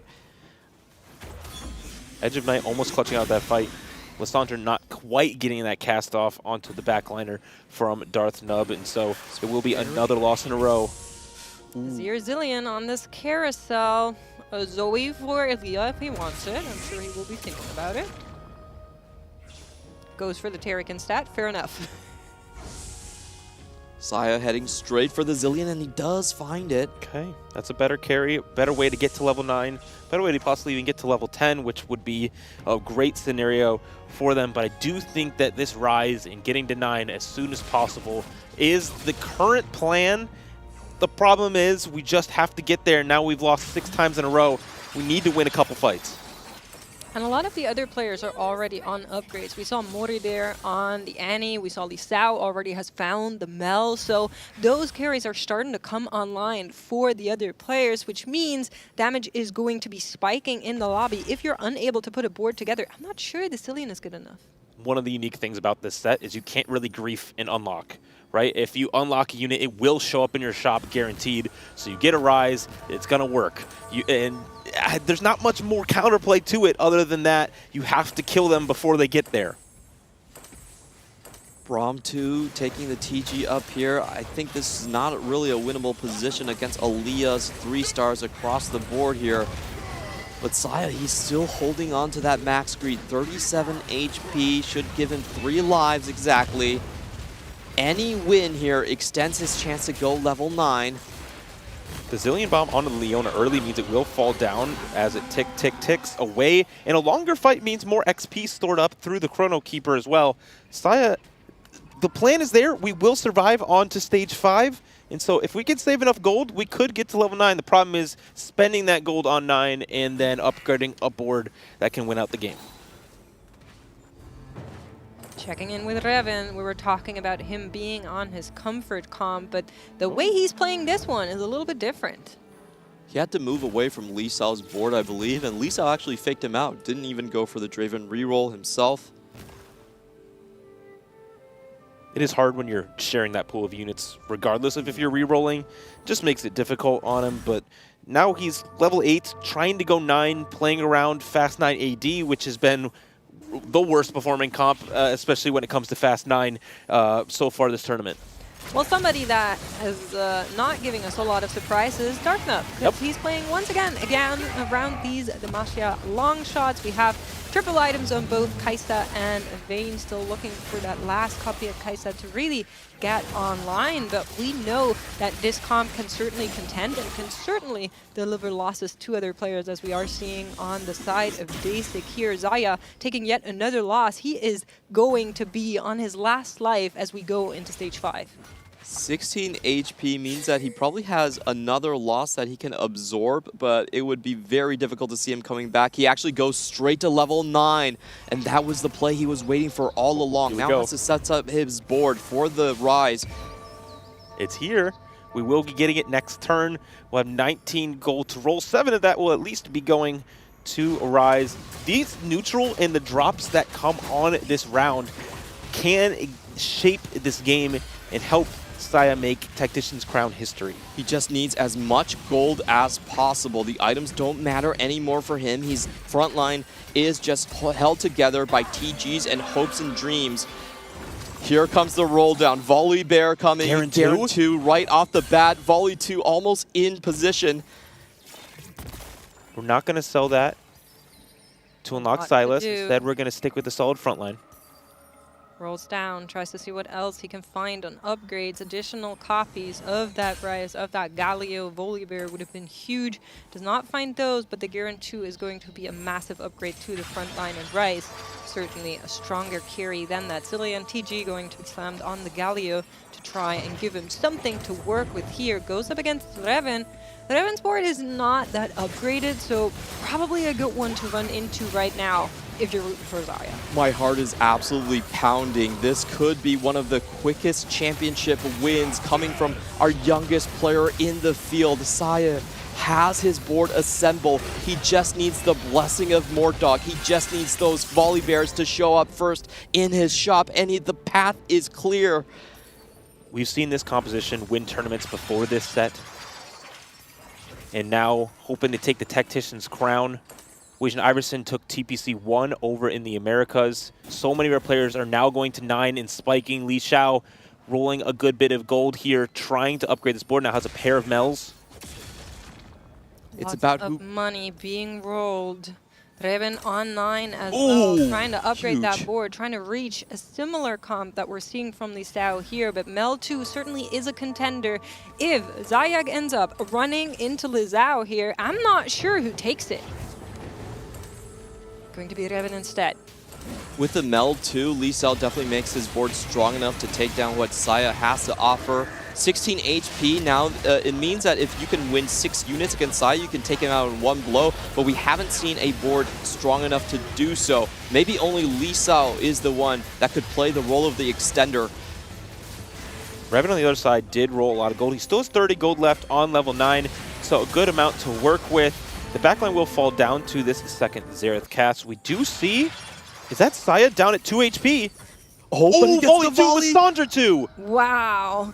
Now, final life, no more extra HP to give. He lost to Bin Bin out of all players. And do look on the right-hand side here. Our lobby is so incredibly close. So many spikes have already hit the boards of the competitors. I'm not sure Zaya's board is strong enough to contend here. We'll need to keep our eyes open and see who's on the other side. Could be Dace, it could be Mori, but could also be Darthnub on the other side. All of these boards are not the strongest, but let's see if Vayne and Kaisa have anything to give to keep this tournament running one round more. Darthnub has done the impossible so many times before with this comp, even with just the Garen 1 being able to hold up the fort. That stunt going across the front line seems like it might be enough, and there's so much time spent by this Volibear not focusing on the targets, but no. Is the Garen enough? Is the Garen Secret Tap good enough to stop Saya? There's just no front line on the side of Darthnub here that could be anything in Zaya's path. The first player eliminated. Reven knocked out in 8. That opens the path for Li Xiao. They were sharing a lot of those units. It is on his shoulders now. Massive potential gold injection for Saya. He should be sprinting for a 5 cost here. Mori also one of these players that has a very high cap, playing around that Annie, which is another recipe to win games. Bin Bin does have that Jinx 3 as well, where Lee has hit his whole board also. And so there are a lot of players in this lobby that are very, very high cap, but Saya has the opportunity to go above them if they're able to upgrade the rest of these units. Li Xiao probably is the one with the most chance to take him down here, so we'll see what items he gets. Saya's on the right side of the screen, Mori on the left. We're looking for any frontline upgrades specifically for Mori. We are very, very weak in that department. Ooh, being stuck on the Annie 1. Doesn't look like Mori will be the one to do it. He will go into check regardless for him, but he would have really preferred to take down Saya in the process. Li Xiao for me still the most likely one to stop this. And it is going to be Mori on the other side. We were talking about the lack of frontline, a familiar picture from Darth Nup's board right before. This board will make an easy process of this frontline. Annie, one in the background, already down to half HP, will try to heal back up, but the Volibear is right onto her. Mori's backline does not have anything to give here to try and stop Xayah in his path. Volibear's so good with this TG as well. Dasic also falls out, and so only 2 more players eliminated. EMEA continues their downward trend here in the standings, and CN is rising, and rising, trying to end their drought. One more upgrade on the board. So far, I believe Xayah's actually been pretty lucky. He's dodged the Jinx 3, the Malzahar 3. Can he do it again? He had the Jinx 3. That was his one loss that he had, but he has been dodging Aaliyah, notably, and he's on a 9-win streak. If Xayah is running into Aaliyah right now before he can find the upgrade onto this Ryze, this could mean everything, but it is going to be Lisao on the other side. He has upgraded his board quite a bit as well. This is going to be the toughest test coming in for Xayah. He is lacking a lot of damage from his backline. Can this Mel absolutely just delete the Volibear? Xerath ult does not take out the Ryze, and the backline has to be the biggest story maker here. The frontline has been crumbling for Xayah. The execute goes through. The Xerath and the Mel takes it down. Up. You're just immediately wiped from the board, and Xayah takes out Lisao. The burst was not enough. Relying on those TG rounds means that Xayah survives, and then Ryze, even though he's not 2-star, he does have the execute from the Demacia to take down the remaining carries. The main character that stands in his way is the 10-win streak from Aaliyah on that Targon Malzahar reroll. The good news for Xayah's board is there is high wrap potential from this Volibear to get to the backline. Darth Noob already hits that vein as well. No guarantee is going to be the huge part of this board that he needs to upgrade in order to find success. I don't see how Darth Nub stands in his way. They let him go past the PvE round, dodging Aaliyah again and again. This could be his championship to lose. If he finds that Ryze too, it will be over for the rest of the lobby. But he still hasn't found it, is not even close. It's on a single copy, getting closer to the Galio at least, but he would really need that Ryze to manifest his board as the strongest in the lobby. Let's see if matchmaking is in his favor once more as he ports on over and runs into Darth Nub, probably D player in the lobby that he can still be. Bin on the Jinx, Aaliyah on the Targon. Can he take down Vayne 3?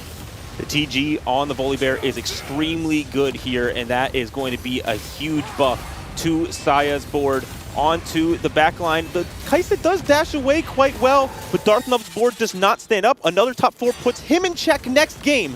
More importantly, Aaliyah has taken down Bin, so it is only between EMEA's Aaliyah and CN Xayah on who will end this tournament. Holding the Ryze. He has a Ryze that he's holding. He's actually 4 Ryze that he's holding. Aaliyah playing heads up, playing spoiler. He knows what he came here to do. It's Chad Aaliyah versus the unstoppable demon Xayah. He's been playing dodgeball so well, avoiding defeat again and again, but this is the hurdle. He has to pass himself. The TGs do not look as good this time. Braum actually taking offensive items.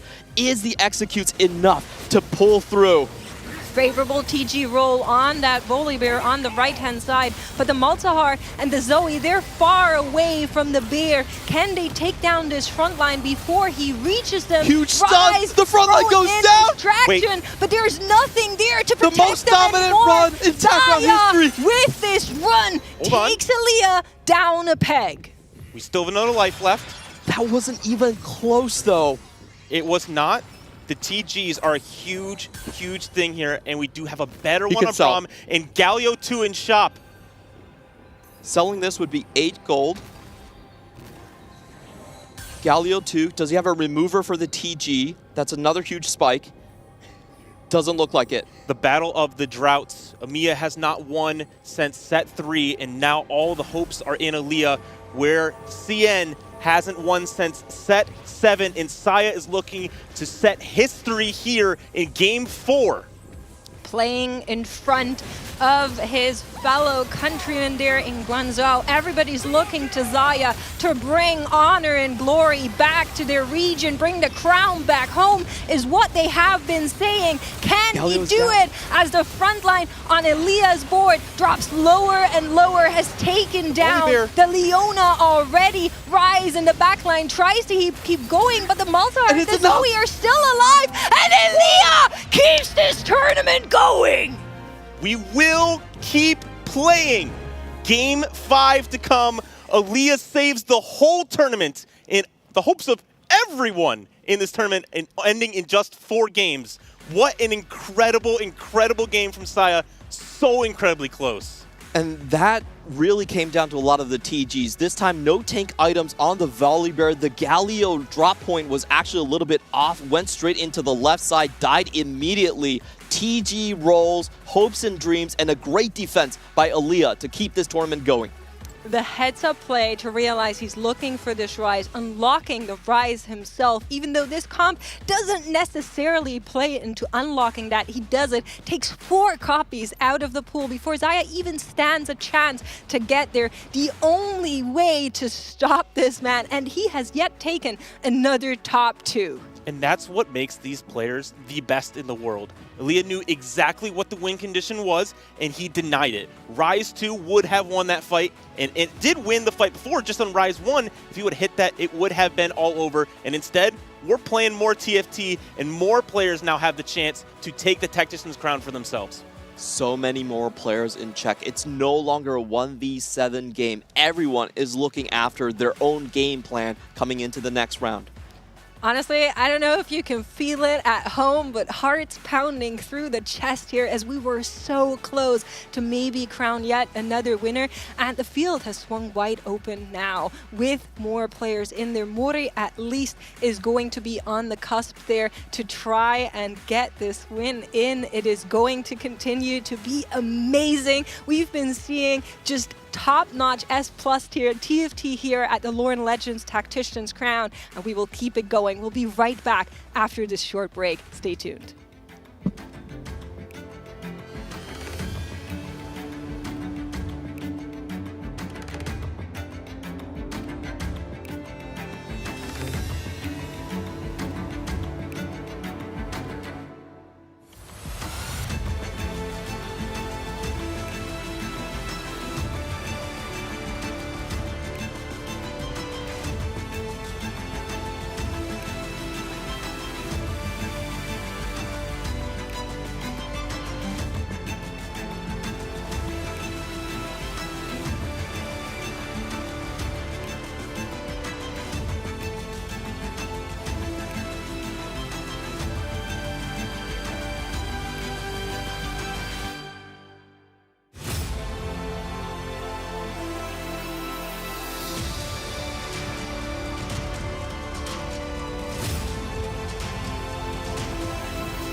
It is heating up here in the grand finals of the Tacticians Crown for Lore and Legends, where we have new challengers entering into the arena to see if they can snatch the Tacticians Crown away. I'm Nekra, and I'm going to be joined by CLE and Panda to bring us through these next couple of games. And guys, I gotta say, I thought it was over. I was like, okay, pack it up. Like, let's get this ready to go. Saya's got the trophy. That's it. And then Aaliyah with an amazing defensive play to steal it all away. I mean, we did think it was over. We were all preparing. We were like, all right, get ready for the end of this. It's a really quick day, but now settle back in. Now, well, I'm not going to spoil the scoreboard. Now a few more players are ready to try and take that crown. And Aaliyah, I think we've seen how emotional he is as a player. He has to be supercharged now for these next 2 games. Imagine having the weight of the entire tournament on your shoulders, every single tournament player watching your point of view, seeing if you can continue this tournament to at least a game 5.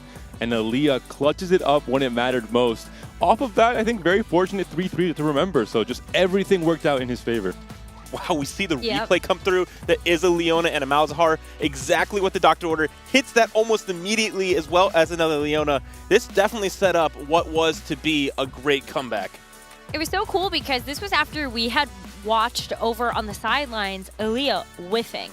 He is starting to get so stressed out. A Leona 1. Things are really not going his way. And then Mortdog's gift. And the real masterclass, I think, was finding that Rise unlock. Being able to make it to 9 in the first place with Leona Malzahar, it's just a very hard thing to do. You need so much econ to get there.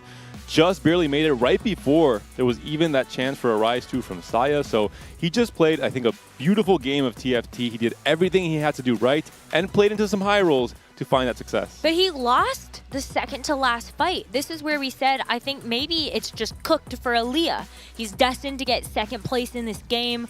Saya found the upgrade to the Galio 2, and we thought maybe that would have been the power spike to just keep it over the edge. But then, a surprise, surprise, a little bit of a positioning difference, and Aaliyah takes it. It shows how much skill is involved in a game like TFT.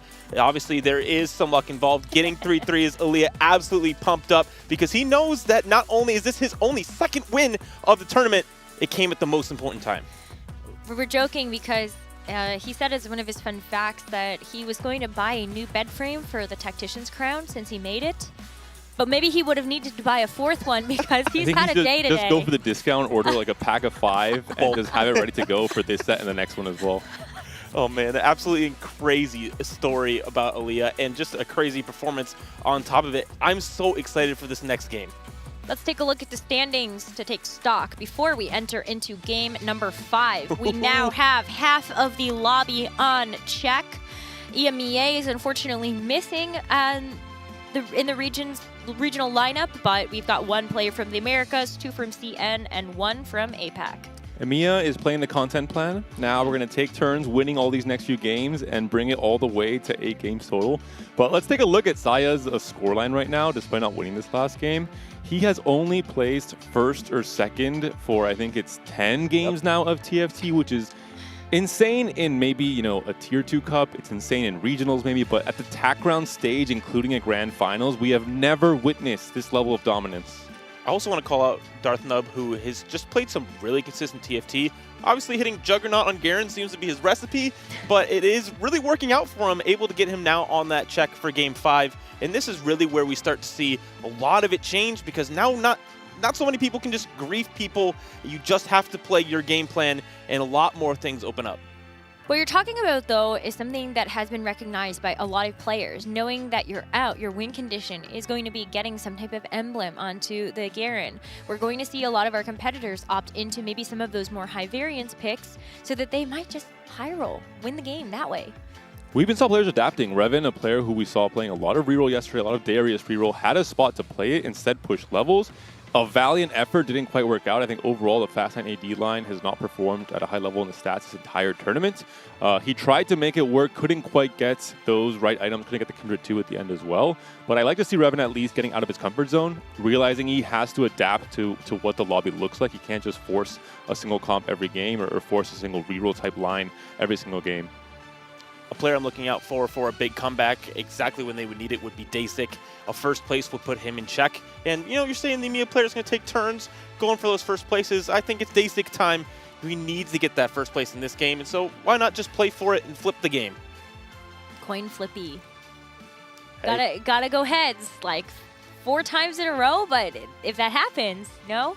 I'm a believer. I've also been very impressed with Li Sao. I think he's played kind of not the riskiest of games, but he's consistently made it to these very, very strong boards as well. Ending, I think CN as a whole today, Sai is obviously the highlight, but they have been very dominant, almost always in that top 5 position, really racking up the points. And I want to see how players don't band together, obviously, but how they really put a real target on Saya's back. He seemed ungriefable in this last game until Aaliyah got those copies of Rise, for example. I think Saya is playing a similar style we saw from Tidal back when he won in set 9, where he is very just hard to grief because his game plan is so wide until he really locks in on stage 4 into a specific line. So I want to see how that intermix happens in this game 5, how players start to try and grief him. I wonder if some of that comes down to, do you just try to push the tempo even further? Sai on a couple of occasions now has actually picked things like explosive growth, played around some of those early forecasts that he's hit, taking them out of the pool and allowing them to give him some direction so that people go, okay, well, I have to play catch up, but you don't want to have to play reactively like that. This last game, I will say, on stage 4, Binbin, Revan, and Aaliyah were all on 5+ win streaks playing 3-cost rerolls. Saya faced them back to back to back, losing every single one of those fights, is why he came down to that very low HP threshold at the end. He still clutched up like an anime hero and would manage to win all those stage 5 fights to push that 1v1 at the end against Aaliyah. But that's part of the plan, right? If you think Saya has to play for high cap, has to play for a first, has to play a greedy playstyle, you have to tax him in stage 4. Make sure he cannot get there with a lot of HP and gold. One thing I want to call out, Leona Zoe, that composition so far this tournament has been played 26 times. It's top 4 61.5% of the times. You know how many times it's won? Only one other time. Only one other time is that composition won. And so it is absolute cinema that Aaliyah was able to pull it off. As you can see on our screen, we're missing our favorite Spanish streamer here. Revan's just not in his chair at the moment, but as soon as he gets back, we'll be ready to roll. He does some pull-ups between games, so most likely getting the blood flowing, making sure he's locked in and out of the conversions. Our players are so healthy. Darth is doing steps, Revan is doing pull-ups, Aaliyah... Yeah. I was saying, like, Aaliyah is also, you know, he gets locked in, he does, like, you know, some big flexes. Aaliyah is Darth Aaliyah now. He's transforming. He's hoping to get the same type of good fortune that Darth has had so far throughout this game. But these are the big players. 21 points apiece for Darth Nub, Mori, and Li Cao as they join Saya at the check mark position. If they can get a first place here, they will win the Tacticians Crown for Lore and Legends and join a very elite group of tacticians that can say that they have done this. And let's see her dance. It is the Rift Herald. Oh man, these caps are gonna be insane this game. We have so many extra resources coming through from Scuttle Puddle being our encounter. Panda, are you making 20 gold this game? I'm making more than 20 gold ideally, if I have the option to do it. We've seen some pretty big records sometimes with certain augments on 2-1 with the Scuttle Puddle start. The biggest thing to look out for me, there are many times coming into stage 4 that you are quite rich but not quite rich enough to push for a fast 9 game plan. Scuttle Puddle is that little bit extra you need to pair with like a gold econ augment, for example, to be able to bypass stage 4 altogether and play for the really strong fast 9 boards consistently. Things like trying to get that Rise 2 that Saya was missing last game. I'm sure he would hit it when he has the extra gold in Scuttle Puddle, for example. So it's going to be much harder to stop Saya from actually reaching 9. We did get word from production that the Ionia of this game is Path of the Transcendent, so one of the best for reroll, specifically on that RA. Not something we've seen too much this tournament, especially on broadcast. I don't think we have gotten Path of the Transcendent specifically when it, you know, on stream where we can see that reroll. Seeing a lot of our players make a goal. We'll take a look at the right side of our screen to see who makes 10 specifically. It's very, very important here. Aaliyah does do so. Revan does do so. And one augment to look out for if we do have prismatic augment starts, an augment that really benefits from extra gold is level up. You can play also a high tempo econ game with level up compared to other prismatic econ augments where you're not really trying to open for it. Instead, you're trying to push for very efficient levels while also making a lot of econ, having a chance to make it to 9. And gold translates to so much more value on Scuttle Puddle with level up in particular. Any of those augments that are going to enable you to actually get to those higher caps think we're definitely looking out for the XP and the gold generating augments. But there are also other ways that you can play to reach those higher heights. That's going to be maybe around items, maybe around having the artifacts from something like Malala's Remix Rumble win. They're forged in strength. But let's see if we do actually get something like a prismatic to start. Just gold? Nothing too crazy, but there are still a significant amount of these that can shape it, like Mori picking up savings account. Yeah, you can get the thresholds for the extra interest much earlier, so you have a way easier time getting the proc off, even before 3-7 ideally. Spreading roots is also one of the big pickups that some players might be going for with the gold augment start. Will be late game scaling for Saya, so he does find a way to pair a gold econ augment with that potential level 9 power, with making it to 9 with more consistency, having the Scuttle Puddle resources. So already a scary game plan is being formulated here by Saya with that pickup. Bin with a Rek'Sai too? We were being told by our producer Warpath. that he's pinging that he's going to be going Ionia possibly. He does already have a lot of those units, but this Rek'Sai is the biggest terror on stage 2. And Vimpin's on 16 points. He doesn't have to take a huge risk, but I think he knows what is one way to stop this tournament from ending by winning this game myself. And Warpath is one of those very risky augments. If you manage to ride that tempo wave, if you stay ahead of the rest of the lobby, win all these fights in stage 2 and 3, you can get a cash out so early on and just snowball your lead. Rek'Sai is one of the best champions to be able to do that. This is going to be a pretty easy victory for Bin just to start to stack that up. We've got late game scaling for Saya, Darthnub taking Stars Are Born, maybe waiting for some really good champions to show up so that you can actually get those big upgrades. I really like this choice from Saya. Taking the late game scaling is not only econ, getting a couple XP every round, but also combat in the late game, specifically playing around those 5 costs that obviously we have seen that Saya can pull off that strategy even in the highest of moments, and with the extra gold, having a little bit more of that guarantee to get there will be great. Darthnub is playing around Bilgewater, and this is one of those compositions we look at and we say, hey, we can flip games with this one, we can win games, but we also can very easily go 8. It's a line he played a bit yesterday as well. It's one of those lines that he found to play for just a fast and a high cap playstyle, was what he was really famous for in days 1 and 2. And I think he won a game actually with Bilgewater, so he must be fairly comfortable on this line in terms of now that he's in check and he has to win a game. This is one of those ways to get there. As long as you have good enough tempo in stage 3 and 4, you can make it to Tahm Kench 2 in particular, and that Tahm Kench can scale you extra resources.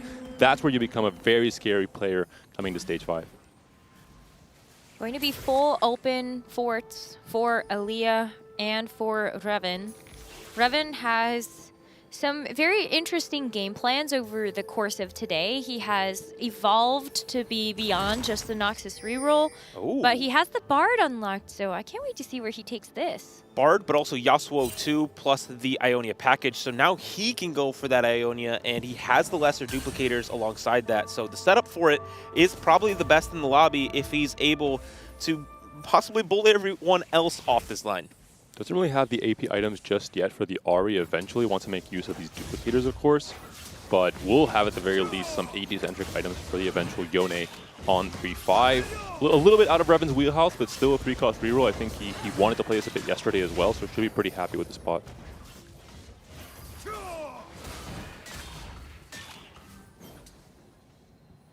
And for Mori, for both the savings accounts player, the big thing to consider is that they're going to have very low tempo, but when they both get their gold procs, they're going to have massive spikes on 4-1, in this case maybe even earlier, considering the Scuttle Puddle gold in particular.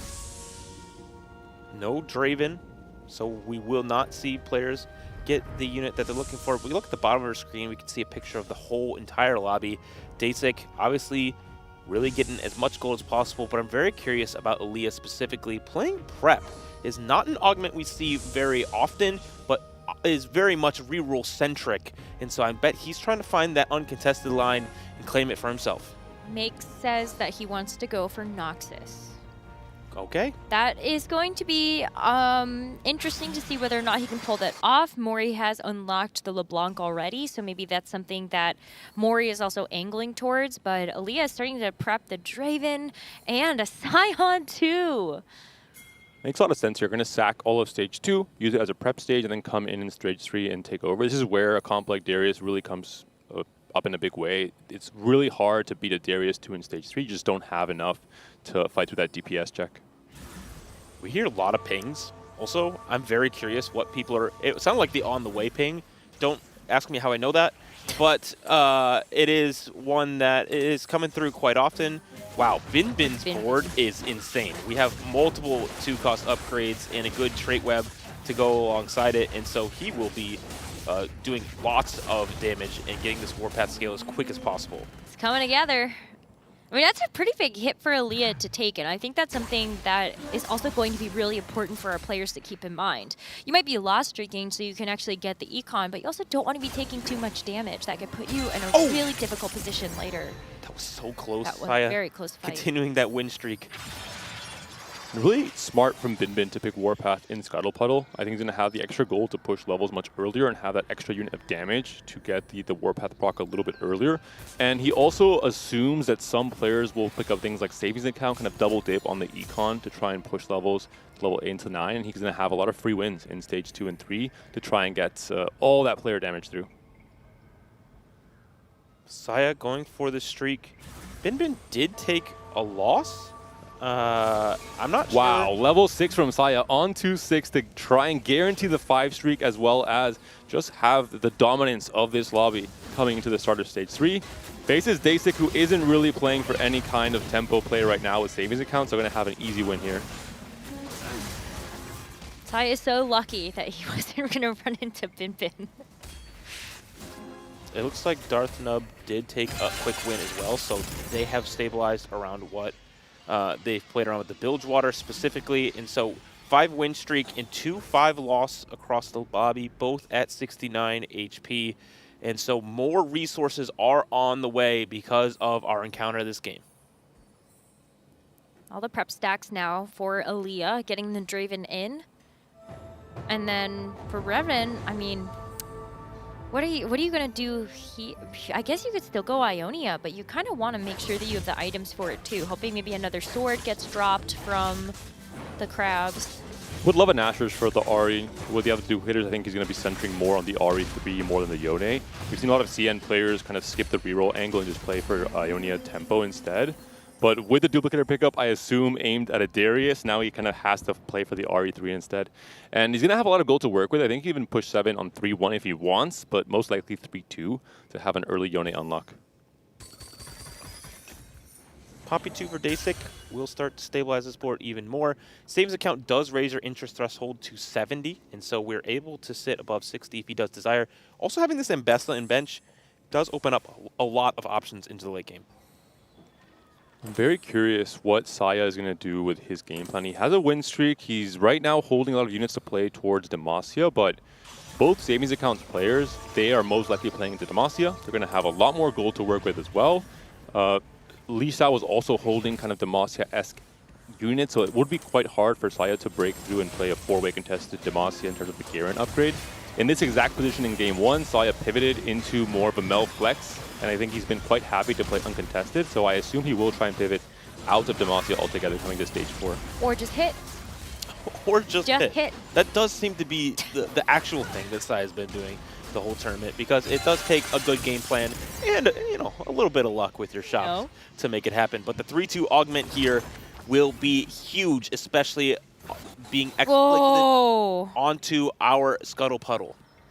A prismatic augment. Wow, that was goes for indecision. Really interesting. The extra gold here, but on a 6 win streak, so not going to be able to get any power from this prismatic. Most likely should lose the win streak because of that decision. Big win condition unlocked for Darth Nub. He has gotten win out. He'll be looking to go to level 9 and then straight to 10, and I imagine for that Baron Nashor. He is playing the Bilgewater line now, so it would be a very hard pivot, but not impossible, considering that that is one of the strongest boards you can possibly assemble on 10. But I also can't you just like play Bilgewater into a point where you just get a bunch of legendaries in?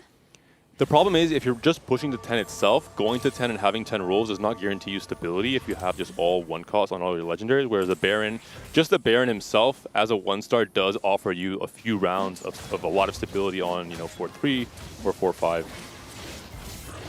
Do you also see Prismatic Ticket coming through for 2 of our players, Bin and Mori.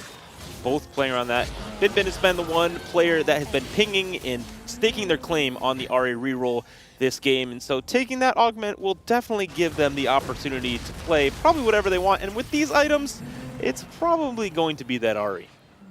So there's a team-up approach here in terms of how these players will try and stop some of the players in check. Some of these rerollers like Aaliyah, like Revan, and like Mori, they will try and just play for very high tempo at the end of stage 3, start of stage 4, and tax anyone that's trying to greed and not roll at all on level 8 and try and go directly to 9. What we saw with Saya in the last game, for example. But it's also so tempting because you have this nice little looking front line. Do you ever take those items and maybe you think about the Zoe instead? There are quite a few players that actually do have the Ionia units on their board. Maybe you don't want to actually play the Ahri. I think it's possible. We do have the Splittering Spines being a good secondary option other than the Leeching Nucleus for Void, specifically on that reroll. For Revan, though, now he's stuck in a hard spot, and it really does depend on what these rerollers do. And I think he's aiming not for a reroll here in this stage of the game, and could be. I have no idea where he's going to end up. He just pushed 7 early for the unlock on Yone for this next turn on 3-5, and then that I assume will be a big roll down, both for the Ahri 2, both for the Yone 2, ideally, if he really high rolls. Wits End is actually a very good item on this Yone as well, because he is a very unique unit in terms of itemization, where he's kind of an auto-attacking care, but he has some AP scaling as well, so the Wits End will be quite valuable. Saya and Dasik are going to be able to pick another augment in just a couple of turns, so we will have to keep our eyes on what they decide to go for. Dasik with the savings account, I mean, there are definitely some ways that he could take this. Similarly with Saya, maybe he just said, I really want to have some econ here, get some scaling in, so it can pair nicely with the late game scaling. The Nasher for Revan here off of the belt pickup. He, I assume, will go for a big roll down. Dasik and Mori will probably roll down on 3-7, and we'll see which one of them can find the Demacia frontline before the other. Yone on board. Ornn also found, which is a great way to scale into the late game. We have a pair of Yones now for Revan. Where are the Ahris? We're missing the key unit. That's going to be a carry in the back line. Swain is a great addition as well. Pretty nice pair. I don't know how Revan always does it. He always hits Swain 2 before any other 3-cost upgrade. So many games we've seen him playing Darius. He hits the Swain 2 before the Darius 2. I am very confused at his unique type of luck. Wow, what a big hit. No Ahri, though, not even a single copy, is pretty tragic for the game plan he has to play. He has 1 copy here. Yeah, we got 1. I'm curious if our plan now is, hey, we didn't hit Ahri's, obviously. Do we just duplicate this thing and try to play for 9? I think so. Because I feel like at this point you don't really have a lot of gold to actually finish the roll for. So I would personally rather see Revan save it and try to get to level 8, level 9. Had he found a Yone 2 on this roll down, I think that would be a guarantee, and you have a chance to fit in the Ornn. Sold off the Ornn there, so that indicates that I think maybe he will continue opting to roll here. But I think it's a tough decision. He's torn between this exact situation in his game where it's not as clear as we would have expected. Oh. Win out being another option for Dasik. With the amount of gold in this Coronation's lobby. pretty good. Coronation's a safe choice here. But Dasik needs safe. You know, that's kind of the thing. Oh, Sweet Treats, I guess, is also pretty good. But he has 12 points. He just needs to get stuff. Saya gets Tiniest Titan. Gonna have more gold and more HP to work with. So no matter how many players tax him in stage 4, we already know he's going fast 9. Wow, late game scaling into Indecision, into Tiniest. A lot of extra gold and Scuttle Puddle as well. So, I mean, resources is certainly not going to be the problem here for Saya. There is definitely a reason they have top 2'd 10 games in a row at the Tacticians Crown, and it's because they know how to get to this late game and then play around it once they get there. And the thing that they've done with their augments this game is basically guarantee that they will get to those high cap boards. Mori has 100 gold, by the way. That's the savings account, I think. We'll see the roll downs now from both Dasik and Mori as they get into the Demacia. Dasik could consider just waiting here, staying on 70, getting that greedy 7 interest for 1 more round, and then really pushing it on 4-1. Mori seems to be doing the same. They're trying to really get the maximum value here. And Mori also has prismatic tickets, so potentially a 3-star 4-cost could be the way he tries to seal the deal in this game 5. Yeah, but what is the uncontested line here for Mori? we're going to have to find out because so many people pivot their board Wild. based on what they hit. Yeah, but we haven't had it unlocked yet. So this is, oh man. Listen, it's going to be the random MF3 that no one is playing. Oh, Skarner. Skarner 3, we already had 2. Totally. Dasik hit Lissandra 2 already. The roll down commencing on both sides. The Braum 2 as well for Dasik will provide a solid front line. And Mori's going to hold every single forecast he thinks will not be played. Really just trying to go for a 3-star forecast right out of the gate, ignoring any kind of traditional TFT game plan in the process. He'll play anything, right? Yep. I mean, Yunara is also a pretty good one to consider. A lot of people have been allergic to her, even if they are playing Ionia. I think Revan will find a spot for Yunara on his board if that means he can stop Mori from going for the 3-star. I feel like, though, when we look at some of these gold totals, I mean, Li Sao is also a person, hasn't got to 8 yet, but that must be something he's going to consider soon, especially with Invested. Across the lobby, Darth Nub looking like maybe he has his streak snapped as well, but 2 other players now on fire. So we'll wait for our scoreboard to update to figure out who exactly those are. But towards the bottom of our tables is where things get really interesting with Li Xiao and Mori in our final augment, possibly of the whole tournament, being gold. Gilded Steel being a very, very popular for so many. Once again, 3 threes for Aaliyah. This time he does not high roll any of those Noxus units. It's the GP, the Ahri. Doesn't sell the Ahri, knowing that potentially Revan is trying to look for these copies. We'll wait until the very end. He can make his odds of his rolling a little bit better as well by holding them. Could sell Emilio, though. Darth Nub also found Spirit Link.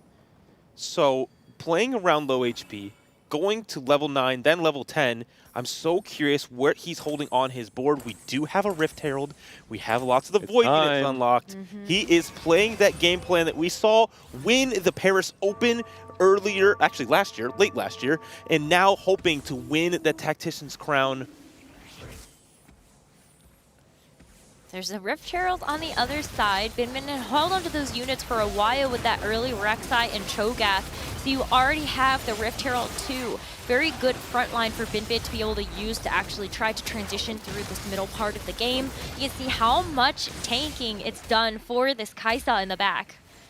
Any fight that Darth Nub can win on his way to try and push for level 10 is absolutely massive. Very similarly for Saya, who's trying to push level 9, has picked up the Darkened Staff as his final item on the Lissandra for now.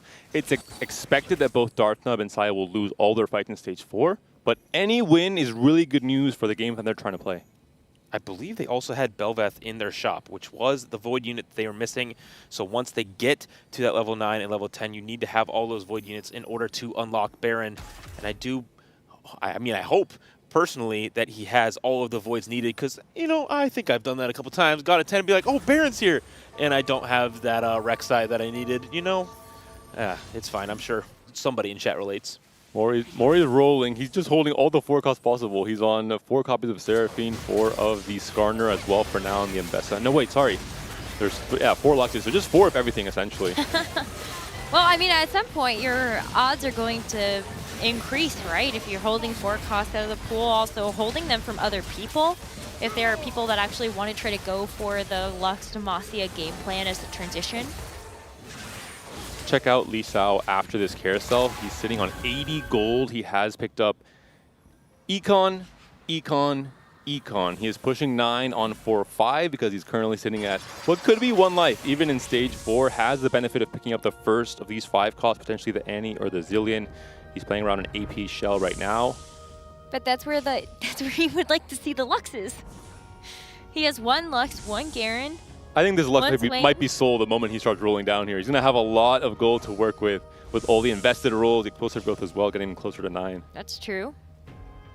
It's a do-or-die moment for Li Sao. He is playing a textbook 1st or 8th playstyle. He either stabilizes here and rises to the top of the HP total throughout the next few fights, or he might even go out, either in this fight or the next. The roll down will commence. We have 19 free rerolls to work with. We'll hit a couple upgrades right now. Rolling down to see if we can get that Garen and possibly unlock Silas as soon as possible. Galio paired now as well. Braum upgraded. So the front line looking good for now. We just need to find some back line.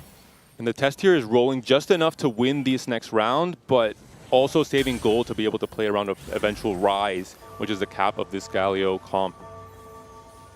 Pretty Lux 1. Wow, Darth hit 10. It's here. Okay, we do have Leeching Nucleus on it as well, so it's going to be very hard to take it down. But the problem is we have no upgrades on this board, period.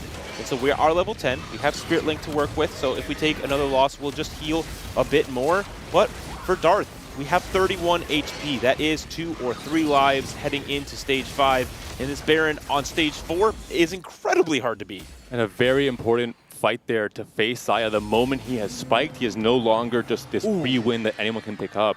So really, really good news for Darthnub there.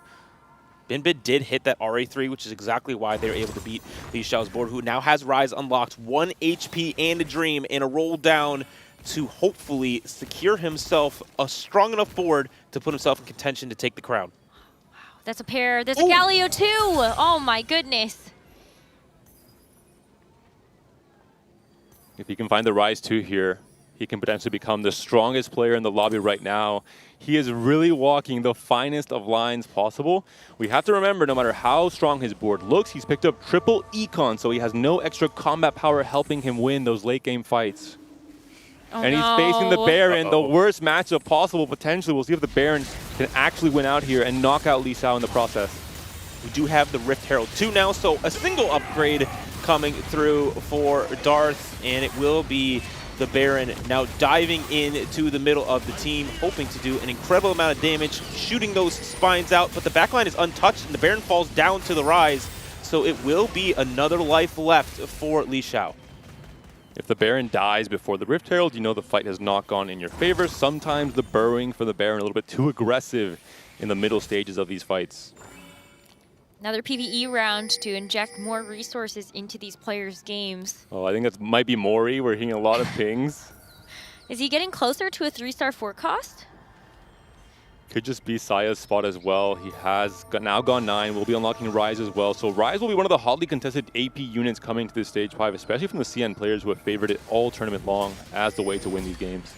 I mean, it's a good game plan. So far in the tournament, it has been the best way to win a game consistently, or at least top 2. The problem is top 2 is not going to be good enough to take the crown for yourself. Rise unlocked 70 gold to work with in the roll down. If we can get lucky and hit that Rise 2, a possibility to win this game for Saya, who has come so close in the last game, and that is a Baron 2 for Darthnub. That's and insane. Mori is also rolling. He's on 6 Ambessas. He's on 7 Misfortunes. He's on 8 Wait, he's Yunara. One off Yunara. Oh my god. Is anybody holding Yunaras? He's rolling so fast. He found it. He found it. Mori. Yunara 3. No one could stop him in time. The ballsy move to pick up a dramatic ticket at 3-2 to beeline for a very gimmicky strategy to try and win this game. And it might just work out. Wow, he even had the duplicator and he didn't need it. The APM there to roll all the way down and just before the fight get the unit he needed while greeting the duplicator, knowing that he might need even more, but this fight looked way too close. The Skarner ult on the Yunara there. He is going for potentially another 3-star forecast. No, he just sold the Ambessa as well. So now he's going to try and assemble the strongest board possible. We have to maybe look at Yunara's power as a 3-star forecast without the Ionia shell is not the absolute highest. 3-star forecasts are not insta-wins in TFT in this set. So we are seeing some other very strong boards assembled here as well. You know, the Ionia is Path of the Transcendent. So these 3-stars get a little bit of a buff here. It's a good point. Min-max. I'm ready to see the Nexus 3 if that happens. He could get another 3-star forecast if he's lucky. I mean, Skarner, we now have 5 copies of that, so it is a possibility. Dasik on the other side also playing Rise, so anyone playing around this Rise game plan is a little bit sad this game because hitting Rise 2 is going to be so incredibly hard. There's 3 Rise players. All of them still have that 1-star Rise. Both Dasik and Saya are hoping that Li Xiao gets taken down on this turn. Oh, but wow. Yunara is all by herself. She does have the BT, the Orchestra Omnivamp healing, but I don't think it's going to be enough. Mori is taken down. Bin so also. Yunara was not enough to win that fight. Oh my goodness. Mori goes out in 8th with a 3-star forecast. That is insane. And Bin, another player that was really hoping to get himself into a checkpoint, is going to end out in 7th. we could still have a winner in this game. Binbid did not cash out that Warpath, that risky augment. He was one win away from getting the rewards and didn't quite get it. But now, Saya has the Volibear 2 that we know is so incredibly strong alongside this Rise. It is the other piece that many of these players are looking for. This is the big mirror match. Rise pair on either bench, Galio pair on either bench as well. Can Dasik take down Lee Sao? Can he make it a little bit easier for him to hit the key upgrade he needs to take over this game? Lee Sao on the other side, hoping for more upgrades, hoping for the best Rise bounces of all time. It's so hard to take it down because that D-Claw is standing so strong, but as the front line falls and the back line is now available, the Rise does not target the back line, and so Lee Sao will fall out. It will be two of our players not being able to take the Tactician's Crown this game, but just Saya and Darthnub fighting for that top spot. Dasik, though, on an 8-win streak, is hoping that he will be able to benefit from that Rise knockout as well. He would love to be able to get that 2-star Rise, but Elia, kind of like the big winner here with all of the 3-star upgrades that he wants. If there's any reroll composition that can keep up with the Rise, it's this one. And we saw Dasik as well, a very similar board to Lee Sao, but Lee Sao had 3 Econ augments. Dasik has the dummies coming in for the extra stuns. He has the sweet treats and the extra HP scaling as well. So overall, Dasik has played a much stronger game to make it to this Rise board. Quietly, Revan now getting into the top 5. 3 losses in a row, just not quite strong enough, playing around that fast 9 Ionia board that we've seen have some success. Saya playing it to a 2nd place last game. I was looking at Saya's board and I was like, oh wait, we saw the dummies, but there's like the other Rise here. So everybody's just kind of hoping now that they can upgrade those key units. I thought maybe someone would play Mel. That would be kind of like the other AP flex champion that we would have seen, but nobody has her yet. Rise has proven to just be the strongest comp in the game, and understandably so. I think players don't want to take chances to get into that 1v1 at the end and to still lose it despite having a Mel 2, for example. For Revan here, I'm a bit surprised to see the set 2 itemized here over the Yone. I think the Yone would be more consistent at dishing out damage in these fights, but it will be a very big loss for Revan here, unfortunately knocked out in the top 5 position. And now it will be Amiya looking to be the saviors of the game once again. Dasik taking the loss to Aaliyah, and Darth and Saya both having great positions to possibly win this game. Darth's board has been continually getting upgraded throughout this wave. Volibear 2 alongside a few of these other upgrades. It is looking very scary for the rest of our competitors because both of our players in Czech have boards that can win the game. Darth doesn't need much else to also make this composition perfect. Maybe a Shyvana, I guess a Fiddlesticks if you want, but it's really just those legendary units when he has the Baron 2 already. For Saya, the key thing here is to get that Rise 2. No pair yet. He faces off against the other Rise board that is left with Dasik. The Volibear so far away from Dasik's backline, and already the front line is starting to fall for Saya. We'll see if Dasik has already lost 1 fight. It looks like he might lose another one here as well. It's going to really even out in the HP totals. The Volibear doing so much here for Saya's board, hanging on, dishing out damage as well. And the Rise is still alive at the backline. It's going to be the final 1v1. The Wukong holds on for long enough. Dasik chipped down as well. I have to watch the players who don't have Rise unlocked right now. They should maybe try and do so on this PvE round and hold the extra copies to deny someone like Saya, who is in check, from hitting that Rise 2. I wonder if Darth was about to do that. He did buy a couple of champions and tried to flex around some pieces for the PvE. Okay, we did put a bit more of a different change to our board. We'll be dropping out of more of these Void upgrades, but it doesn't look like we want any kind of this. We are going to unlock Skarner here using that Bramble Vest in the back line to help provide some resistance to the AD. Good matchmaking, optimization. But it's still about rolling here for Saya. He is very close to being able to upgrade something. Pair of Rise, going to start to sell these legendary units, and there is the Rise too. Huge upgrade, and it will be Saya versus Aaliyah and Darth versus Dasik. Darth won TPC2 to get to his spot in the Tacticians Crown. He went into the EMEA Home Cup, one of the mixed competitions, one of the highest stacked competitions, came in and took it for himself, and now he's hoping to do the very same thing again and take a Tactician's Crown. It's going to be Saya versus Aaliyah on the left. Darth Nub facing off against Dasik on the right. It's going to be the power of the 3-cost reroll versus this Rise board, and Darth is hoping that the Void board can take down the other Rise competitor.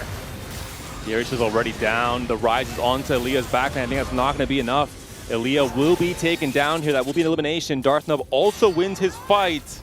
So it really is looking like Saya and Darth Nub are the two strongest players in this lobby right now. Both of them are in check. Dasik is going to be that last bastion of hope to keep extending this Tactician's Crown. As Saya and Darth Nub, I don't know how they get any stronger from here. And Dasik is missing the ride. This is the key piece that Saya found before him. The silence unlock comes through, sure, but is that going to be impactful enough? Dasik is trying to get any amount of gold to try and find the Rise upgrade. He's selling off his board, but he's not finding it. I think he knows there's nothing he can do. He's on 7 HP. It's his last life. It's a losing trend with a 3-loss streak right now. Okay, and it looks like Saya and Darth will be facing each other for real on our other fight.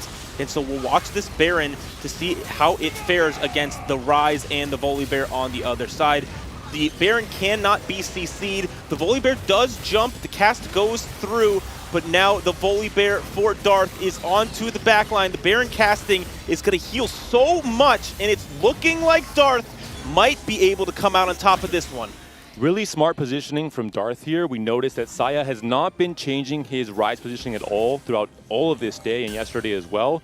And Darth is placing the Rift Heralds to get most of the aggro coming in from the Rise and Lissandra, making sure that no matter what the Baron does, he does not get targeted early.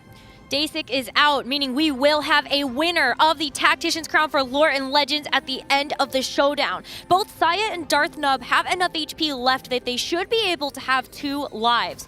So can this carousel be a difference maker to extend this into stage 7? Even a loss from Darth Nub would give him more Spirit Link value as well. Playing for Spirit Link value. I like the play, but this will be a great preview of what is to come next fight as well. But we know from our last game that this fight does not decide the fate of the game. It can come down to just a little bit of positioning. As the Baron's health bar stays strong, it's looking like Darth is really setting himself up well to take a Tactician's Crown back to the Americas. Darth can't almost not believe it that he has taken Saya down to just 2 HP. Is there anything on the carousel that's going to extend this game? We have full items on most of our carries. The Senna still has an item slot available. You could go for the IE. Darth Nub trying to just play defense on whatever Saya was trying to go for. He is winning these fights, so he should just try and deny Saya anything, but goes for the IE in the end to itemize the last carry, the Senna, who could clean up these fights if both the Volibear and the Baron go down. In the thick of it, the Senna is there to potentially clean it up if the Lucian stun comes in at the right time. CN has not won a Tactician's Crown since Set 7, November 20th of 2022, and Darth is looking to spoil that and bring the crown back home to the Americas as the sole representative in the final lobby. Does Saya change the position? I think he kind of maybe has to. He's lost these 2 fights pretty convincingly. Does he swap up anything? Darth Nub swaps the Rift Herald in the end. Has that been a mistake? No, the Rise swap comes through from Saya as well. So Darth Nub very clutch last-minute positioning of the Rift Herald right in front of all of the enemy's DPS carries. We'll watch the Volibear on the side of Saya, see if it can wrap to that backline, but the Baron's HP bar is holding strong with the amount of healing it does have. The Volibear is onto the backline and now wrapping around, but the volley on the side of Darth Nub taking down the Rise in the backline, and Darth Nub will be taking the Tactician's Crown back to the Americas. Congratulations, our Lore and Legends champion, Darth Nub. Wow, look at this. He has been waiting for a moment like this ever since his last appearance at the Tactician's Crown. He is going to end up as your champion of Lore and Legends. Wow, congratulations. Playing right on the line the entire day. So many moments coming in that 8th place position in stage 4, but always clawing his way back up the standings. What a performance on this day 3 from Darth Nub. On the set so far, he is the player with the highest 1st or 8th rate. It is incredible, doing it almost 50% of his games. So coming into a checkmate format, we knew that Darth could perform when he needed to, and that's exactly what happened. Able to get to level 10, get that Baron 2, cap out, and win the Lore and Legends Championship. It feels almost perfect that we started Lore and Legends with a vertical void win at the TFT Paris Open, and we're going to bookend this incredible set with another one. How phenomenal is it that we get to see this happen again? Not just that, but the 3-2 augment pickup is literally called Win Out. He pivoted his entire game line. He was playing a build water line. He said, okay, I'm playing Void now. He found the right pieces, made it to 10 on 4-5. He had a Baron online, taxing everyone else in this lobby, lowering their cap in the process. The great positioning on every single one of those fights. 3 wins in a row against Saya to win it all in the end. Just a very clean execution from Darthnub. When you feel so much nerves and pressure, he clutched up. And knowing exactly what needed to happen on 4-6 getting to level 10 is unprecedented, but playing around Scuttle Puddle, knowing what it would take to win a game, and while trying to be uncontestable, well, get Baron 2, get a rest of your board upgraded, and there's nothing you can do to stop them. It's just been really impressive to watch all of our competitors across the set give it their all. Whether it's been in the TFT Pro Circuit, where we see the best tacticians from every single one of our major competitive regions battle it out against each other, or it has been at the regional finals and in Tier 2, where we get to see these new stars born. We finish it out here at the Tacticians Crown, where the best of the best match up against each other and only one can come out on top. And it has been so cool to be able to see Darthnub reclaim this glory. His first time and last time at the Tacticians Crown and into the Arcane, he went dead last. Didn't get a chance to make it back here until this set, and now look at this. He's completely rewritten his history. Actually, first or 40th. Yeah, first. It's so incredibly. It just makes so much sense for who Darth is as a competitor, and he's someone that throughout the set that was his journey. He went first in TC2, but the rest of the time he really just had middling or bad performances in the TFT Pro Circuit.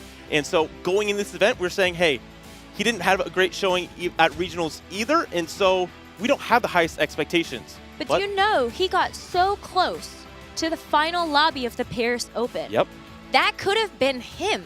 He might have been able to have one of those legendary sets if maybe that last game had gone just a little bit differently. It was checkmate format in the round of 64, where players had only one more chance to make it into the grand finals. You had to win in a checkmate format in order to get to the grand finals on Sunday.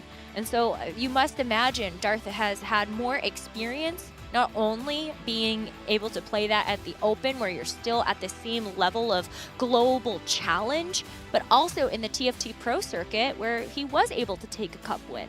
And every time you falter, that's an opportunity to learn in a format like Checkmate. You get that experience going forward, and when it matters most, that experience has come through in the biggest way possible. Another tack round for the Americas.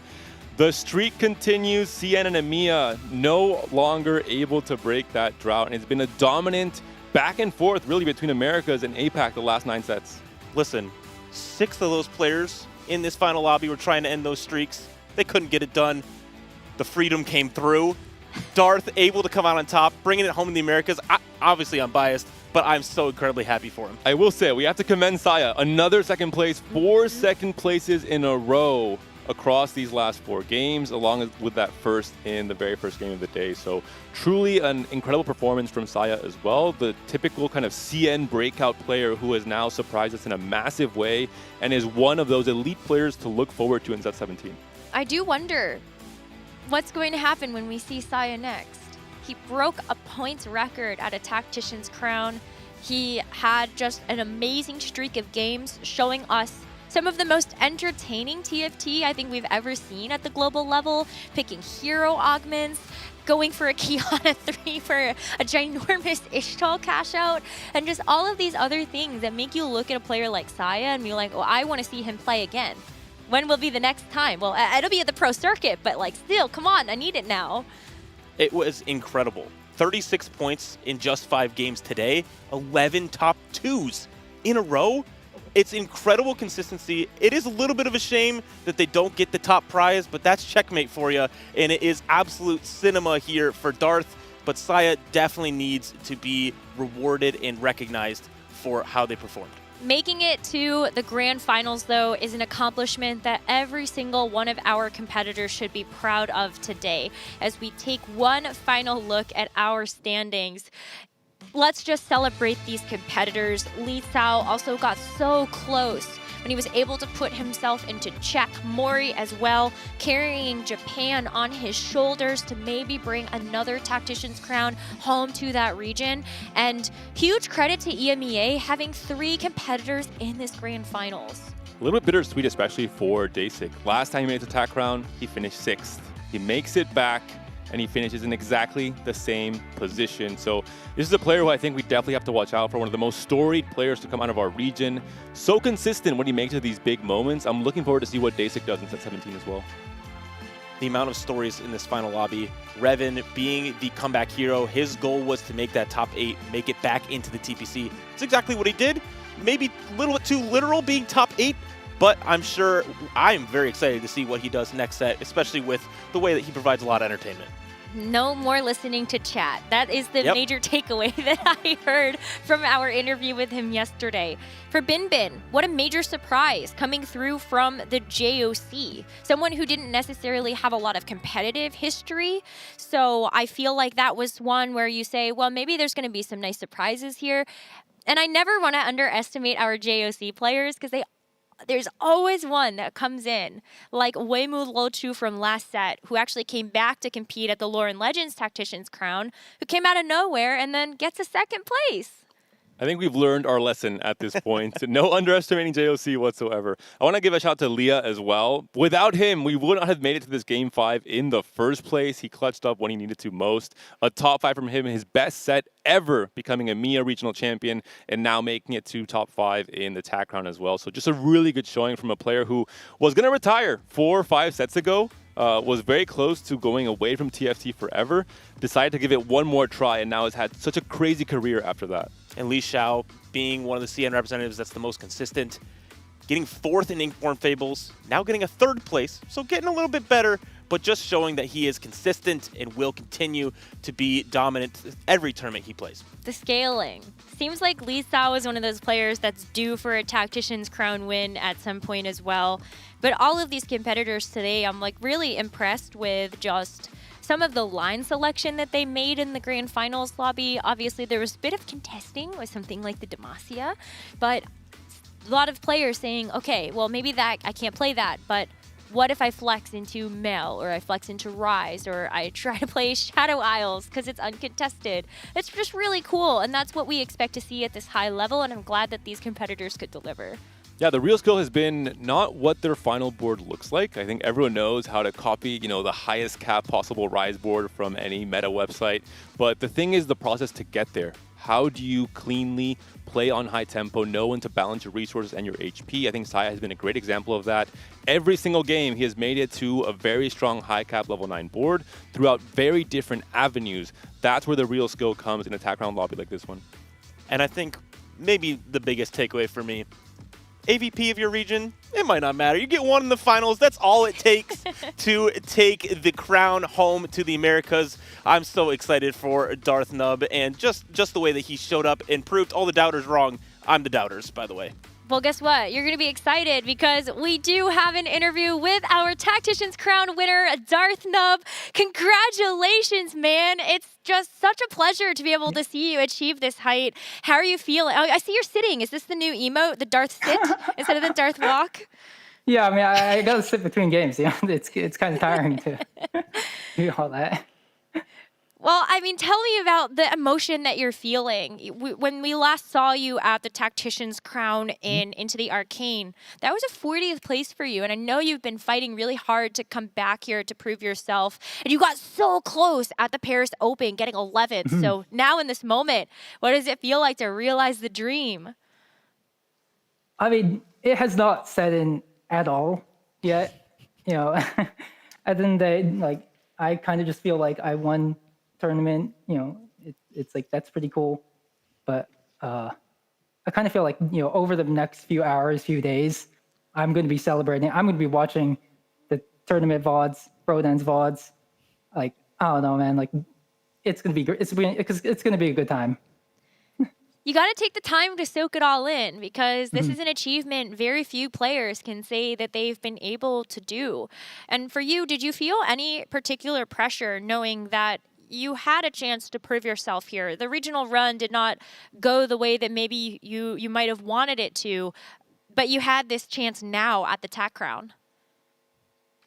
Yeah, like to be honest, like my goal going into today was just to be like kind of proud of like the way I played because sometimes you just don't get the chance to win, right? Like if Saya had ended it in game 4, I would have been pretty happy with how I had played my day 3.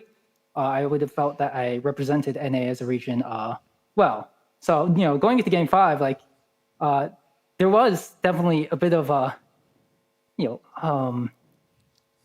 like unease, right? Because now I have another chance to potentially win, but also potentially do some absolutely disgusting gameplay into an 8th, right? So, well, yeah. I mean, Darth, you are a very first or 8th player. That's been kind of a trademark of your play style in TFT for some time now. And when we looked at our grand finals participants and even just the Tacticians Crown competitor roster as a whole, you stood out as one of the highest first or 8th rates across the field. So were you feeling kind of confident coming into Checkmate, or were you just like, no, I just love playing good games and getting the firsts when I can?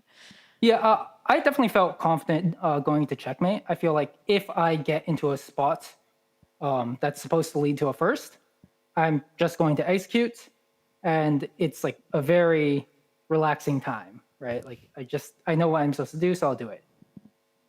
But when was it in the final game where you noticed I won? Like, was there any moment before that final fight where you're like, oh, I got this in the bag? Yeah, I mean, the first moment was when I saw win out on 3-2, and I was like, okay, like it's win out in Scuttle Puddle. I can get the Baron, like on 4-5. So like I have a path to victory, right? And then the second moment was, well, first of all, I saw Mori with a 3-star Yunara, and I felt a bit of despair. It's like, oh, like I did all this and it's just not enough. And then he just died. So then I felt pretty good. Like I scouted the lobby and I saw a bunch of these Rise boards, and like they were never going to beat me, right? So I kind of just realized that I won the game. Your day today has been insane to watch. Watching you take those Demacia long shot games and then saying, no, I'm actually going to slingshot myself into a 3rd place. Talk to me about, like, were you feeling nervous at all knowing that, wow, you could be at the brink of elimination in these games, but then you're able to capitalize and convert over to those top 4 placements? Yeah, those first 2 games were so crazy. Like I felt like my spot was so bad in like stage 2 and 3. And I'm going into like stage 4 with 2 lives, and I just have to claw my way out there, just playing my strongest board every stage, and just like winning every fight by like a millimeter. I feel like I played some good TFT, at least like post stage 4. So that felt really good. Sometimes that's all it takes, those are good thirds. They were such good thirds. You got to pat yourself on the back for that one. I think that was the most impressive thing about today. And so I'm super excited for you. When it comes to your very like 1st or 8th place style, I'm wondering like how intentional is that?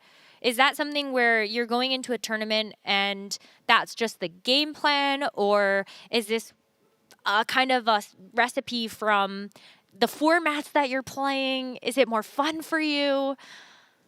So to be honest, I don't really consider myself to be like that flippy of a player. It's just like, because I feel like most of my 8ths are because I don't really know what I'm doing or like what I'm supposed to do. So I feel like it's mostly just me playing like bad. Whereas like most of my firsts, like I'm just correctly piloting my spot, and it's like not that high risk, I feel. And so like for instance, like this tournament, I think I did a pretty good job of like mitigating a lot of my low rolls. And that's because I felt like had a pretty complete understanding of like the meta and like how to play the comps and how to really like salvage placements. Whereas sometimes like I don't have that understanding, so I just kind of flounder and die. you played a lot of Demacia. Was that a part of the script going into the regional finals as well as the TAC Crown? And what other prep did you do to get here? Yeah, I mean, Demacia was definitely a comfort line. Like, I played a lot of Demacia long shots and scrims, and like the AP Demacia as well has been a comfort line for me for quite a while. So I was very happy to like get into these Demacia spots. And also, I don't know, like I kind of felt pretty bad about like 3-cost reroll, or at least my own performance on it throughout regionals and this tournament. So I think I personally wasn't like ecstatic to, you know, pull out a Mal's game or like a Darius game or a Jinx game, right? I feel like a lot of those games would end up like, I'd much prefer they be Vayne or like AP Demacia. As for other prep, yeah, so I prepped going into this weekend with Cam, Weijin, and Revan. And I think they definitely helped me a lot in like very specific ways. For instance, the Demacia Freljord Rise comp was like the like highlight comp of this tournament, right? And I didn't really know how to play it on day one. But like I studied the VODs, like we studied the VODs after that, and like after that I pulled out like 3 games of Demacia Freljord Rise on day 2, and had I not done that studying with them, yeah, like I would not have made it to day 3. Right. It's so that was the hard work that goes in between days that ends up paying off. And, you know, I'm sure that you have a lot of kind words to say about your practice partners. Is there anything else that you want to say to the other people supporting you and the other people you might have prepped with? Other people? Okay, I mean, the thing is, they were the only ones I actually prepared with, right? Like, it was like that group of 3 Worlds competitors. But I guess, like, overall, like, the uncomp, like, TFT server with, like, Dehua, Weird, Defias Bro, Fortinator, like, Coleman, like, I've, like, been friends with those guys for a long time, and they've, like, always supported me. So shout out to them. Last couple things. Are you going to make a post on our Compete TFT? I already did. Yeah. You already did it? Oh my God. Yeah. Well, I couldn't check. So, okay, well, everybody go look at that. And then, Darth, in terms of thinking about the things you want to be remembered by for TFT. You know, every competitor has had an augment go into the game. And so if you had to pick something, would it actually be something you would want to be known more for like your Demacia conversion gameplay or Void? I mean, so in Paris, like I was all about the fast 10 Void, right? Yeah, I was spamming Void in Paris. So, and like I almost made it to the final lobby on a Baron game. It's just I couldn't hit the Baron 2. So like I definitely think Baron and like Void has definitely been a big part of my gameplay throughout the entirety of set 16. So I definitely wouldn't mind being remembered by that. I think that we're going to have to think about another Baron's Lair oriented augment for you. And then finally, Darth, what does the future of TFT look like for you? I don't know. I mean, like all of a sudden I probably have a lot of EWC points, so that's a thing. And I mean, I guess I'll try my best next set to get back to Worlds, you know, maybe go for the 2-peat. That would be awesome. Darth Nub, thank you so much for taking the time to chat with us after this victory. Hope you're able to get some rest. I know this has been very early days for you. It's 4 a.m. What? Like, why do we care about European daylight savings time? What? You don't only had to go through daylight savings in regionals, you had to do it again for the Tacticians Crown, even with those nerfs. Like, I got like 3 hours of sleep last night. I was like, oh my God. Okay, well, you deserve it. Darth, thank you so much again. Congratulations on your win. Go enjoy it and celebrate it. And we are looking forward to seeing you soon. Woohoo! Oh, man. so exciting. That is amazing. It's just so cool because especially we come from the Americas broadcast and we've been following Darth for some time. I mean, he's been competing since I can remember, dating all the way back to Reckoning, maybe even before that. And so Darth's legacy in this game has been pretty long. And so see him achieve something like this, I know he's been chasing it for a while and it's very exciting. Yeah, prominent community member. He's a moderator on r/Compete TFT. After he won TC2, he went and posted, he's like, hey, this guy won a tournament, and it was just him posting it, and he said he already posted. I just love to see the victory lap and just engaging the community in that way. He's just a great guy. He's a stats guy. He does these raps at the end of the sets. It's fantastic. You have to imagine he had the post preloaded just in case he wants to just hit one button, post. Okay, he's writing it during game. I'm ready to go look at that after this, but that's gonna do it for us here for Lore and Legends. It was so amazing to kick off this set in the Paris Open, and now we end it here at the Tacticians Crown. What's next? Well, that's set 17, Space Gods, which you can get access to on April 15th. We cannot wait to see you there. Thank you all so much for watching. To our competitors for being able to put on such a good show for us. To all of us behind production, we want to say thank you. And we will see you all next set in Space Gods.